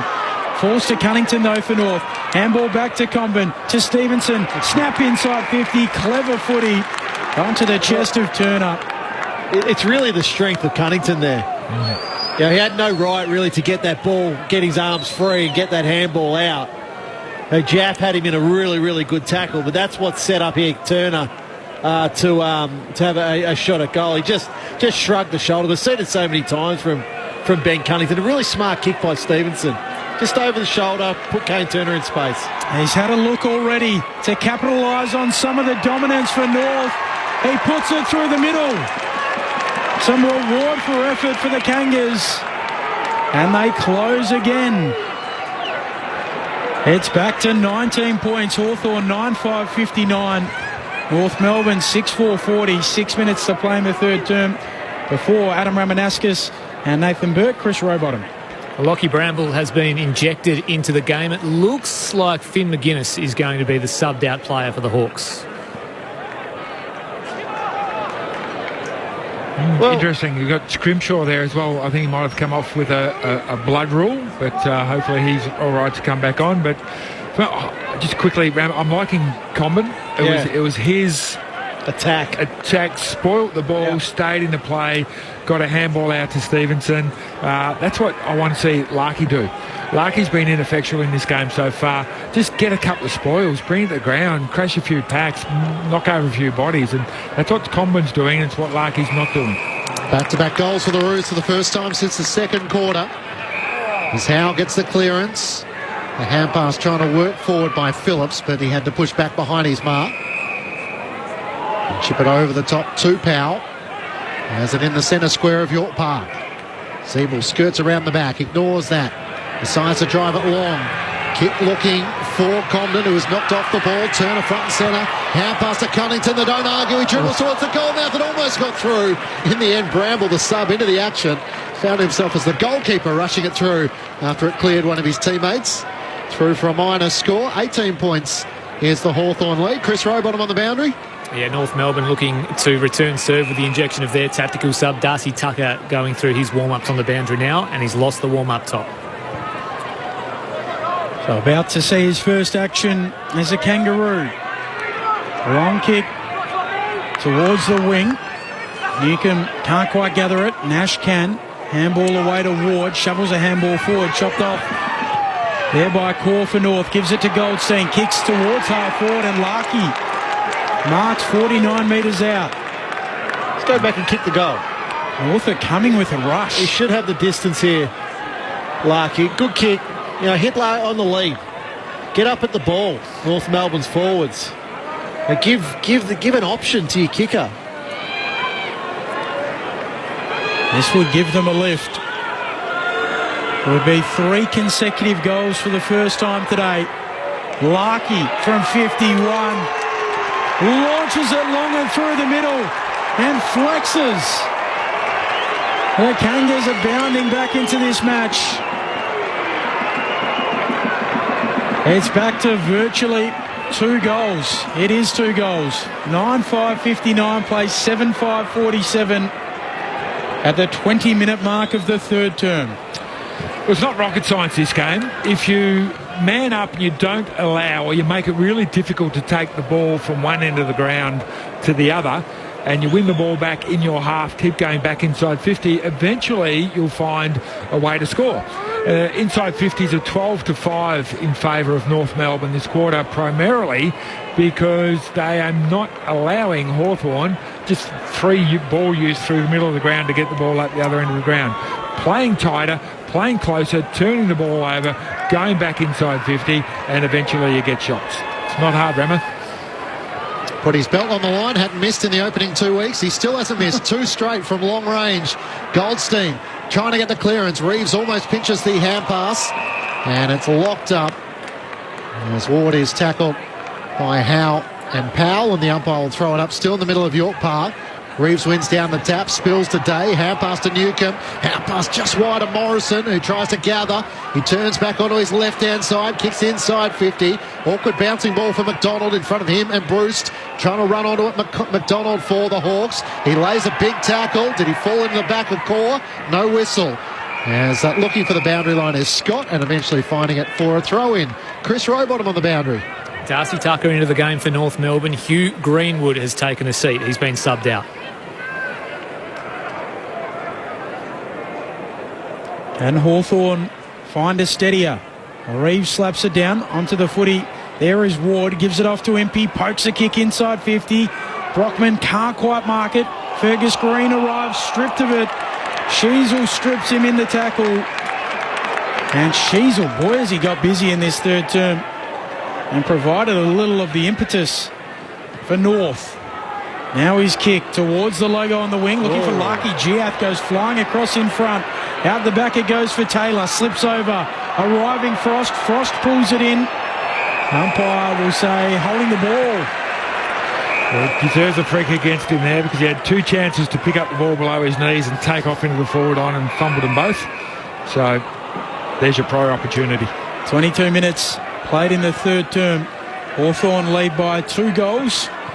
North have kicked the last 3 of the match. As Frost looks to work the kick wider still. And hard against the boundary line. The Hawks move it towards half forward. And the target, Reeves, couldn't take the mark, and it spills out in front of Goda and McDonald for a throw-in. Hawthorn 9-5-59 to North Melbourne 7-5-43. 7-5-47. The margin is 12 points. Hawthorn got it out to as much as 31 on a couple of occasions. The ball thrown back in. Warpool can't break his way through. Tackled by Comden and Phillips and rewarded for holding the ball. Tough call on Warpool, who slowly gets back to his feet, having taken on the tackler. Matt Clinch, Ben Cameron, Chris Rowbottom, Adam Romanascus and Nathan Burke with you on Grandstand AFL. Kicks the ball laterally towards the boundary line. Sheasel takes the mark. Between wing and half back for North. Looks up towards half forward. Larky the target. He's at the back. Spoiled away from him and Cobden. Onto it, Impey. Pushes off a tackler. Swings onto his right, the Hawks defender. Drives it back up on the wing. Zeeble sets himself underneath. And he takes a good mark. As Lloyd Meek lays over the top of him. Bit slow to get off him as Daniel Howe comes in. Drags him off and North will take it on the wing. Dominating play here, North Melbourne, but they're not scoring as readily as they would have liked for all the dominance that they're having in this quarter. Core with a short kick to Sheasel. At the lion's share of his touches in this third term. Sheasel wheels around, will kick into the pocket for North, looking for a mark, launching Zerha. Frost fists it away. Now to play a throw-in 45 around from North's attacking goal. Up to 18 disposals with 10 kicks. Harry Sheasel. Reeves takes it out of the ruck, feeds out a little handball. Getting a kick away is McDonald. Swooping onto the footy, Powell for North. Handball to Sheasel. Handball to Zerha, to Cunnington. Almost all the way back to the middle. And it will end up in the hands here of Bergman, who kicks out towards left half forward, trying to find Scott. Getting involved Morrison. He toe pokes a kick out in front of a teammate. Bramble has another go at it. Hand Goda fight for it on the wing. Goda kept it alive. Beautiful work. Now Logue has to deal with the tackler. Brought down. Bramble and Newcomb got him. And the Hawks take it back on the wing. Bramble quickly with the free kick. Chips it back to Sicily, who marks it right half back for the Hawks. Hawthorn by 12 points. Approaching three-quarter time at York Park. Sends it wider back to Bramble. He marks it right half back hard against the boundary. Sam Mitchell would love the intent his Chargers have played with so far this afternoon. Just wouldn't want to cough up a goal here late. Looking for options at half forward. And the mark's taken by Scrimshaw. Goal scorer this afternoon as well. As he retreats back and James Sicily marks at centre half back. Quarterback going all the way back to the last line. Kicks wider still to the wing. The mark is taken by Harry Morrison just inside the boundary. And that should do us. Three-quarter time from York Park in Launceston. And it's the Hawks who lead by 12 points. But Alistair Clarkson providing plenty of encouragement on the boundary. His side was able to kick the last 3 goals of the match, having trailed by 32 points at one stage early in that third quarter. The Hawks 9-5-59 to North Melbourne 7-5-47. The Hawks looking for their first win of the season, sitting on the bottom of the AFL ladder. North Melbourne unbeaten so far in 2023. The goal kickers so far for the Hawks, 2 to Green, individuals, 2 to Brockman as well. Individuals to McDonald, Scrimshaw, Moore, Warple and Newcomb. Meanwhile, for the Roos, 2 goals to Larkey. Individuals to Taylor, Curtis, Turner, Comben and Zerha. Three-quarter time at York Park in Launceston. It's the Hawks leading by 12 points on Grandstand AFL on ABC Radio, ABC Sport Digital, and now streaming via the ABC Listen app. Welcome to Sydney, 1983. It was the hedonistic queer haven. Come on, people! That turned dark. Something is killing gay men. Are you referring to AIDS? Where fear was infectious. Our kids are not safe. But courage was contagious. So many of our friends are getting sick. New ABC drama inspired by real events. We have a choice. In our blood. The world needs beautiful things right now. Sunday nights on ABC TV and streaming on ABC iView. Grandstand AFL. Now streaming every match on the ABC Listen app. Look for the AFL button. Sheasel inside the centre square. Goes on his left, just goes long towards full forward. Flying Frost, can't take the mark. Comben at the fall of the ball, knocks it to Stevenson, gets it on the boot. It trickles down, falls at the feet of Taylor, who soccers it through. Howe waits a kick towards half forward. Jouth gets in front of Comben. Falls to Cunnington though for North. Handball back to Comben, to Stevenson. Snap inside 50, clever footy. Onto the chest of Turner to capitalise on some of the dominance for North. He puts it through the middle. Newcomb can't quite gather it. Nash can. Handball away to Ward. Shovels a handball forward. Chopped off there by Core for North. Gives it to Goldstein. Kicks towards half forward and Larkey from 51. Launches it long and through the middle and flexes. The 2023 AFL season. On radio, ABC Sport Digital. And now streaming on the ABC Listen app. Three-quarter time at York Park in Launceston. It's Hawthorn who lead by 12 points over North Melbourne. The last 2 matches the Hawks have played at York Park have been decided by a combined 12 points. So could we be set for another thriller in round 3 of the AFL in 2023? From the Apple Isle. Matt Clinch and Ben Cameron calling the action. Nathan Burke and Adam Romanaskas are your experts. After this match, we're off to Giants Stadium. It's the Blues taking on GWS, and to preview that clash, it's good afternoon to Joel Peterson. Good afternoon, Clinchy. Overcast skies here in Sydney's west. It's been showery all afternoon. It's not particularly cold, but it's made for pretty heavy ground out here at Giants Stadium.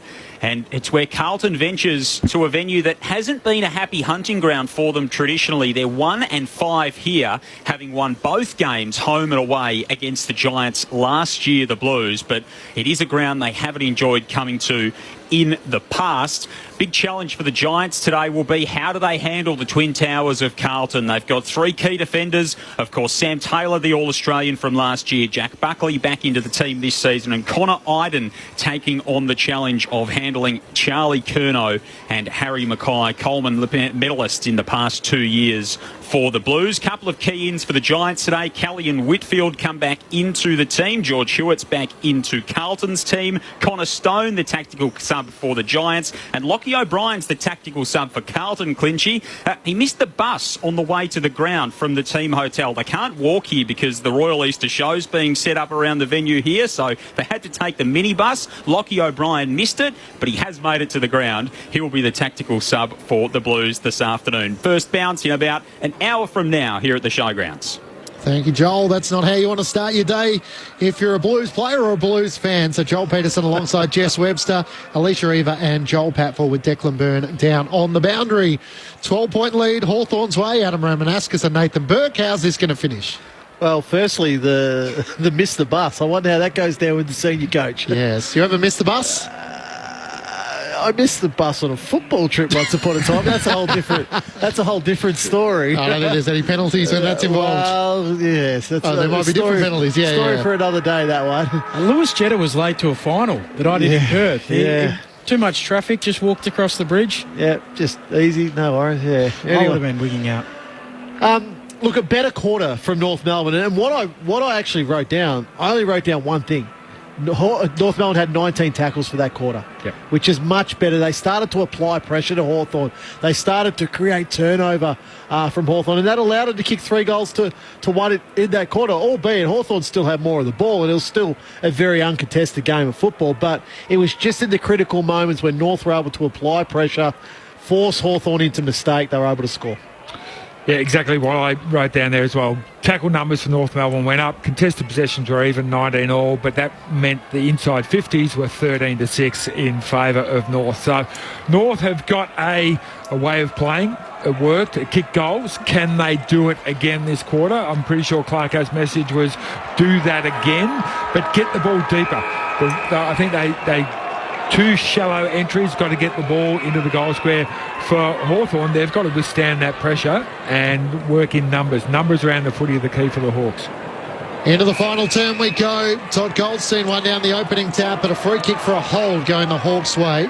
Both sides have made their subs, so Bramble in before three-quarter time. Darcy Tucker gets his first run for North Melbourne. At the expense of Greenwood, long kick inside the 50, up went Meek, can't take the mark, spills away at McDonald, tackled by Moore and McKenzie. And the umpire will ball it up 45 metres out from the Hawthorn goal. Interesting battle taking place between Sheasel and Moore. Sheasel trying to push up around the middle of the ground, and Moore trying to be dangerous closer to goal. Carl Amon kicks Hawthorn towards the teeth of goal. Griffin Logue in front. Can't take the mark. Moore run down. Spills to Lloyd. Meek kicks off the outside of the boot. Missed everything by about 25 metres from only about 10 metres out. That's harder to do than you'd imagine. If there's another whole set of goals, he still would have missed them as well from 15 metres out. He's gone the banana, but kicked the completely wrong edge of the ball. Here go North. Now towards the outer side wing. Intercept mark taken. Sicily, the captain for the Hawks. Able to get it back. Now kicks a low ball back into the pocket, looking for a mark. Fergus Green launching, push out. Free kick will go the way of North. So Zeeble to get it. Former captain. 6 years as the North skipper. He goes back to the defensive goal square, and Sheasel marks there. Kicks out towards halfback, trying to find a teammate there in Shields. He can't quite take the mark. Hawthorn come back up with the footy. High ball towards half forward. Bouncing ball in the pocket. Green onto it. Snaps on goal for the Dream start. He misses. Hooked it a little too far. A minor score to the left-hand side. Beyond 2 goals, the Hawks lead 13 points. Would have been the third goal for Fergus, I think.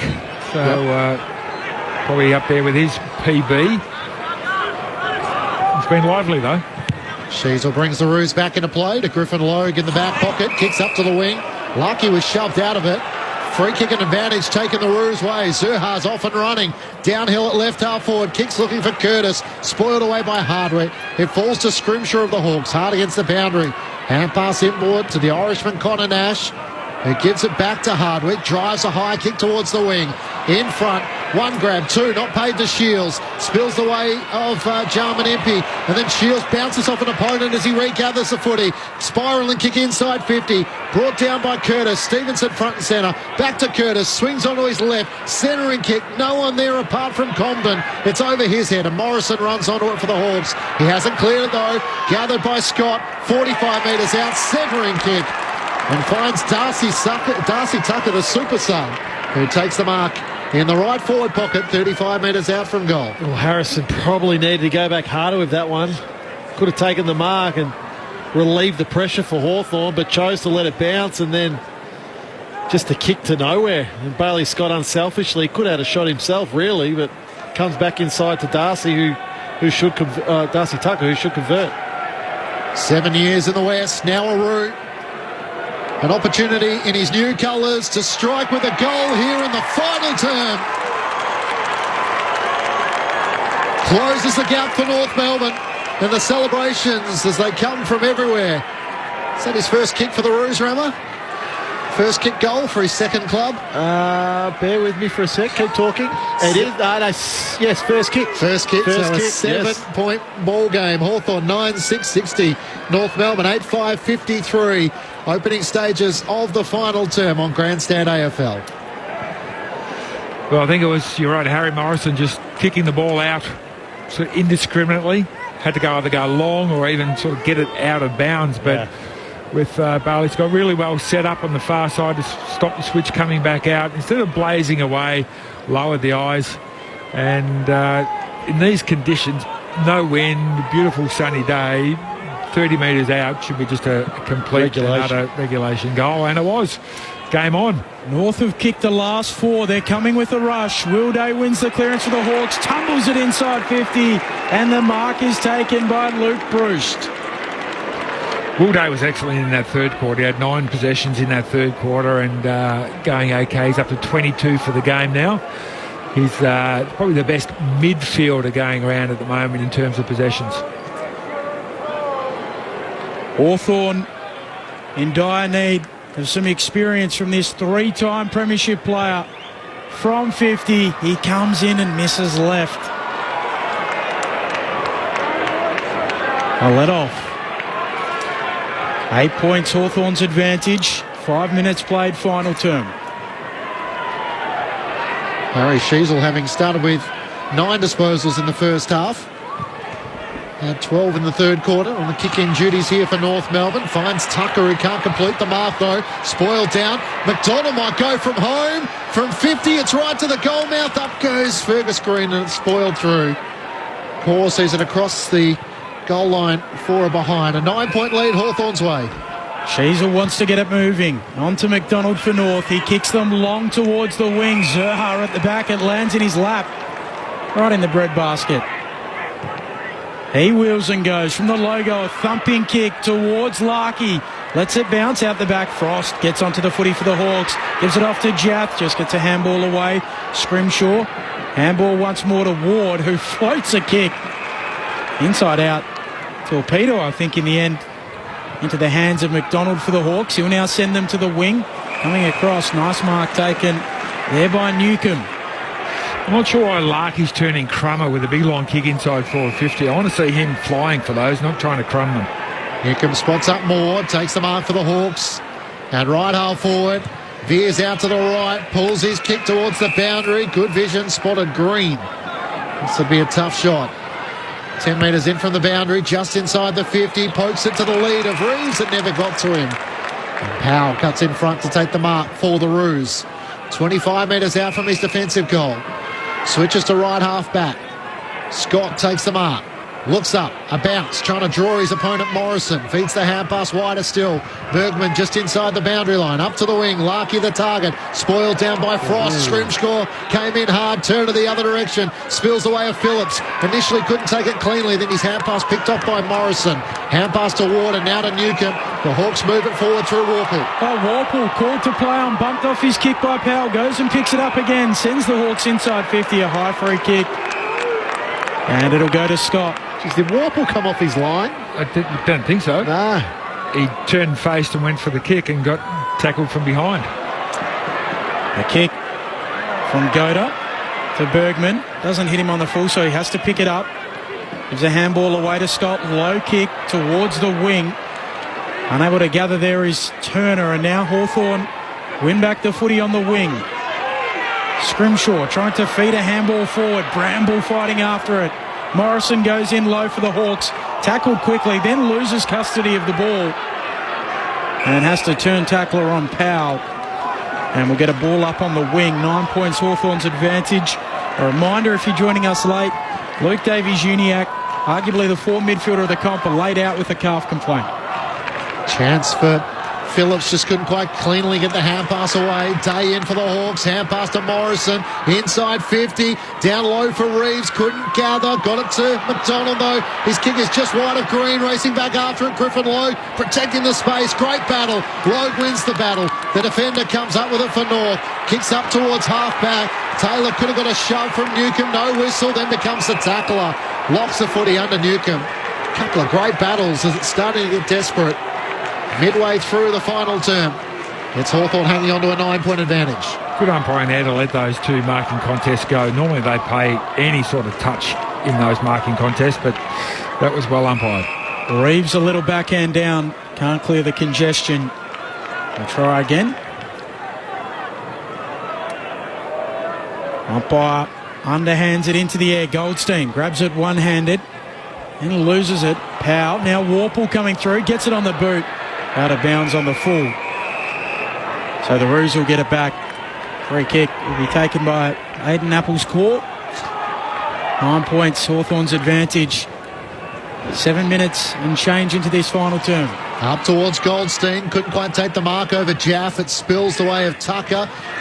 Taylor, hand pass to Goldstein, inboard, it starts to open up. Hand pass out in front of Curtis, trying to knock it on. Taylor it was, couldn't clear Sicily, who gets the hand pass away to Day, turns and kicks to the wing. Carl Amon takes the mark. In front of the two benches. Looks towards options at half forward, veers out to the left. Up towards right half forward, Reeves spoils it down. Picked up by Sheasel of the Roos. Hand pass to Call, wasn't expecting it. Gathers it, spinning out of traffic. Hand pass to Goda, who kicks up, and the mark is taken by Taylor at left half back for the Roos. Wants to go infield with his kick. Finds Powell, who gives it off to McDonald. Low spearing ball. It's a good one to Paul Curtis, who looks inside 50. Kick isn't a good one. Tucker gathers on the half volley. Feeds out a handball. Comben gives it off to Zurha. Inside 50 for the Roos. He stops, props, fires and goals. Zurha kicks his second and brings North Melbourne right back into this match. It's a 3-point ball game. 10 minutes into the final term, and they've kicked the last 5 goals in this match. I was just thinking to myself that this game is set up for a hero. Yeah. Neither side has an advantage on the way that they're moving the ball over the other one. Both teams are scrappily getting it from one end to the other. So it's not going to be a game style that's going to blow this game open or win it for a particular team, but it may just be somebody like a key forward who hasn't had a great day, jumps up, takes 2 in the last quarter and wins the game for their team. So I'm hanging out to see who the hero may be. Cam Zurha, you've put your nose in front at this stage. Who else is going to jump over above him? North Melbourne have defended unbelievably well to start this fourth quarter. 9 inside 50s to 3 in Hawthorn's favour. So Griffin Logue, Sheasel, Aiden Core, terrific to start this quarter, defending very well. Hawthorn went down the tap. Nash trying to burst his way through. Tackled by Powell. Got a kick away. Picked up by Howe of North Melbourne. Little fumble from Goda. Opens the door for Morrison. Kicks to Green. Takes the mark in the left forward pocket. Clean disposal. So important in the middle of the ground. And just a little chance for North Melbourne goes begging. And Fergus Green with 2 goals won in this match. A chance to kick his third. And just restore a little bit of breathing space for the Hawks. For so long, in the footy wilderness, getting his second crack at AFL footy. Out to the left, Green comes in, strikes it at the left goal post. It's bending back, but not enough. And a minor score. It's a 4-point ball game. Hawthorn haven't kicked a goal since the opening minute of the third quarter. As Benny may mention, North Melbourne have kicked the last 5. They can make it 6 on the trot. They'll be in front. Here's Powell. He's had a good day. Goes towards the wing. His kick is a good one. Now North Melbourne are away. Here's Phillips looping a handball over the top to Paul Curtis. Inside 50, the Roos. Curtis kicks towards full forward. Bouncing ball. Larkey attacks it. He's tackled quickly by Frost. All over him. Yeah, sometimes he's got to wear the tackle. Larkey did really well because he could have tried to give a a little quick handball. Hawthorn then had the numbers, would have taken it away, but wore the tackle, got a restart. 35 metres out from the Roos goal. Goldstein down to Cunnington. Can't fend off Ward to Phillips. Tackled by Impey. Spills out to Turner. Hard against the boundary and pushed across by Day. And a boundary throw in just inside the 50. North Melbourne heading to the Infirmay end in this final term. 50 to 38 disposals the Roos way. They've kicked 2 goals to none in this final term to close inside a goal. Can they take the lead? Throw back in. Goldstein tries to take it out of the ruck. Tackled by Impey and Nash. And the umpire will ball it up now 60 metres out from North Melbourne's goal. I think Hawthorn had dominated possession all day. Now it's North Melbourne in this last quarter. Umpire puts it up. Goldstein knocks it down towards Cunnington, as he has so many times over the course of their journeys. But picking it up more for the Hawks. He kicks to the wing. And it's out of play. Throw in on the wing. The interesting part for North Melbourne, you speak to any of their players, they said they've never trained harder through a pre-season. So the amount of running they've done should hold them in good stead to really finish this game off strongly. Umpire spins it back in. There's a whistle. And the free kick will go the way of North. Goldstein gives it off. Powell whacks it long. Shallow inside 50 entry. Frost gets a hand to it. Paul Curtis down at ground level. Frost content to see it out. We'll get a throw in. 9-9-63 the Hawks. North Melbourne 9-5-59. We've gone a quarter of an hour in this final term. Who would you prefer to be, Clarko or Mitchell? Clarko. I'll take the scoreboard. Back into play. Carl Amon tried to duck out of a tackle. Got it to Day. Kicks to half-back McDonald. Good clean pickup. Feeds the hand pass to Nash. Kicks up towards half-forward. Bruce can't take the mark. Pinballs off him into the middle of the ground. A chance for Newcomb. Arches the back. Got away from Coda. Inside 50. Green gathers. Hand pass inboard to McKenzie. Outside of the boot. Is it touched? It is. Hawthorn were on the break downhill. Just couldn't capitalise. And it's a 5-point lead the way of the Hawks. You don't wait, Fergus Green. Just run through the ball. And even the shot for goal. Yeah. You had a man 10 metres in front of you. Open goal, you kick it into him. Here go North on the burst now. Kick from Scott to Zerha forward of the wing. Loops a handball over the top to Goldstein. Handball back to Scott on the arc of 50. Stops and sets it up towards full forward. Wants a mark. Combin contests. Can't take it. Bramble there for the Hawks. Handball chopped off by Stevenson. Gives it off. A flying shot on goal. Will miss to the left. Powell just squeezing a kick. Neither side can quite win it yet. 4 points. Hawthorn's lead. 8.5 minutes to play. Getting a good contest by Combin then. Deliberately didn't try to mark the ball, just made a contest, brought the ball down in front, enabled the rest of the players to get into action and get another shot for goal for the Kangaroos. So really liked his contest today. Scrimshaw into Bramble for the Hawks, the sub into the action in the third quarter. Up to the wing. Ward was taken high by Powell. And he'll get the free kick at left half back.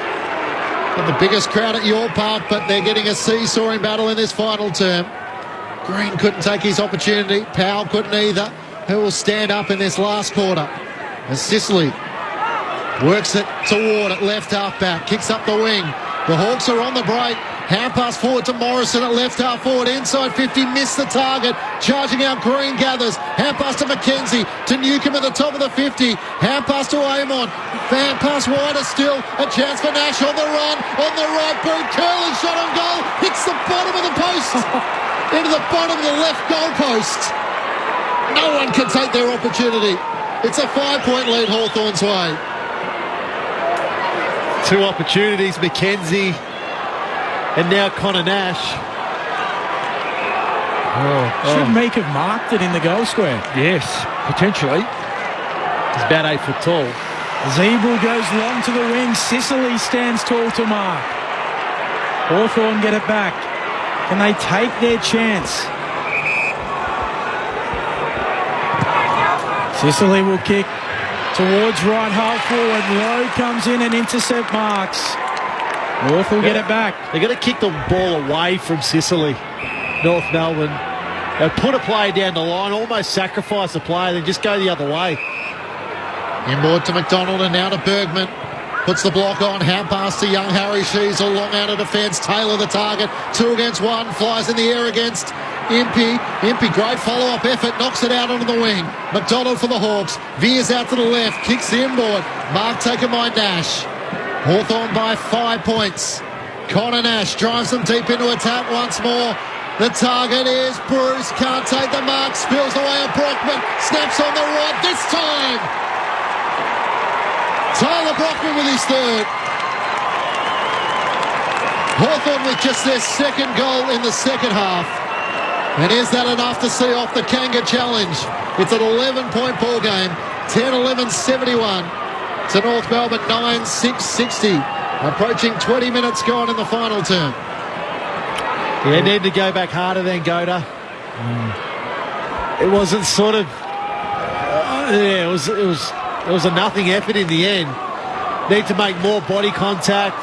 They kill that ball out of the space, spoil it away, but then it's a great crumbing goal. The ball gets to the front, that's where you want your crummers to be. Brockman's a crummer. He's got 3 goals today now, so he's a big impact on this game and only 10 goals for Hawthorn. And behind Brockman, there was about 4 North Melbourne players about 10 metres behind, trailing him into the contest. They're just starting to look a little bit tired. Umpire bounces in the middle. Goldstein knocks it forward. Coming up with it, Dave for the Hawks. He kicks towards half forward. Mark taken by Moore. Plays on immediately. Pulls his kick back to a central position. Can't find a target. Brockman taps it on. Powell goes in for North. And he's held up. A ball up. 35 out from the Hawks attacking goal. They lead by 11. 6 minutes left of play for North. Thrown up, Goldstein tries to palm it down and then does his own roving, got it to Sheasel, nowhere to go as Day lays the tackle. The umpire will ball it up 45 metres out from the Hawks goal. Darcy Tucker slowly gets to his feet, jammed in that tackle. Thrown up in the air, Reeves and Goldstein. Goldstein knocks it down, Powell hit it with speed. Another tackle from Day. Knocks the footy up 55 metres out from Hawthorn's goal, leading by 11 points. Up it goes. Meek, backhand down, stolen by his former Dockers teammate in Tucker, who kicks out towards the wing. Bouncing ball, Bramble shoves Stevenson out of the way, wins the footy for the Hawks. Handball knocked away by Stevenson though, who now feeds a handball forward to Tucker, to Sheasel, to Powell, North down the outer side wing. Low ball, the Hawks are there. A low down mark is taken in the end by Frost. A relieving mark for the Hawks as well. He'll kick laterally and we'll have some respite now, Hawthorn. Amon goes short. Looks like James Warpley's playing like a negative defensive role on Cunnington, especially around the stoppages, because they realise that he's the one that's going to get his hands on it and get the ball going North's way, so Warpley's playing him really tight. Scrimshaw's kick to Moore works. He gives it back to Scrimshaw, centre wing on the outer side, up towards half forward. Bruce takes the mark, left half forward, 60 from home. In front of McDonald. Veers out to the right, goes for a pinpoint pass at Brockman. Marks on his chest. A chance to be the hero here with 2 final quarter goals and a chance for his 4th of the match. Did he mean that? Not sure. I want to see a replay. Here we go. We'll get a replay now. Yep, he did. I reckon he did. Yeah, he did. Yeah, good call. Yeah, he meant that. Hasn't had a big day, Bruce, but that could be a very, very important kick if this goes through. 3 goals in the VFL last week for Tyler Brockman into the senior side. 3 goals next to his name. To give the Hawks breathing space, it's well out to the right. And through for a minor score. It's a 12-point ball game. Time on in the final term, and North Melbourne fans take a deep breath. They're still in this match. They've won a couple of close games this year as well. Zeeble goes up the middle, looking for a mark. Cunnington rises high, doesn't drag it down. Day wins it for Hawthorn, dumps it on his left boot. High ball inside 50. Reeves can't claim the mark. Brockman roves off to Moore. This would just about do it. And Moore has put it through for his second. He grabs his jumper. And the Hawks will celebrate for the first time in 2023. You would think 11-12-78 It's a 9-6-60 here at the 23-minute mark of the fourth term. Well, Moore's been really good. I've liked his game all day. Right from the start, he's had something to do in each and every quarter, and good reward for effort. He's just one of those players that will give you his all every single time he goes out there. Hasn't quite got the polish of a lot of other players his size, but really important goal, that one. Chris Rowbottom on the boundary. Yeah, pointed celebration from Dylan Moore. Grabbed the jumper and he looked directly into the eye of Alistair Clarkson, who looked directly back and gave him just a little smirk of acknowledgement. Beautifully picked up, Chris. So time is now the enemy of North Melbourne. Back in the middle, Goldstein couldn't get it down to Tucker. A chance for Warple, who squeezed it towards half forward. It was touched, so the mark not paid to McDonald, who's now tackled by Brockman, Moore and Nash. And the umpire will ball it up, still inside the centre square, but just short of half forward for the Hawks. 3 minutes and change. Taken out of the ruck by Meek, kicks inside 50, racing back Griffin Logue. Gathers for North Melbourne, brushes off the Brockman tackle, clearing kick to half-back, straight to the boundary line. Insufficient intent. Hawthorn get it back through Jarman Empey at right half forward. Yeah, I've just got to be able to tell what's a skill error and why, when you're behind, would you be trying to get the ball out of play? So a throw-in coming. It was a horrific ball drop from Griffin Logue. The top of the ball started tumbling end over end, and the umpire spins it back in here. Goldstein lays it down in front. Morrison onto the footy. Kicks into the pocket for the Hawks. Zeeble spoils. Bruce onto the footy. He can't quite keep it in. Griffin Logue ensures that it's out. And a throw in. 18 points, Hawthorn's advantage.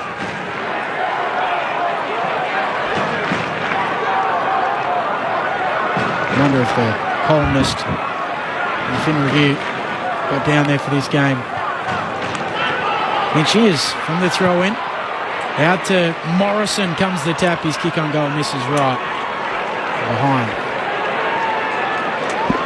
Their lead beyond 3 goals with 3 minutes to play. 19-point margin.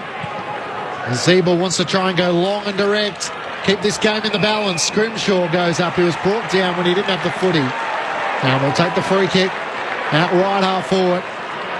Valuable time soaks off the clock. As he'll retreat back into the middle of the ground. Day takes the mark for Hawthorn. 11-13-79 to North Melbourne 9-6-60. Day out to Sicily, who marks between wing and half forward on the wing. Broadcast side. Thought about going back. Now we'll just potentially drive it long as he's called to play on. Sends it towards the pocket.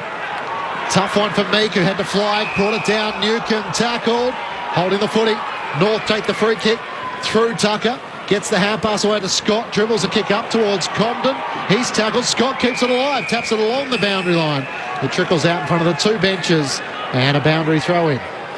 It's where they've got to look up the field. Instead of trying to invent something 10, 15 metres away, you're behind the game. That's where you need a big target, whether it be Comben, whether it be Larkey, longer down the line, and at least take some ground. You're not going to get back into this game by kicking the ball 10 metres. Reeves gets it on the bounce, puts it on his boot, kicks forward of the wing for the Hawks. And the mark taken by Fergus Green. Chisels a kick into the pocket, trying to get it to Bruce, and McDonald reaches over the top. Thumps it out of play, a throw in on the mark of 50, right where the 50 meets the boundary line at half forward for Hawthorn. They lead by 19. Toss back into play. Goldstein and Reeves in a tangle of bodies that lands in front of them. Sheasel just sharks it forward, but it's straight to Morrison, centering ball to Newcomb. Great vision and discipline to not blaze away. Spots up Jai Newcomb with a chance to kick his second of the afternoon. Really good by Harry Morrison. Because you're right, he could have just blazed at the goal. But Newcomb, he was all alone. 30 metres out. Smart kick. Runner-up in the Hawks' best and fairest last season. There's no doubting his ability to win the footy. Can he finish it off here in front of goal? To add a cherry on top. Lent back on the kick and it stays out to the right. And a minor score. 20 points the margin at the 27-minute mark of the final term. They're not going to get the 100 points, the Hawks, but they've had 25 scoring shots, and that's a big improvement in the last couple of weeks. Long kick up the middle for North. Larkey fighting on after it. Powell goes in over the top of the footy, trying to fight for it. Tucker. Eventually it spits out to McDonald. Jams a kick towards half forward. Bouncing ball. Coming out there for North is Zurha from 50. Wants to kick towards the pocket. Running back with the flight. The mark is taken deep in the right forward pocket here by Curtis Taylor. Hard up against the boundary line. The mark set. Opposed to the behind post. He's snap. He's across the face. He misses the lot. He snuck it through for a behind. Celebrations in the Hawthorn box. The Hawks are on the board in season 2023. The apprentice claims the bragging rights over the master today. And Hawthorn are victorious by 21 points at York Park.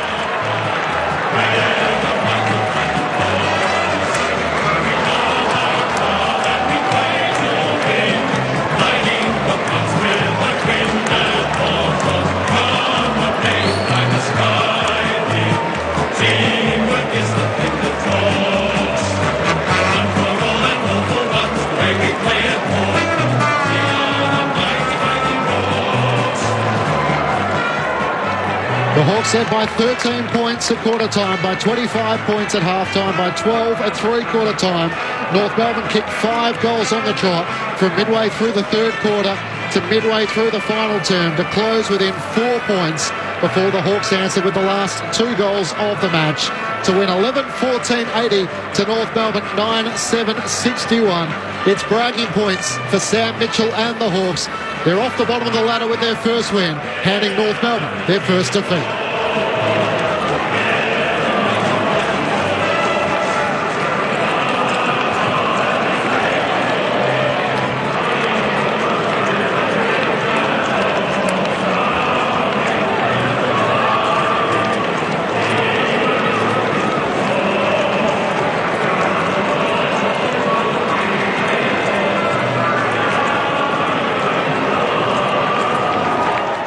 Hawthorn winners by 21 points. And in the end, Hawthorn winners by 19 points, should I say. And there's smiles all round for the Hawthorn camp. 11-14-80 to North Melbourne, 9-7-61. Alistair Clarkson quickly makes his way off York Park and into the rooms. And Sam Mitchell makes his way out for hugs and congratulations to his players. For the Hawks, 3 goals to Tyler Brockman, 2 to Moore and to Green. Individuals to McDonald, Scrimshaw, Warple and Newcomb. Meanwhile, for North Melbourne, 2 goals to Zurha and 2 goals to Larkey. Individuals to Taylor, Tucker, Curtis, Turner and Comden. Hawthorn hang on for a 19-point victory over North Melbourne. The thoughts of Adam Romanascus and Nathan Burke on ABC Sport. Well, well done to the Hawks. It was a really good four-quarter effort today. North Melbourne at various times gave a little bit of ascendancy, but the Hawks' effort really didn't waver from start to finish. They had a massive 423 possessions, so boy, did they get their hands on the footy. A lot of the players had, there's 1, 2, 3, 4, 5, 6, 7, 8, 9, 10, 11, 12 players had 20 or above. Then we've got Frost with 19 and Impey 17, McDonald 16. So, boy, they all got their hands on the football as stacked. They were plus 51 in marks. Took 140 marks and went inside 56 times for scoring, about 25 times. So that's a pretty good result from going inside 56 times. So they were allowed to use the ball well. North Melbourne, for some inexplicable reason, thought that they were better than what they were, and they could go out there and have 400 possessions themselves. After winning the last 2 games last week, they probably went down to Tassie thinking, you know what, here we go, 3 in a row, let's get a heap of the footy. Didn't work out that way. Hawthorn controlled the tempo and the play in that first half and really set up a lead that was just too big for North Melbourne. Even though they did dominate that third quarter, they couldn't get on the scoreboard enough to really reel that lead in. So great effort by Hawthorn. They were allowed to play a certain way by North Melbourne and they capitalised on that. one player I just want to make mention of is Will Day. Had 28 possessions for the Hawks, and I think Sam Mitchell mentioned during the week that one of the reasons why they got rid of Tom Mitchell, Jago Mira, was to open up 2 midfield spots for the likes of Will Day to step into, because if Tom and Jago are playing in that side, maybe Will Day doesn't get the midfield minutes. He had 28 possessions and went at 86% efficiency. So that is the reason why they made those sort of decisions at the end of last year. So good to see that paying off. For North Melbourne, I just think it's Clarko. It's a really, real easy conversation at the end of this.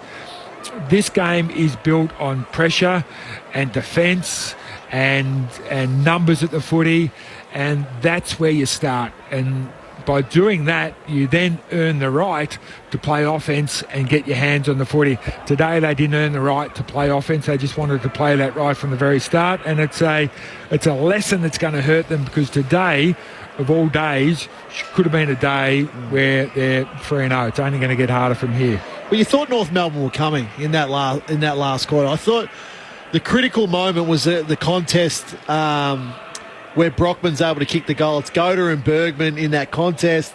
Brockman, they don't spoil, they don't clear the area. The ball falls to ground. Brockman finds it, kicks his third goal for the game. Possession, Hawthorn are plus 80, but they're plus 8 in tackles as well. That's, I think, where Alistair Clarkson will be really, really disappointed. That Hawthorn have had 424 possessions and North Melbourne have only had 48 tackles. They just simply couldn't apply the pressure. It was a very uncontested game of football. Hawthorn, 80 more uncontested possessions in this game. So, the ball went up and down the ground a fair bit, but it went up and down the ground a lot of the time for Hawthorn with no pressure at all. I thought Sicily was terrific today. Early Comden sort of tried to lead up and find or try drag Sicily with him, but Sicily in the end's taken 18 marks and had 28 possessions in this game. You mentioned Dylan Moore. I thought he was terrific, and Will Day for the Hawks. But it's really interesting what the week now looks like for Hawthorn. They've been under just so much pressure day in, day out in the media for all the wrong reasons, all the reasons they just simply don't want to be spoken about in that manner. But this week at least the players now can go to the club with some smile on their face that they've won a game of football, and they know what their blueprint is. You could see today what their blueprint simply is they want to be a team that wins the ball across half-back, and then they use their foot skills. And today, North Melbourne allowed that. I thought of all teams, North Melbourne wouldn't allow that, because Alistair Clarkson would have known exactly what Sam Mitchell wanted to do. Clarko simply let Sam Mitchell do that today, and he's paid the price. They got back within a goal, or a couple of points, I think, there at, 3 points they got back within North Melbourne, and I felt like, the momentum was all theirs, but credit to Hawthorn. 2 goals, 9 in that last quarter, so they could have extended the margin in the end. But good win. They had to find a win, Hawthorn. They had to find a release valve, and I think they may have for a couple of days now. It might be a tough season for Hawthorn fans, but it gives them something early to cheer about. And for those fans that are wondering the direction and the future going forward, it's bragging rights over Alistair Clarkson for the first time. We'll take you down into the Hawthorn rooms in a moment or two's time as the players are gathering still in the middle of York Park. Fergus Green did his bit. He competed in the forward 50, was able to bring the ball down to ground level, and you touched on some of their system behind the ball and their ability to try and set it up, in which that's the role that James Sicilly's going to play, not only instrumental himself, but in setting up so much of their attack across half-back. Well, Sicily, Jaff, Hardwick and Scrimshaw, I thought all terrific today. So Sicily, 28 possessions, Scrimshaw, 25 possessions, Hardwick, 23 possessions, Jaff, 21 possessions. That's a lot of ball in your back half of the ground. And Hawthorn are able to absorb, but they only had to absorb, 44 inside forward 50s. But that's where it allowed sort of Sicily and the like who I mentioned to play sort of outside their defensive 50. So they're playing just behind centre. And we spoke about those shallow entries inside North Melbourne's forward 50 early in that game. Well, it continued. It was a continuing theme throughout the game where they simply couldn't get enough deep enough ball. I think Larky in the end kicked 2 goals, but I don't think you two called Larky's name too often in this game at all. So five possessions. Yeah. So it's just, unfortunately, football's about territory a lot of the time, and yep, we spoke about Berkey and I about lowering your eyes and hitting targets, but you've also got to lock the ball in. You've got to create forward half turnovers to take the ball back and continue to put pressure on the opposition's defence all over the ground. And North simply couldn't do that. Hawthorn owned the game. They owned territory today. They owned possession. They owned tempo and how they wanted to play the game. So credit to them. It's a win. Like I said, it releases the pressure valve in some way. They've got Geelong next week. Then they go to GWS, who they got Adelaide, and then the Western Bulldogs. So it's not a bad little run. I think Geelong might be a bridge too far, but the GWS and Adelaide games are definitely competitive games for Hawthorn. All of a sudden, that midfield battle looks a bit more appealing with Geelong having struggled in the early stage of the season. Mitch Cleary was reporting that Jeremy Cameron wasn't on the flight for the Cats to the Gold Coast. His partner obviously expecting their first child. That's not to say he mightn't be on a later flight, but he wasn't travelling with the team. And Hawthorn's ability to score from, I think they kicked 4 goals from clearances, and North Melbourne just the 1. So the Hawks making their way into their change rooms, winners by 19 points. Chris Rowbottom is down there to greet them. Chris, there mightn't be too many opportunities for the fans to join in and sing the songs. I'm sure they're going to especially enjoy this one. Yeah, I think you might be right as they make their way in, and there's a nice little number of friends, family and fans here in the Launceston change rooms. Lots of smiles. Chunkloff Chiath is pumping the fist. Jarman Empey looks pretty happy. Jai Newcomb's got a big grin on his face too. And Sam Mitchell has his arms around Tyler Brockman and embrace as they make their way into the rooms too. He was fantastic today. And Sam Mitchell is a very, very happy man. They're just getting themselves organised to pump out the song for the first time this season. There's a couple of Hawthorn players, of course, that haven't been involved in a win. Cam McKenzie's one of those. Fergus Green, Lloyd Meeks in the middle, and Carl Amon are all going to get the Gatorade bath as well. Here we go.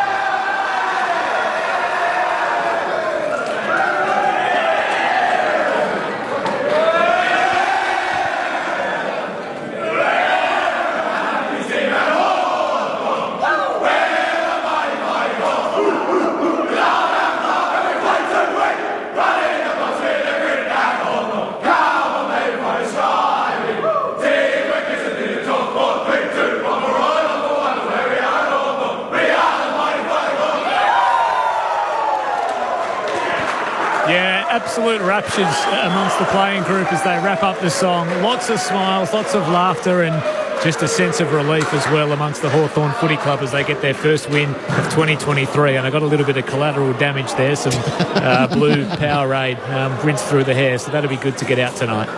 All right, Chris, we've got about another 5 minutes before we're off air and heading to GWS and Carlton. So we might get the ABC Footballer of the Year votes, and that might clear some space for a couple of minutes with a Hawk after we complete our formalities here.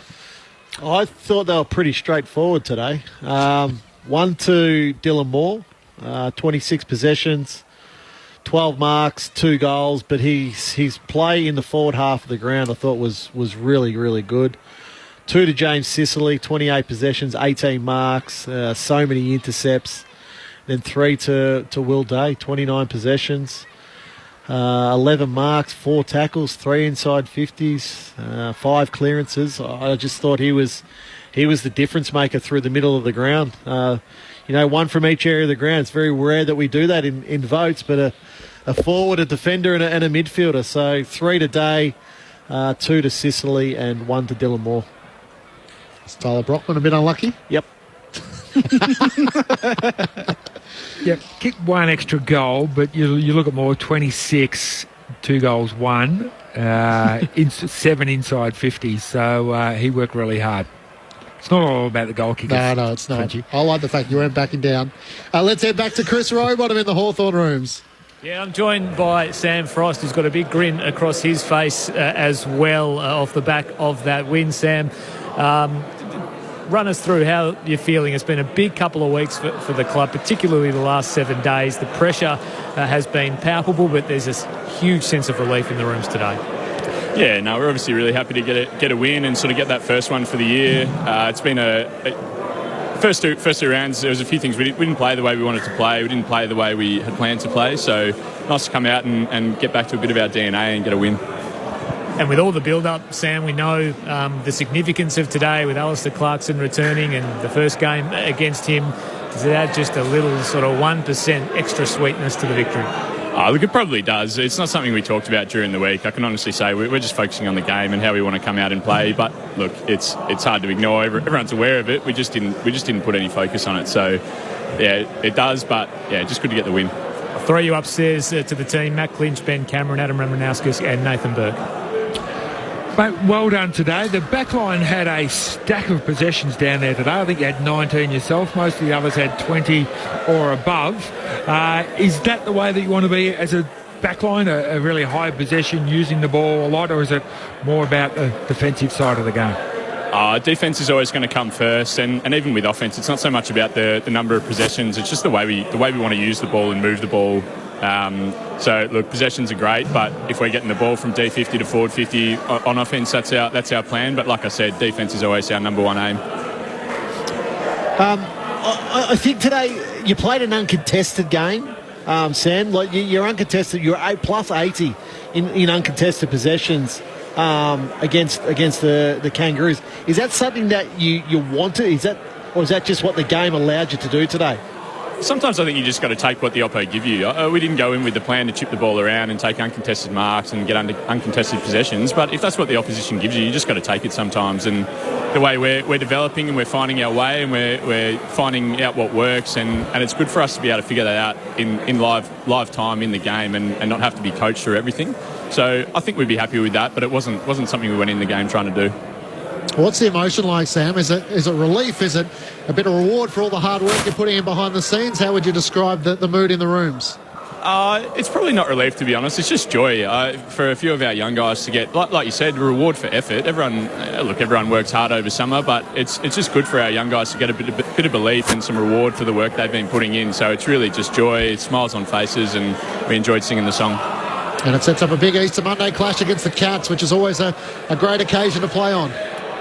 Absolutely. No, we look forward to the challenge. Good on you, Sam. Thanks very much for your time. Pleasure. Thank you. Sam Frost joining us from the victorious Hawthorn Rooms, winners by 19 points, 11-14, 80 to the Roos, 9-7, 61. So the Kangas, Rama, in 30 seconds will be keen to bounce back. Yeah, they'll be keen to bounce back, but I think this week will be all about manning up. Yep. They got Carlton next week, so a good challenge. Yeah, great challenge for them, but I know Alistair Clarkson will be disappointed with that. Hawthorn played the game on their terms, but what happened is North Melbourne allowed it. So our listeners throughout the ACT are off to the NRL. It's Manly taking on the Knights in the earlier match. It was, that match is still going on, so it's an 8-point lead the way of Newcastle, so you're joining that game, and then St George and the Dolphins, while for everyone else, it's off to Giant Stadium for GWS taking on Carlton with Joel Peterson, Jess Webster, Alicia Eva, Joel Patfull and Declan Burns. Thanks for your company on Saturday afternoon footy. The Hawks are on the board in season 2023. 19-point winners over North Melbourne. On behalf of the Grandstand